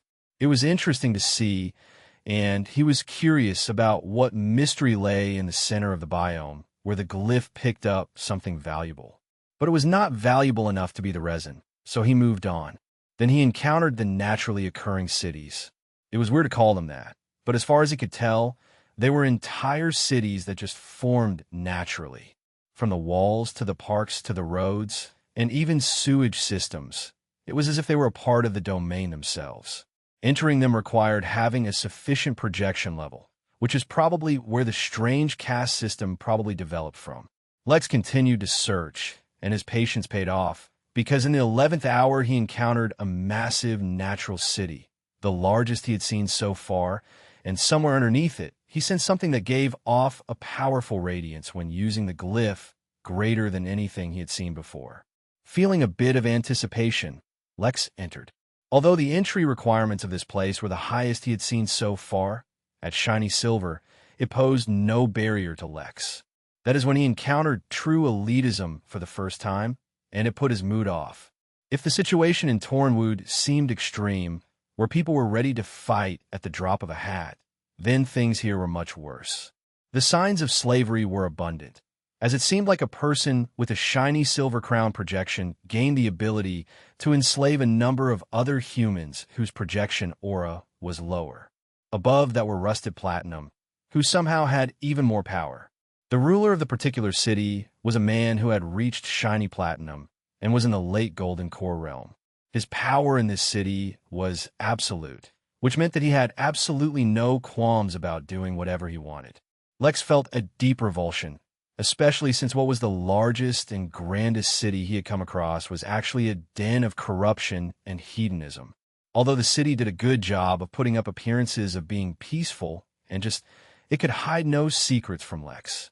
Just as he had left a great monument in Tornwood, Lex felt a strong urge to cleanse this place of its filth. But before doing anything else, Lex decided to keep his focus on the resin. He was too close and didn't want to risk any accident happening. He made his way to the center of the city, which was actually a palace surrounded by a massive lake. One would think that it would be used by the ruler, but it was more or less abandoned because moving to and fro from it was too tedious, as far as Lex could tell. Lex entered his soul state and directly descended through the palace and moved underground towards the source of what he could detect from the resin. Lex was not surprised to learn that there was more to this place than met the eye, as vast torrents of spiritual energy were flowing underground, like a raging river. Even Lex had to be careful to avoid those currents, and they could absolutely sweep him away and overwhelm him. Fortunately, while the actual current of energy was chaotic, they stayed strictly within channels that had been created for them. When the distance between Lex and what was presumably the resin was only half a mile, he encountered a barrier that prevented him from descending in his soul state any further. He could probably go through it the way he entered the domain, but considering the extremely high volumes of energy flowing through that region, he decided on a more cautious approach. There was a network of tunnels that seemed to be descending, so Lex entered one of those and decided to see where it led. Despite seeming abandoned, Lex could not help but notice how fresh air flowed through the tunnels, and thin strips of glowing marble illuminated the path. This was definitely a creepy, yet ancient secret temple of some kind as far as Lex was concerned. Maybe it contained the secrets of why this domain was different from how it should be, because so far, Lex had not encountered anything out of the ordinary, or the fairies that Pell told him about. Maybe now he would have the chance. Chapter 1039, Great Savior. Chapter 1039, Great Savior, the first thing that would come to anyone's mind when exploring an old, abandoned, underground temple would be traps. Anyone who had seen any movie ever would know to expect traps. Why would there be traps, and why would they work hundreds of even thousands of years after being made? Lex could not guess. But he was not looking forward to being impaled by a row of spikes or run over by a massive boulder, no matter what the excited expression on his face may seem to indicate. Lex also did not pull out a hat that looked eerily similar to the hat of an iconic movie figure who was both an archaeologist and a treasure hunter. To no surprise, Lex immediately discovered that there really were traps in the tunnels. However, fortunately, Lex was both too powerful to be affected by them and too sharp to fall to them. Even if he withdrew his spirit and soul sense, which he did not, his instincts would immediately warn him that the tunnels were trying to trick him into entering an illusory maze. There was no point in entering a trap once it was already detected, so Lex spent only a few minutes making his way through the entire tunnel network. Once, just for research, Lex allowed himself to trigger a trap. The walls began closing around him, though their speed was embarrassingly slow, at least to Lex. What's more, even though he stood in place and allowed the walls to try and squeeze him, they could not. Though Lex suspected anyone else would have been turned into meat paste, the walls could at most give him an unsatisfactory massage. The torrent of spiritual energy running through the walls would actually be more dangerous to Lex than the traps themselves. Regardless, with no real obstacles in his way, Lex quickly reached the end of the tunnels. It led to a locked chamber with no indication of how the doors should be opened, but Lex's increased intellect solved the riddle in only a few seconds. With a defeated sigh, Lex channeled his own spiritual energy through certain hidden pathways and opened the door. Since the chamber blocked out Lex's spirit, since he did not know what to expect behind it. That was why he was finally surprised when he discovered the chamber actually contained a small replica of the city up above. But half a second later, Lex realized it wasn't necessarily just a replica. Small figures moved through the roads and streets, going about their day, living their daily lives. Thousands of fairies were living there, though they seemed pale and had withered bodies. When the sound of the opening chamber door reached them, the entire city seemed to freeze, and the fairies looked out at Lex with eyes full of fear and wariness. They were on guard and ready to fight. Were they also slaves? One fairy, dressed in battle armor and carrying a remarkable lance, flew up into the air and addressed Lex. "What do you want, human? We have been keeping our part of the bargain." Though he had been able to easily discern everything else in this place so far, the sight before him truly had Lex stumped. Were the humans up above, keeping the fairies trapped down here? "I am not sure what you mean," Lex explained. "I have no relation to anyone you may have dealt with earlier. There is nothing here for you, human." Lex felt an urge to scratch his head, but resisted. He could tell that whatever he was looking for was close, and the path led through this chamber. He wanted to avoid picking a fight with the fairies if possible. "Look, I have to get through, but maybe we can work out some kind of deal," the fairy repeated, his voice trembling with rage. "How about not being enslaved and used as livestock? You have been using us fairies for too long to enjoy benefits you don't deserve. Do not think we will tolerate any more indignity." Lex could not help but purse his lips. Pell had told him already that fairies had been cursed to be overlooked and enslaved. Although he had encountered countless fairies before, he never really noticed. Now, though, he found it hard to ignore their condition. A part of him did not blame the humans, since the fairies were suffering from some kind of racial curse. But at the same time, humans could enslave even their own, so he doubted they needed much more of an incentive to enslave others. Lex spread out his aura, both his domination and that of his crown, to freeze the fairy on the verge of fighting him. "I'm not from the humans who have enslaved you," he said, his voice reverberating through the chamber. "But maybe I can help you, if you tell me your circumstances.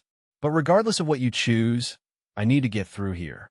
Domination held the fairies in place and prevented them from acting rashly, but his golden aura did not have the same reaction it did for humans.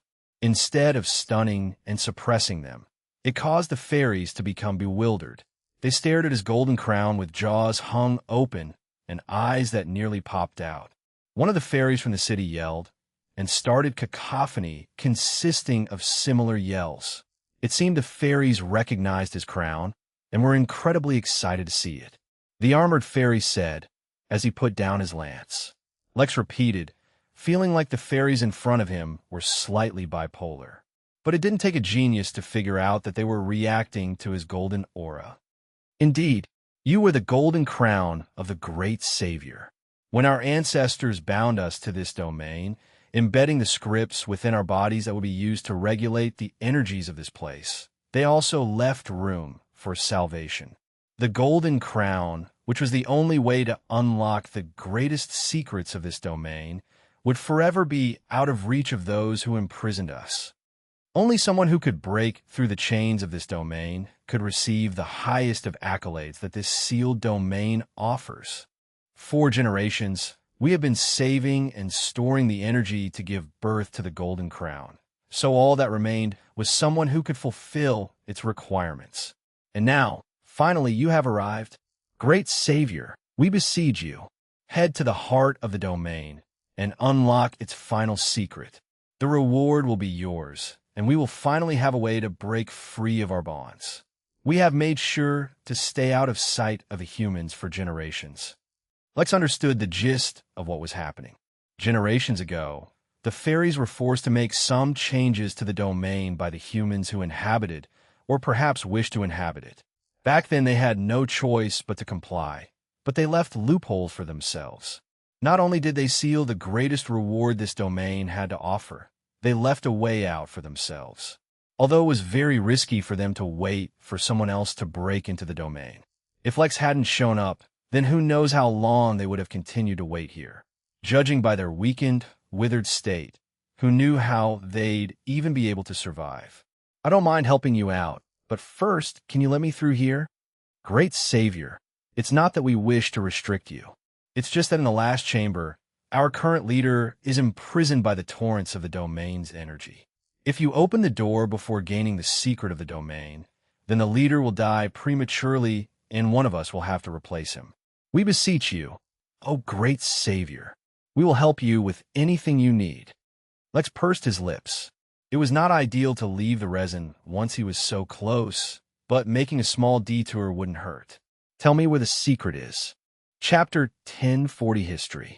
Chapter 1040 History. The fairies were slightly taken aback by Lex's impatience, as well as his willingness to help them out so easily.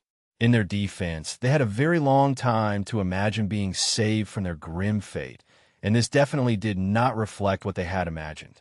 First of all, the moment that they realized that the destined savior was a human, they felt a slight bitterness. They did not expect a human to work against his own race for their benefit. They also did not want to associate any positive feelings for the race that was responsible for trapping them to begin with. But he just seemed to be concerned about getting into the final chamber. He neither cared for the great secret of the domain, nor what they would offer him in exchange for their help. The heart of the domain is a treacherous place. The armored fairy tried to warn Lex. Yes, I got it. Lex asked. He didn't want to seem too pushy, since these fairies had been suffering for a long time.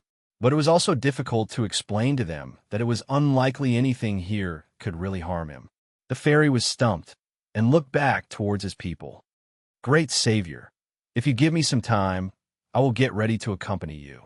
Sure, go ahead, said Lex, letting out a defeated sigh. It was as if there was some all-powerful mastermind, carefully orchestrating the events of his life, some diabolical figure, authoring his exceedingly long journey so that he would just stay in suspense about the use of the resin longer. What did Guy need to do to get a break? The fairy returned to his city and walked to the very castle through which he had arrived down here. But the castle and the small-scale replica did not have an underground tunnel network, but was instead housing what seemed like a supervisory council. The fairy met with them, and must have had a long conversation with them using his spirit sense, because he didn't hear them actually speak. Lex could technically spy on their conversations if he entered their minds, but he didn't want to pry. He asked, out of pure curiosity and no desire to spy or misuse the ability at all. Secretly is the main focus here, he specified.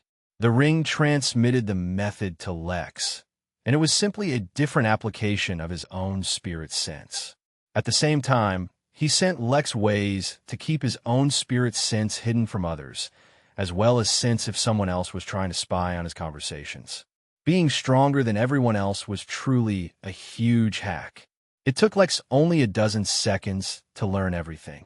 He eyed the fairies once more, but then shook his head. He let them have their privacy. The meeting did not take too long, and the fairies soon left, though Lex could not help but notice all the looks it was getting from its fellow fairies. It was as if it was going on a pilgrimage from which it would never return. Even the fairy himself wore a somber expression, as if his entire life had been leading up to this moment of great sacrifice. Lex felt like facepalming, but restrained himself. Lex asked, "I can sense the location of the domain's heart." "Well, hold on," Lex said, as he allowed the fairy to grab onto his sleeve. Then he teleported away towards the west. The fairy, who was not mentally prepared, was stunned. It had never experienced teleportation before, nor did it know of it, so it could not comprehend what had just happened. "I'll keep teleporting over large distances. You just keep guiding me on where to go," said Lex, as he looked at the fairy. If one ignored loose, wrinkled skin the fairy had accumulated, it was actually kind of cute. "I will guide you, Savior." "You have no idea," Lex said while chuckling, as he teleported once more under the fairy's direction. "By the way, my name is Lex. You don't need to keep calling me Savior." "Indeed, Savior Lex, it would be my honor to tell you our history. My name is Leroy, and I am from the Haka bloodline. Long ago, before we lived in the domain, fairies and humans had formed a temporary alliance. We both had been exiled from, under the Tree of Heaven, for other, stronger races took our place. As the Tree of Heaven requires only the strongest and the best to tend to its roots, our failure meant that we had lost our homes and our protection. Banished to the unshaded lands, we were sentenced to a nomadic life, looking for refuge. But no matter where we tried to settle, we would be found by the races that had replaced us. They were not satisfied with just exiling us. They wanted to eliminate the entire race so that we could never recover and retake our place. Weakened and hunted, we ran and ran till it seemed there would be no hope. That is when the humans discovered the domain. But there was one significant flaw in the otherwise natural fortress, which were the many openings that would appear from time to time. Although the openings were selective in who they allowed in, we could not risk it. That is when the humans proposed a joint sacrifice. Using the immense knowledge of their race and the amazing abilities of ours, they devised a way to close the domain to outsiders.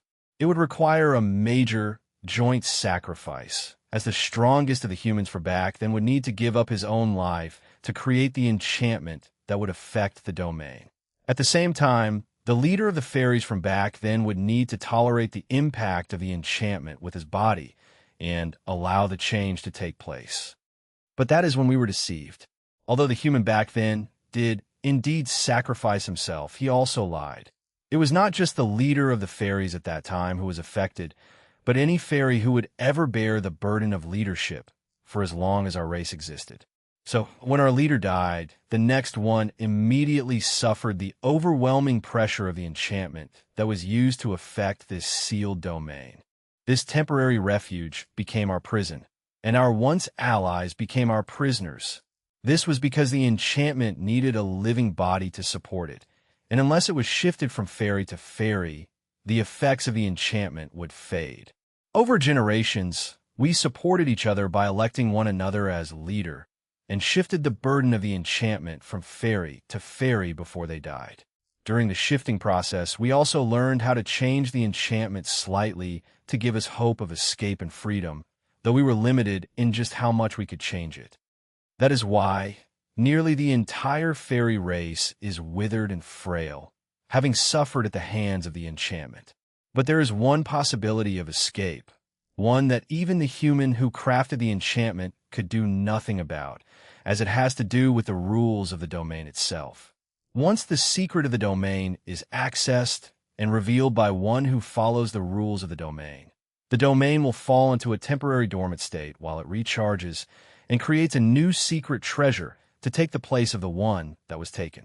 That dormancy is the opportunity we need. The fairies have hidden for generations, out of sight of the humans, and have worked to build the misconception among them that all the fairies have died. This is so that once the dormancy period comes, we can escape the domain in secret. Otherwise, in our exhausted state, we will not be able to fight against the humans if they try to trap or make use of us again. In such a case, all we can do is fight to our death. In the absence of hope, we can dash, Lex asked, pointing to a shining treasure. At some point, unnoticed by Leroy, they had made their way through layer and layers of deadly traps and barriers that had prevented humans from reaching it for thousands of years. Chapter 1041, Not the Journey, Nor the Destination. Chapter 1041, Not the Journey, Nor the Destination. Getting to the heart of the domain wasn't exactly simple. He had to consistently check with Leroy to see if he hadn't accidentally teleported past it. But at a certain point, Lex was able to tell on his own where the heart was. It started with entering a bog that gave off a noxious gas that was both corrosive and poisonous. Of course, it did nothing to Lex, but he could see how anyone else would have been highly inconvenienced if not completely deterred by it. The fact that the bog also contained countless venomous beasts was also a strong indication that they were close.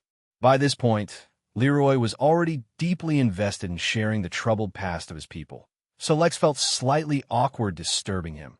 So he continued on his own. His WRM's glyph also helped at this point, as it could pick up the value of whatever secret the domain was hiding. After the bog, in an extremely rocky region with a terrain that would be difficult to traverse for anyone traveling by land. Countless rabid beasts flew in the air, discouraging anyone from taking that route as well, though once again Lex just ignored them.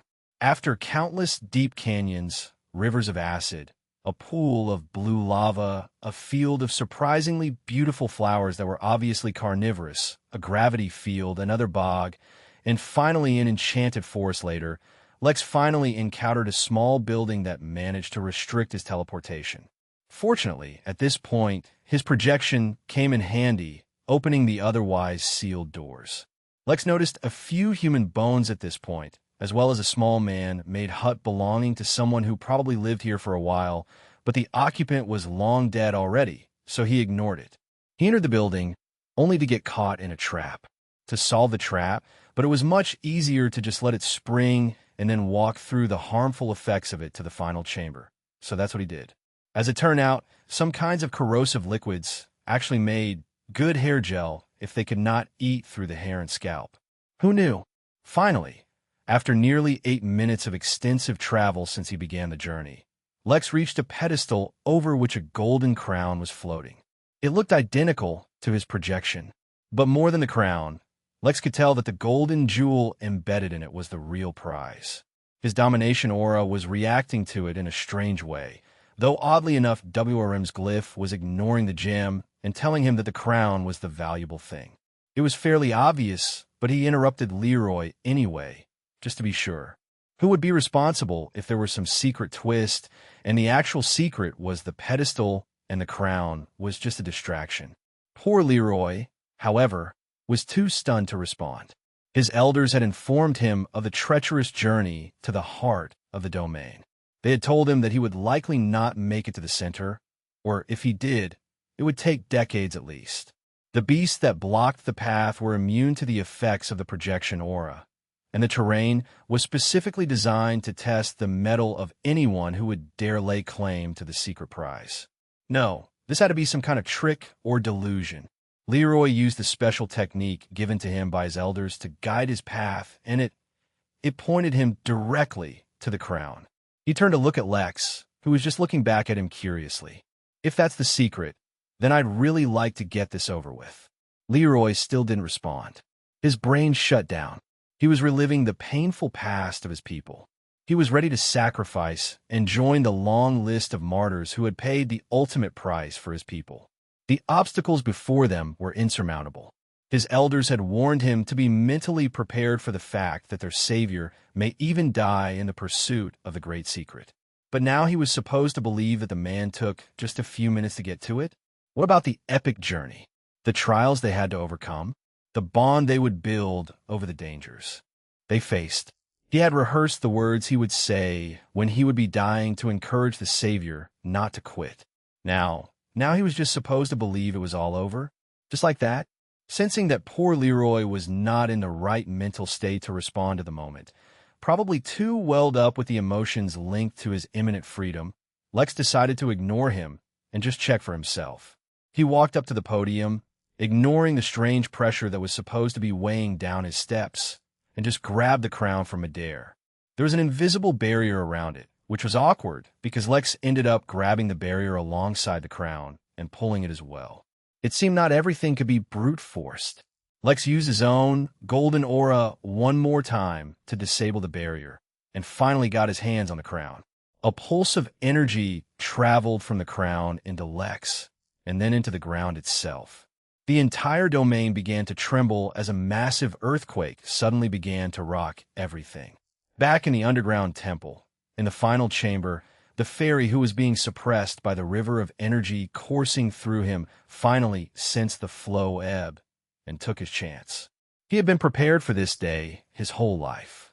It was time to break the enchantment. Lex, however, ignored everything because he heard a very familiar sound in his head. New notification. Chapter 1042 Great Feat.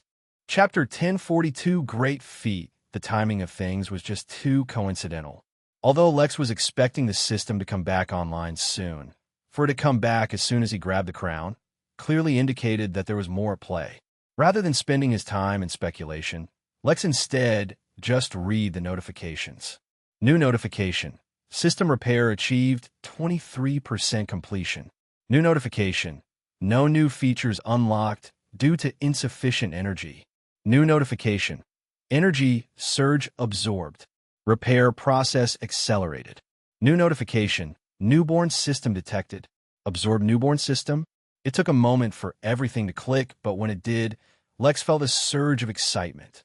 His talk with the Rhino Centaurs gave him hope that he might find other systems within his realm, but he never expected to actually encounter one. After all, his personal experiences had always been one filled with extreme inconveniences and unnecessary troubles. Well, technically speaking, even this time there were many obstacles in his path, but he had just overcome them by being much stronger than them.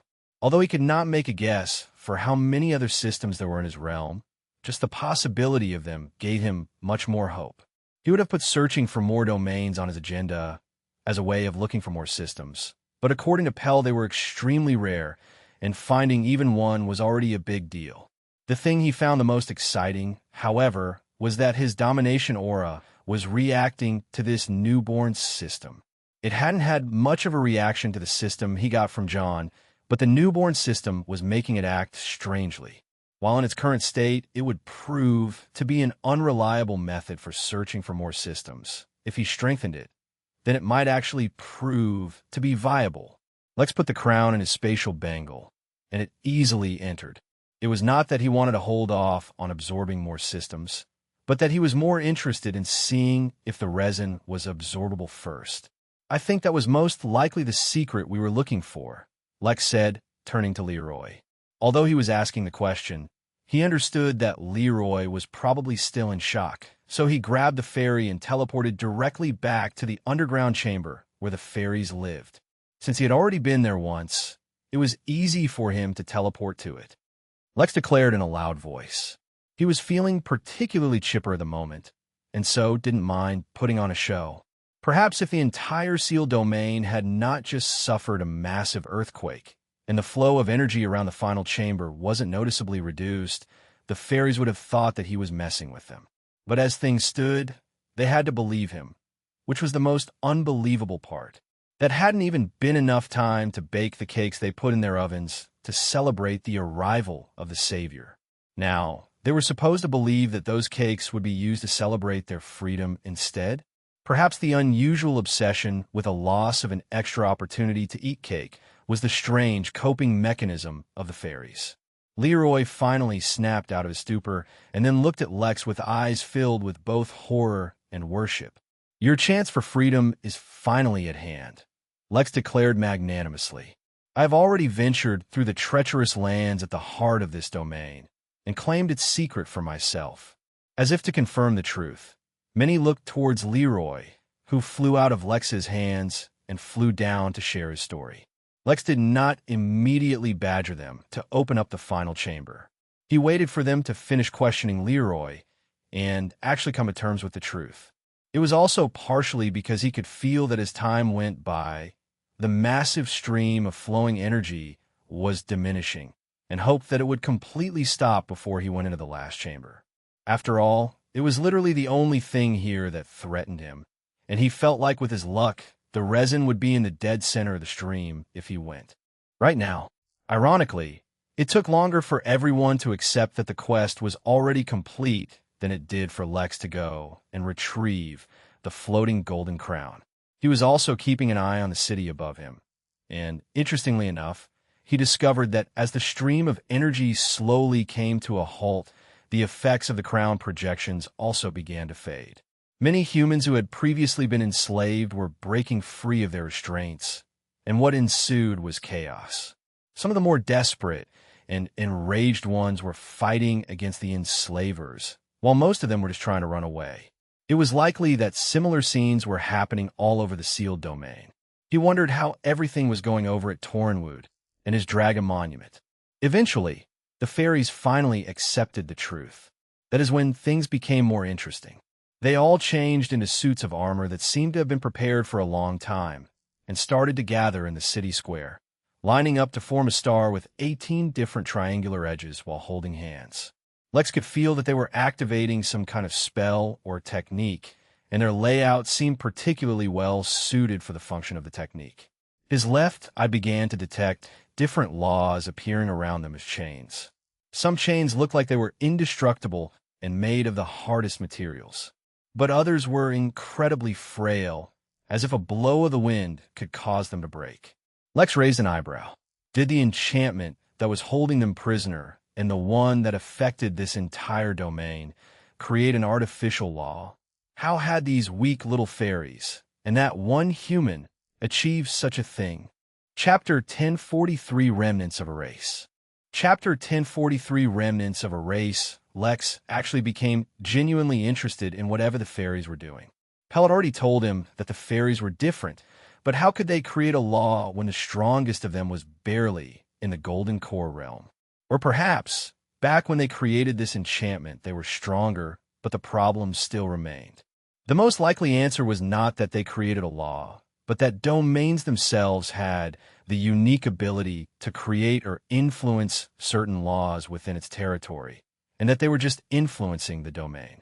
Yes, that made sense. But even that was no small feat, basically. Didn't that mean that as long as Lex learned what they did and took control of the sealed domain, he could recreate the Midnight in using only this domain? Long ago, when he was learning arrays, he imagined himself creating such a complicated and thorough array that it could effectively replicate a system. He eventually ran into problems with arrays and couldn't do it, but the theory stayed with him even if he never made progress on it.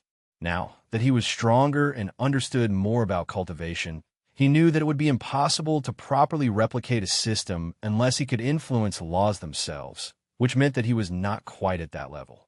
But he still thought it was theoretically possible.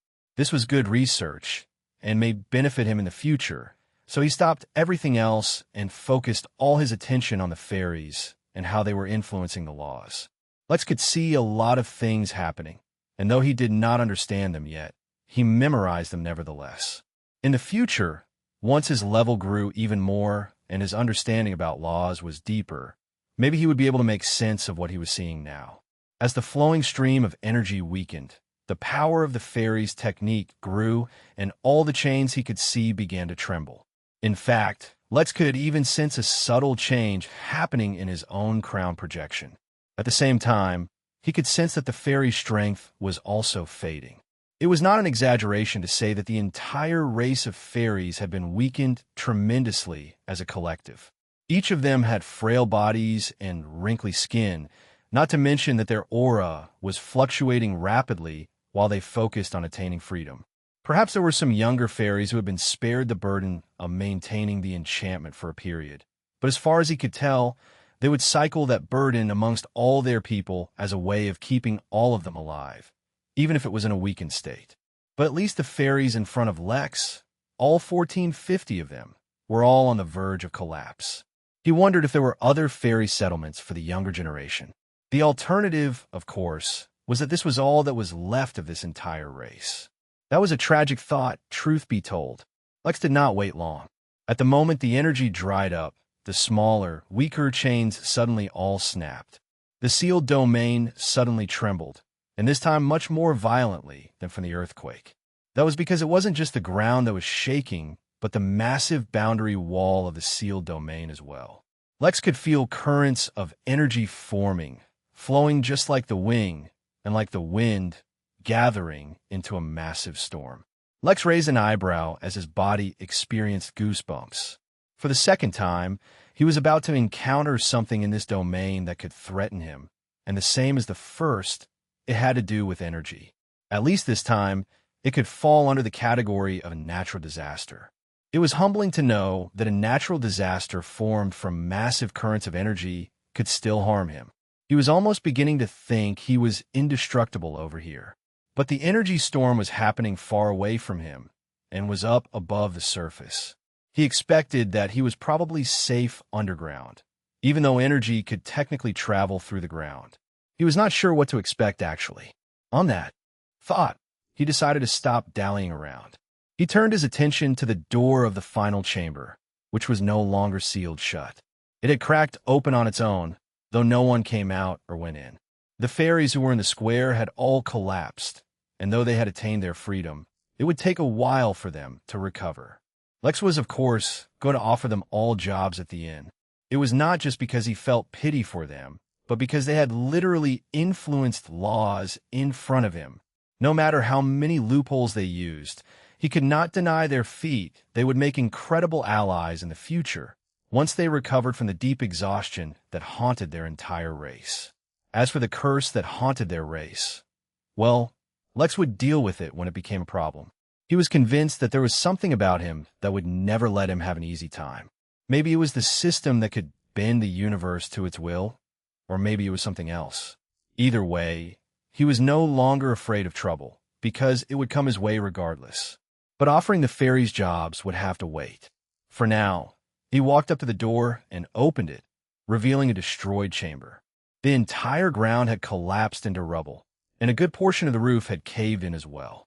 Lex could feel lingering traces of the energy that used to course through this room, but it seemed that as soon as the energy faded, the integrity of the room failed as well.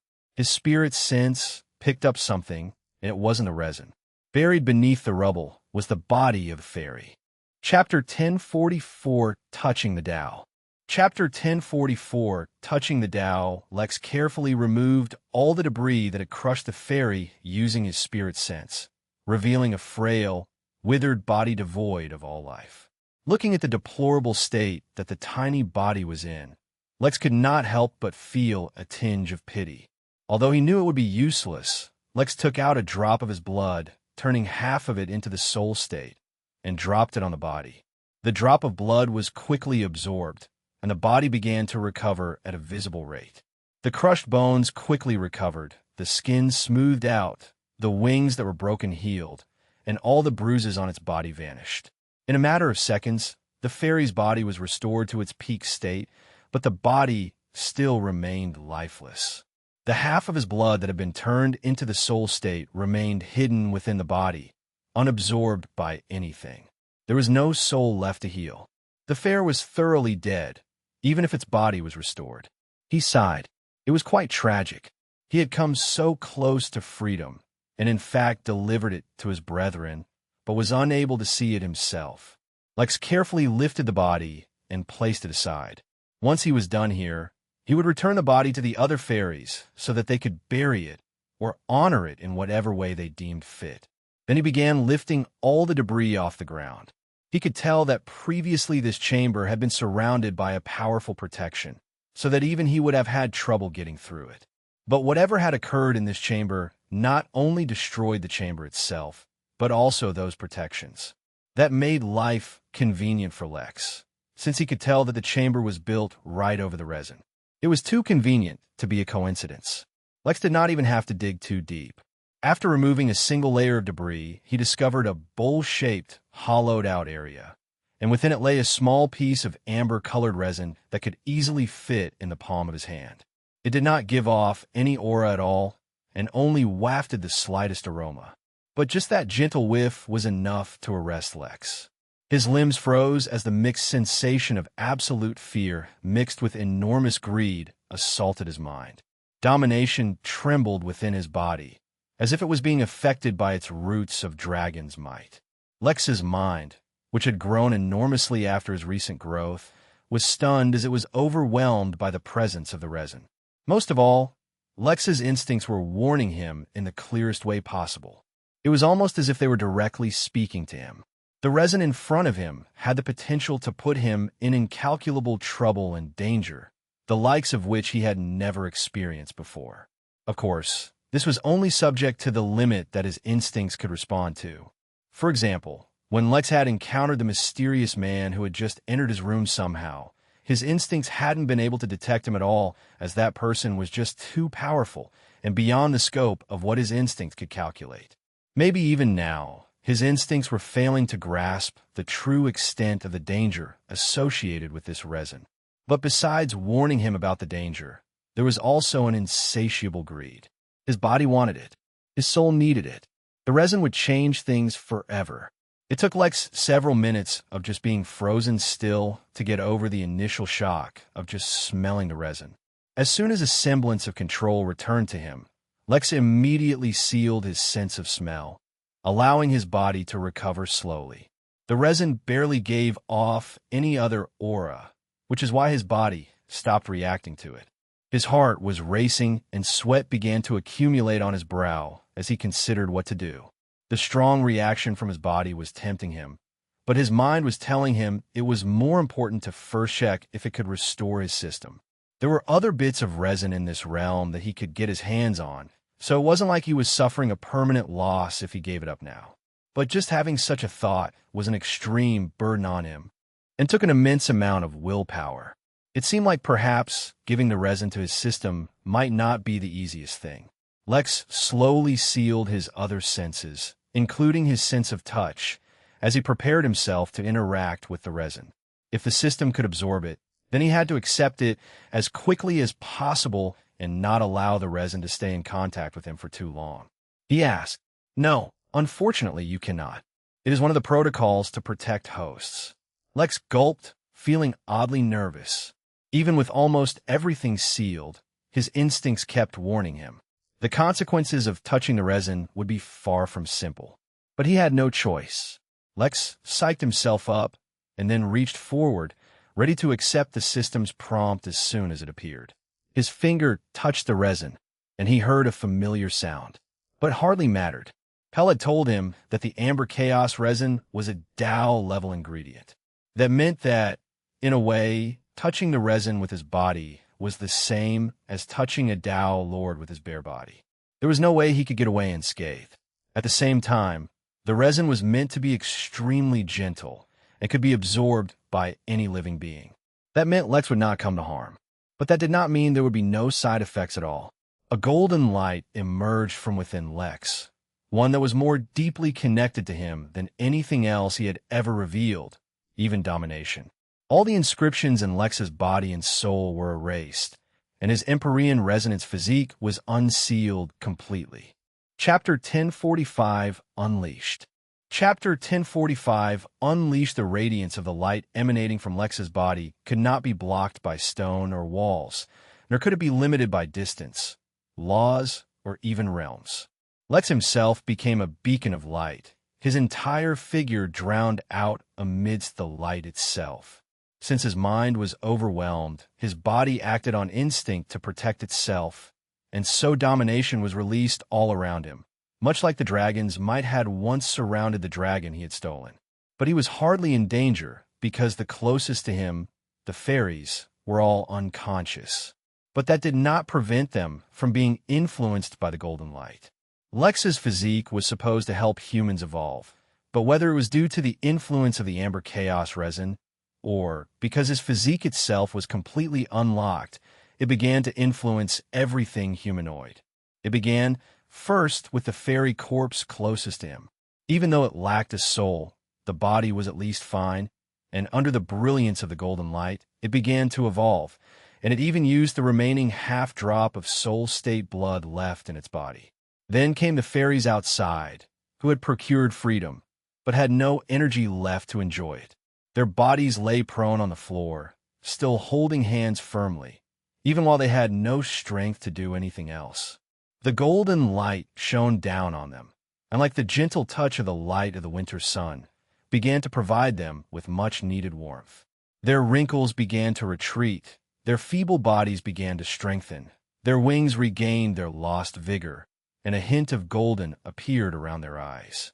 But though the fairies were the closest to Lex, they were not the only humanoid around. Through endless earth the light traveled, and then illuminated the chaos-ridden lands of the sealed domain. The energy stormed up above and wrought more havoc than Lex had estimated. The once regal city above him, considered the center of power and wealth, was brought to ruins, and its inhabitants either dead or gone. Though, ironically, it was not the energy storm that killed the residents.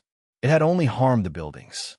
The residents, mostly, had been killed by each other or by their slaves. But as the glow of the golden light spread, it eventually reached those who were running away with all their might. Fueled by adrenaline, caught in the grip of fear, they did not immediately notice the changes in their bodies. They were just grateful for the sudden surge of energy in their limbs so that they could continue to run. Like a golden dawn, ushering in a new era, the light spread across the entire sealed domain and affected anything at all that was humanoid, and then it escaped the boundaries of the domain and continued to spread. Lex Williams, the Leopold who ran a hotel, noticed a strange light on the horizon. He was curious, but could not go and explore, for he had too many problems on his plate at the moment. Across land and sea and air, the light spread out across Manara, affecting an uncountable number of beings before it finally reached the Midnight Inn. A number of patrols walked across the border walls, ensuring nothing went amiss. They were the first to experience that light and feel the subtle changes it started to bring within their bodies. Many of them had experienced something like this before. It was when Lex was bringing them from the temple of fasting back to the inn. They knew not where the light came from or what it was doing, but it had saved their life before, so they knew it wasn't bad. Slowly but surely, the entire inn was bathed in that golden glow. The workers there, who had experienced multiple star ranking changes, training at the temple, and the baptism of the energy from a new realm, once again began to grow under the effects of the light, finally crossing a critical threshold. They did not know it, nor did they feel its effects. Cassandra's clone, who was still cultivating in a corner, would have noticed, but she was occupied with and could not even tell the changes her own clone was undergoing. Far away in the universe, hidden in an unknown realm, there was a massive city built entirely of stone. Every single inch of it radiated an ancient glory and power, washed in the blood of trillions. Its many statues depicted warriors across the ages, their strength, honor, and sense of duty unmatched. Even though the entire city reeked of primeval vicissitudes, there was not a single crack or fault across it. Once a beacon of power, the city had now become a refuge for the damned and defeated. Countless humans slumbered within its walls, forced to hide when all they wanted was to reveal themselves to the universe and retake their place on the battlefields. But they had a duty, even if it made them feel like cowards. They were the most glorious of the entire human race, the ones with the most potential and talent. They were the final flame, hidden away in case the humans should ever fall and their race be defeated in the realm wars. But the sound of a crack reverberated through the city, waking up its ancient caretakers. In the city center, the largest statue, which was that of a glorious flame, had cracked, shocking those who laid eyes upon it. Despite the ominous nature of what had happened, they knew what it signified was not a bad thing, just unbelievable. Somewhere out in the universe, a new bastion had appeared, with humans with even greater talent and potential than themselves. But how was that possible? This city was filled with the bloodlines of the earliest humans, blessed by Mother Nuwa herself. Who could surpass them? And how? Unfortunately for them, the statue revealed no answers. In the Origin Realm, Belle was soaked in blood and was hiding in a cave underground. She had returned to the Jotun Empire, but the Empire was at war, and even her immense strength could not protect her if she was against foes too powerful. The fiery mammoths had been preparing for this war for too long and held the advantage for now. The humans were retreating. She had been separated from her team, which likely meant that they were already dead. Even her survival was questionable until she felt something in her very core. A tinge of gold appeared in her blood, and her angel bloodline began to strengthen. Lex, she murmured as worry flashed in her eyes, but she could do nothing in her current state. Anger appeared in her eyes before she closed them. She had to heal. Elsewhere in the Origin Realm, Liz was running as fast as she could through a crowded city, sweat and grime covering her face. A sudden surge of energy filled her, giving her just the boost she needed to leap through the closing doors of a spaceship, finally granting her a reprieve. She had not run away from home and homework just to be brought back so easily. She wanted to live life and have her own adventures. At first, Liz did not notice the changes taking place in her body, but her mother had told her too many times for her to remain ignorant for long. A streak of gold appeared in her blood, strengthening her beast fusion abilities, if only she could find a worthy beast to fuse with. A trace of concern flashed through her eyes, but then she remembered her father. Even if Lex was in trouble for now, her old man would eventually save him. She, at least, was not as stupidly gifted as the rest of her family, so it was best if she stayed out of trouble. Liz conveniently ignored that with that new streak of gold in her blood, she had already surpassed even the mythical level for the beast taming cultivation path that no other living human had even reached. Elsewhere, in a cozy hammock in a palace garden, Moon slept peacefully. She didn't wake up when the change happened, but she did squeeze her eyes shut even harder. No one noticed, for no one was allowed in her lonely palace.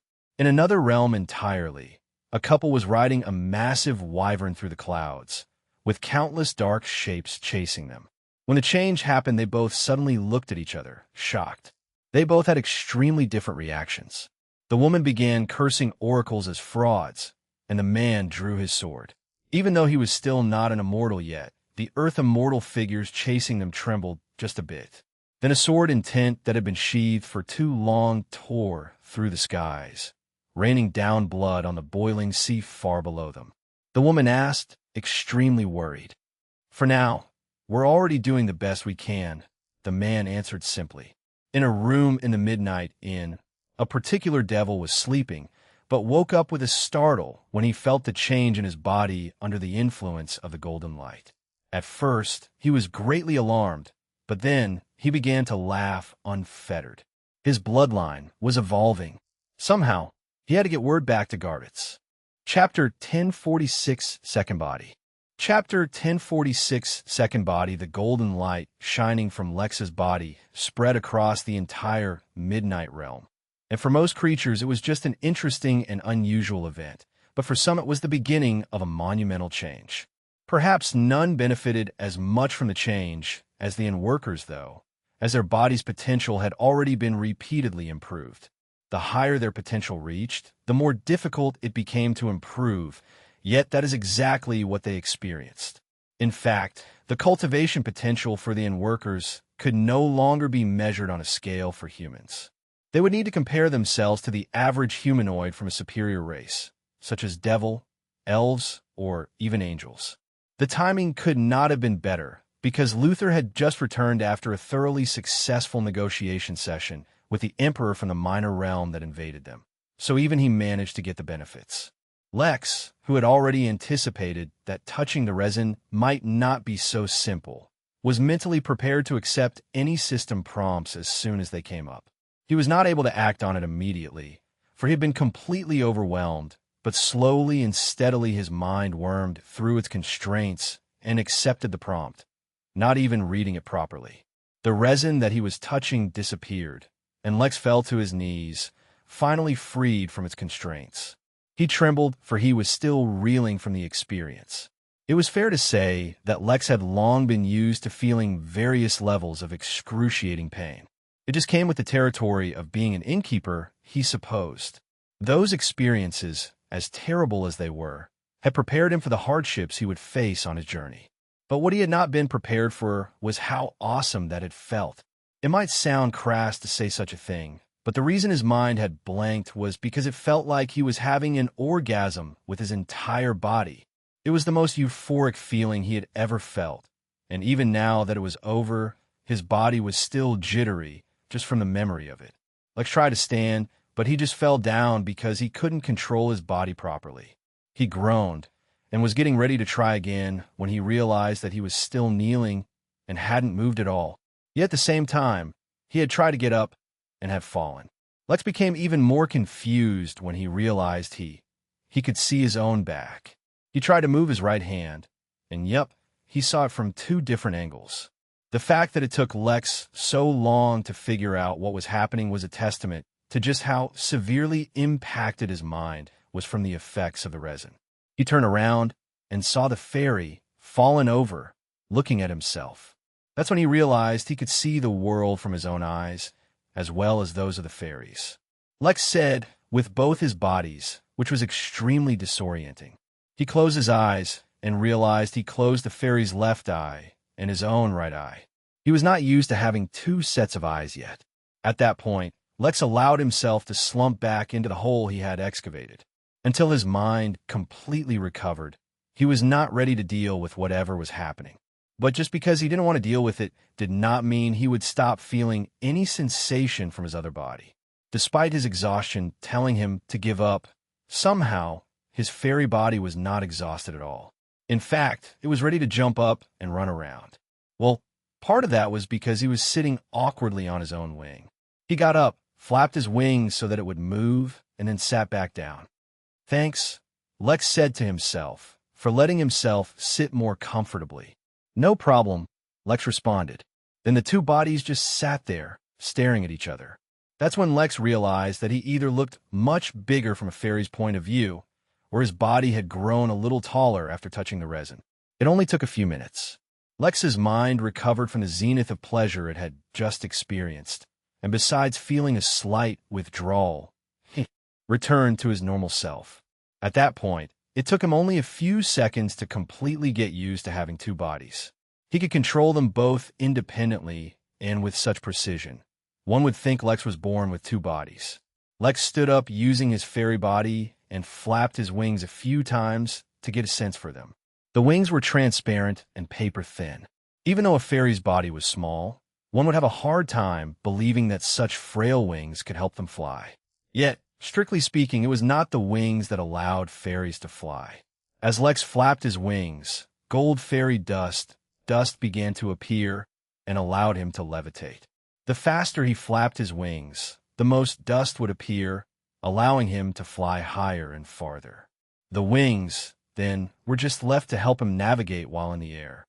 Lex's instincts told him that there was more to the fairy dust than just allowing him to fly, but he had inherited no memories of the fairy whose body this used to be.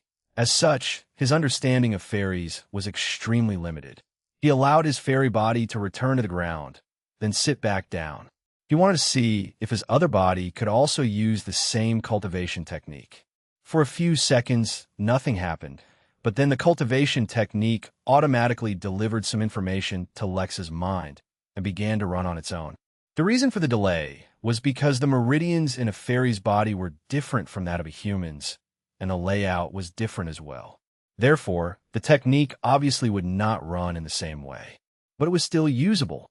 He could tell that, physically speaking, his fairy body was even weaker than he was when he was at the Foundation realm, but it was growing quickly. It seemed the level of his original body was subtly influencing the fairy body, helping it grow faster. Then Lex had to come to terms with the fact that he just randomly gained a clone. This was not exactly what he had in mind when he wanted a clone. But no matter what, he had one now. After the original shock of discovering he had a clone, if it could even be called that, was over, he began to consider how he could use it. There was nothing connecting the two bodies, but his soul was present in both of them. He could make them act independently from each other, and his mind was completely capable of running both bodies without ever being confused or overwhelmed by running two different bodies. Lex almost immediately came up with countless ideas, but before he could make any decisions, he wanted to ensure one very critical piece of information. He wanted to see if he could access the system with his fairy body. When he tried, the interface did not pop up, but he realized only a moment later that was because the system was undergoing repairs. It had successfully absorbed the resin. That, at least, addressed one of his greatest concerns. What was amazing was that he had another system in his spatial bangle waiting for him to use to continue with his system repairs. Lex felt a great burden lift off his shoulders. Now that he had confirmed how he was going to repair his system, he could plan out his next set of actions. But the most immediate ones concerned figuring out whether his clone, or rather, his other body could use the system. It would be ideal if it could not, and in fact, if it had no relation to the system whatsoever. Now that he had another body, he did not plan on telling anyone about it. This secret, second body would be perfect for him to set up a number of contingency plans he had been considering for a very long time.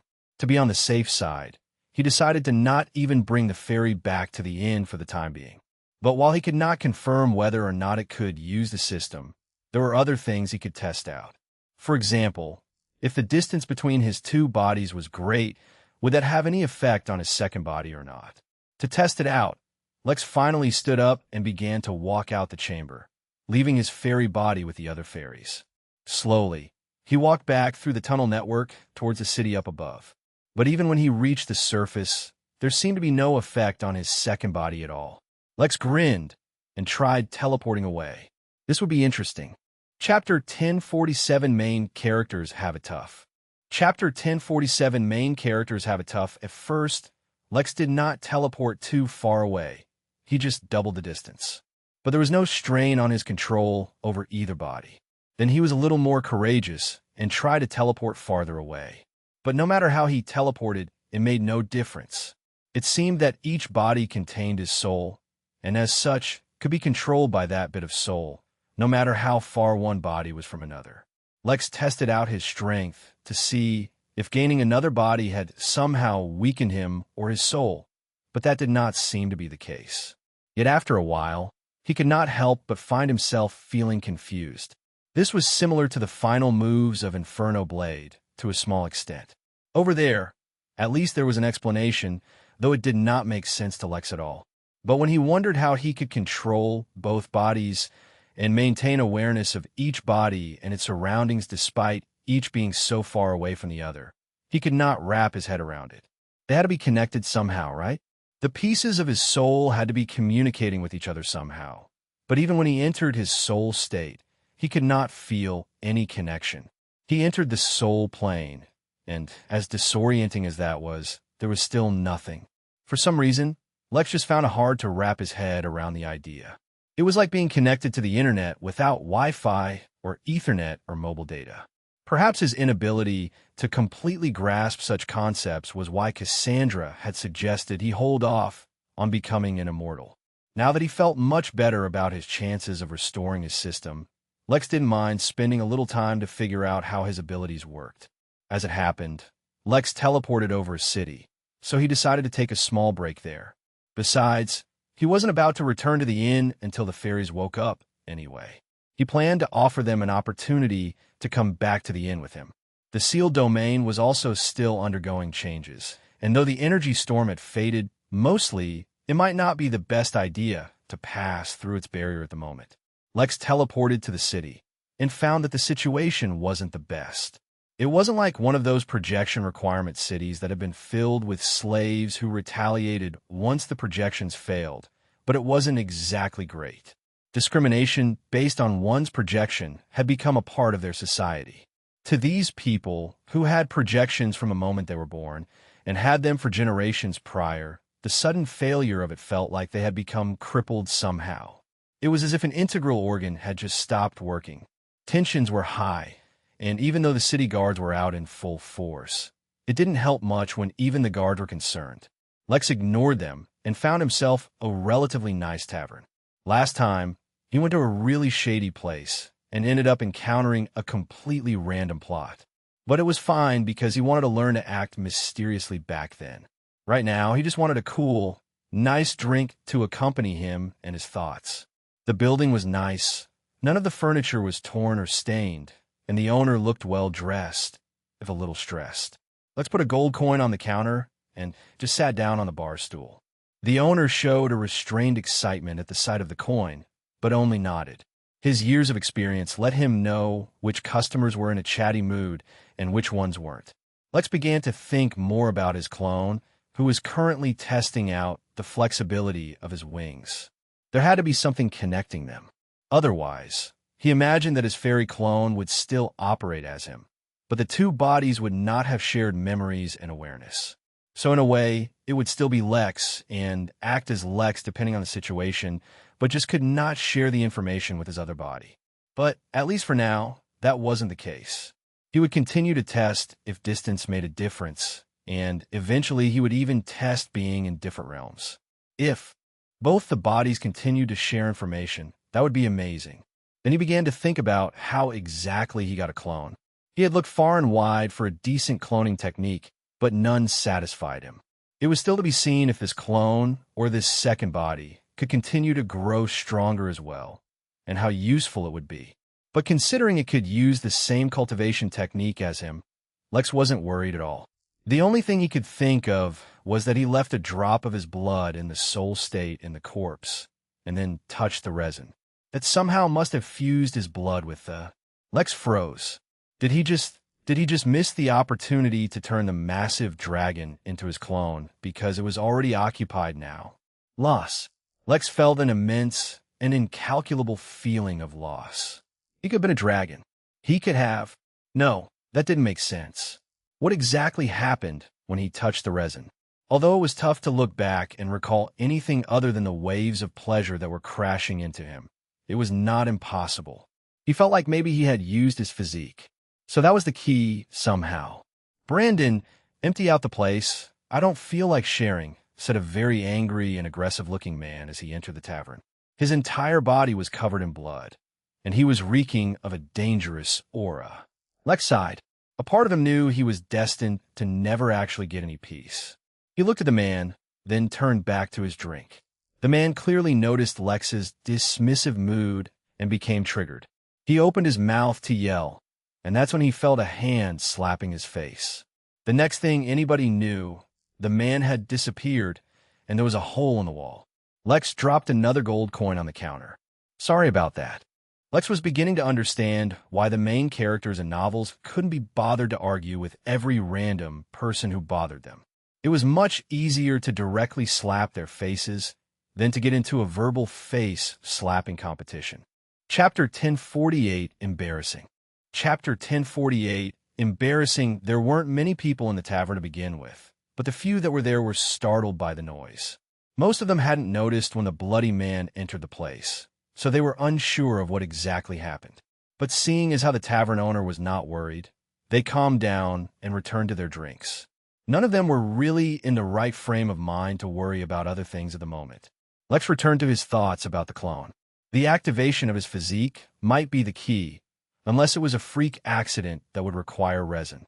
If that were the case, if he could find another humanoid body in good condition, say a devil or an elf, he might be able to replicate the process. The question was, did he want to do that? Since he was as yet unaware of any potential drawbacks having a clone may have, making more of them might not be the best idea. That's when he realized that he said humanoid instead of human. Wasn't his physique only supposed to work on humans? Why did it work on a fairy?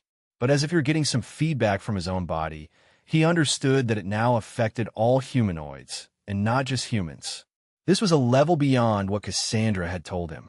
If previously he had to hide his body from powerful forces like the Jotun Empire, now he would have to hide it from every humanoid force that existed. Why did it change? Did it have something to do with the resin? Again, he just innately knew that this was what his physique had always been like. If that was the case, he needed to figure out a good way to hide his physique from detection before he left the Midnight Inn. Hell, is there a way I can hide my physique from detection? Even from a higher level cultivator? There are many ways, but you will either need the help of a higher-level cultivator to begin with, or a high-level equipment or enchantment. He frowned.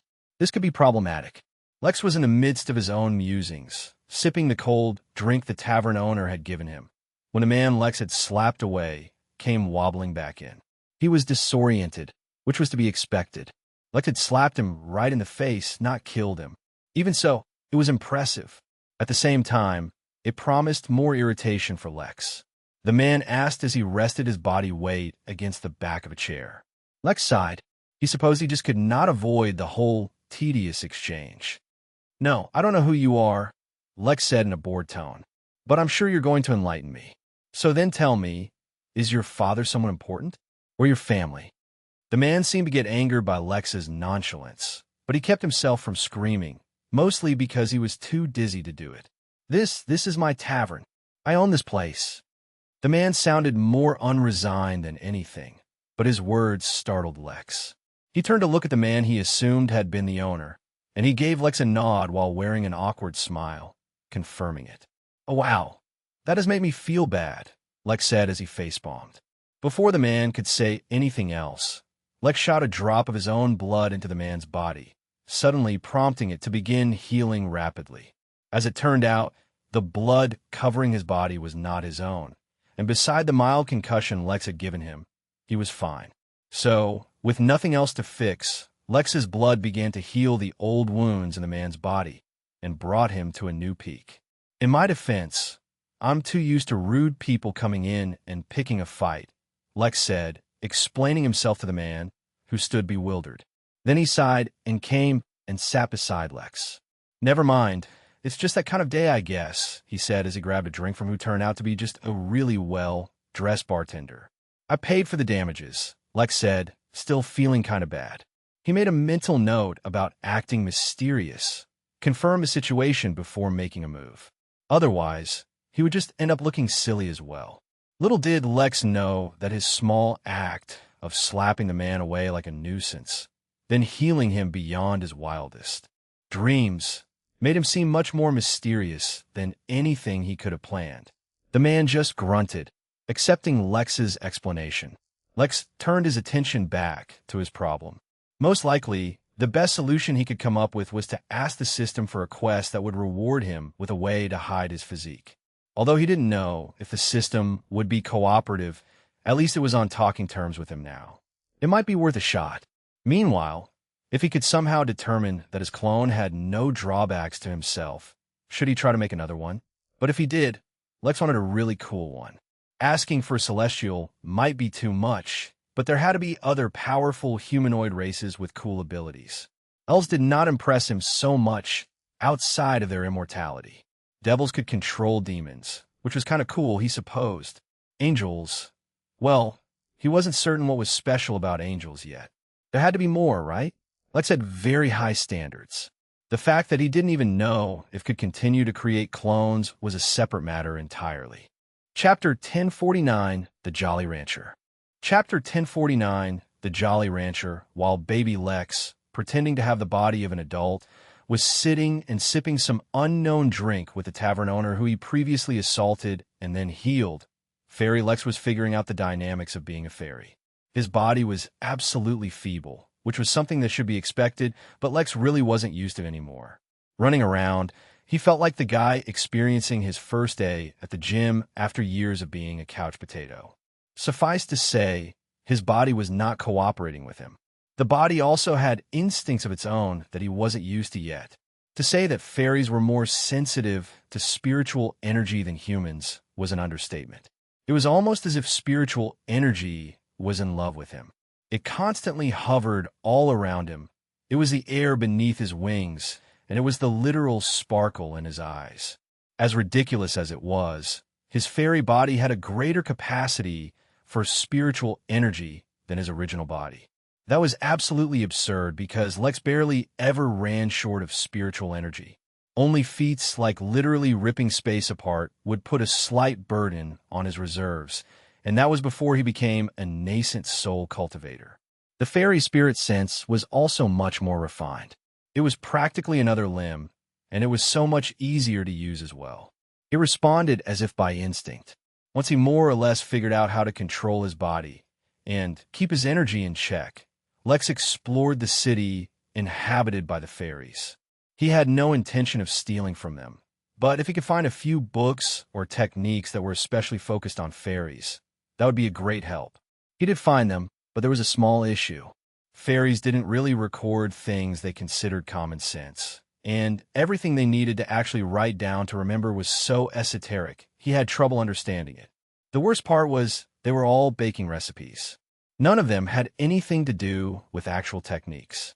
At least now he knew how to bake a 13-layer velvet cheesecake in the heart of a volcano.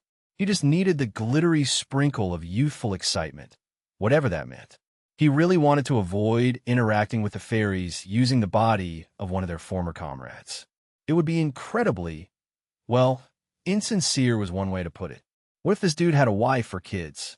This is not how Lex wanted to start a family. But the problem was, his body was telling him that while spiritual energy would continue to respond to him the way he was using it, that is not how fairies were meant to use spiritual energy. In the end, Lex decided it would be too cruel if he were to reintegrate into their group. If he really became desperate to fit in, there were some fairies staying at the Midnight and who he could interact with, though oddly enough, Lex had never really interacted with any of them. It was probably the effect of the curse which kept him from paying attention to them. With that said, Lex had also made an important decision. It would all come down to whether Fairy Lex could use the system or not, but he really did not want any record of his fairy body at the end at all. So with his fairy body, he was going to explore the Midnight Realm. This body was much too weak at the moment to actually take on any dangerous missions, so instead, he would just act like a tourist. He would take in the sights, get as many interesting experiences as possible, and get to know the locals. In the meantime, with his baby body, he would ask the fairies about how they used their spiritual energy. Regardless of which body was receiving instruction, Fairy Lex would learn from it, so there was no reason why he had to ask fairies in person. With his decision made, Fairy Lex stood up and tried to teleport away. That's when he recalled that he didn't have spatial affinity with this body. Unexpectedly, however, the spiritual energy around him responded, and he managed to teleport away. The teleportation was much rougher and consumed more energy, but Lex also had more energy to give. To begin with the horizon out in front of him, and nothing really holding him back, Lex began to properly explore the sealed domain instead of just teleporting over vast sums of land. The area around this city was thoroughly destroyed. There had been a forest there once, but it had been completely uprooted during the energy storm, leaving countless uprooted trees lying around. At first, he was just going to fly over it, but then he had an idea. What was the point of flying over it? It wasn't like he had anywhere to go. Instead, he flew down and began examining the uprooted logs for the least damaged tree. When he finally found one that was acceptable, Lex began to experiment with his spirit sense and spiritual energy. He lifted the tree and began shaving it down, turning it into a shape that he had imagined. The process was not exactly easy, but he learned quickly enough, and soon the large tree was shaved down into one fairy-sized pirate ship. It lacked sails, which Lex would have to procure, but it didn't need sails. Lex flew to the helm and began flapping his wings, allowing fairy dust to fall onto the ship. Surprisingly, not only did it work, but the spiritual energy around him lifted the ship, as if helping Lex accomplish his whim. If Lex didn't know better, he would think that fairies had been given a gift instead of being cursed for how easy it was to control energy. With a vessel under his command, Lex began his adventures in the sealed domain. As the ship flew away, the last of its outer hull was carved, and a name was engraved on the side. It was called the Jolly Rancher. Chapter 1050 A Blunt. Chapter 1050 A Blunt. Sitting in the tavern, Lex smiled. It was such a strange experience. He was sitting indoors, but at the same time he could feel the wind on his face. He was sitting indoors, but he could see the vast horizon. He was doing absolutely nothing, but at the same time, he was embarking on a great adventure. It felt surreal. It was a rare moment of peace where Lex could kick back and sincerely say that despite all the crap that he had to face, the dangers, the risks, the uncertainty, life was really interesting and worth living. Lex was not someone who easily got bored when he didn't have a tumor. Others would get tired of the monotony or generally lose interest in things, but that had never been Lex. A cold drink on a hot day was always good, leftover pizza was always good, the sunset was always good, going on an adventure was always exciting, and experiencing new things was always interesting. Heck, Lex wouldn't even mind enjoying a nice volcanic explosion once he was done conditioning his body to not be absolutely devastated by it. Which is exactly why, despite the many problems he had on his checklist to resolve, he didn't mind enjoying this moment. Who knew? In the future, his fairy self might collect a crew of misfits and go search for one piece of resin. It would be a dangerous adventure, considering his fairy body didn't have the same toughness as his regular body yet. But since his fairy body had left, he should really head back and check up on the rest of the fairies. It would be quite a waste if by the time he went back, they had already left. Not that it would be too hard for him to search for them. Lex got up, setting his drink on the table, and said to the owner, "Well, I'm out." The owner looked at him, and though he had not a shred of exhaustion left in his body, still gave Lex a fed-up look. "Oh, I'm not in the habit of showering in blood, just so you know," the tavern owner said, commenting on his state. Lex, honestly speaking, hadn't paid attention to the blood at all. The city lord has lost his mind. Without his projection to subdue others in the city, he suddenly started feeling insecure, so he's ordered his guards to attack anyone he feels could threaten him. Lex was actually surprised to hear that, and then realized that he didn't have his spirit sense spread out observing the place, because he wasn't particularly looking for anything. The city lord, would you say he's a good ruler generally? You a foreigner? Well, that makes sense. The city lord is a spoiled idiot who had life handed to him on a silver platter. His family was rich, so they spoiled him and helped him raise his projection level as high as they could. With that to help him subjugate others, he's forcefully held his position for years. Lex nodded, then continued to walk out the door. On the topic of enjoying life, there was one thing he'd once thought about doing but never really got around to. Now that he just happened to encounter an insecure tyrant, he wouldn't mind being an unknown hero to the city.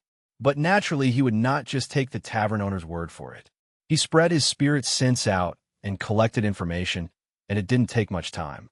The city lord was an extreme result of the caste system that was prevalent in the sealed domain.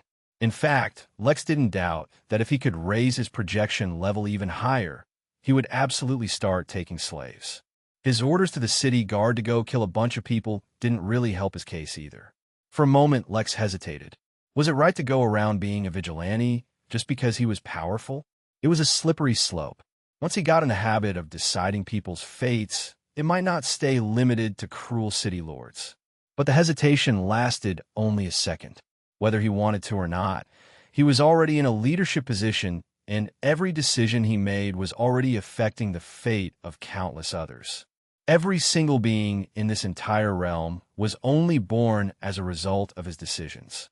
It was a little too late to become squeamish about making such decisions. He just had to make sure that he wasn't harming others for no reason and bringing about a net positive result. That might not be the most ethical mindset, but in an existence where he was just a bug compared to the rest of the universe, he didn't exactly mind if had to make some compromises. He teleported directly to the city lord, who was sitting in a security bunker surrounded by dozens of guards. The man was literally taking some kind of drugs when Lex arrived. "Hell, teach me how to make illusions." Lex communicated with his ring and received the corresponding feedback. Having an incredibly high comprehension was amazing, because it took him only a few minutes to learn the technique completely. The entire time, Lex just stood there in the bunker, right in plain view, but the city lord did not notice, for he was too busy preparing his next hit of whatever he was taking. Up above the city, a massive image appeared, immediately attracting the attention of the residents. Even the few who did not notice immediately caught on soon enough, as everyone was peering into the sky. The image was from Lex's point of view, showing the city lord dedicatedly working hard on his passion project, a blunt strong enough to affect a cultivator. And that's where we'll leave this part. If you enjoyed it, smash that like button, subscribe for the next part, and drop a comment telling me which story you want to hear next. Thank you for watching. and I'll see you in the next part.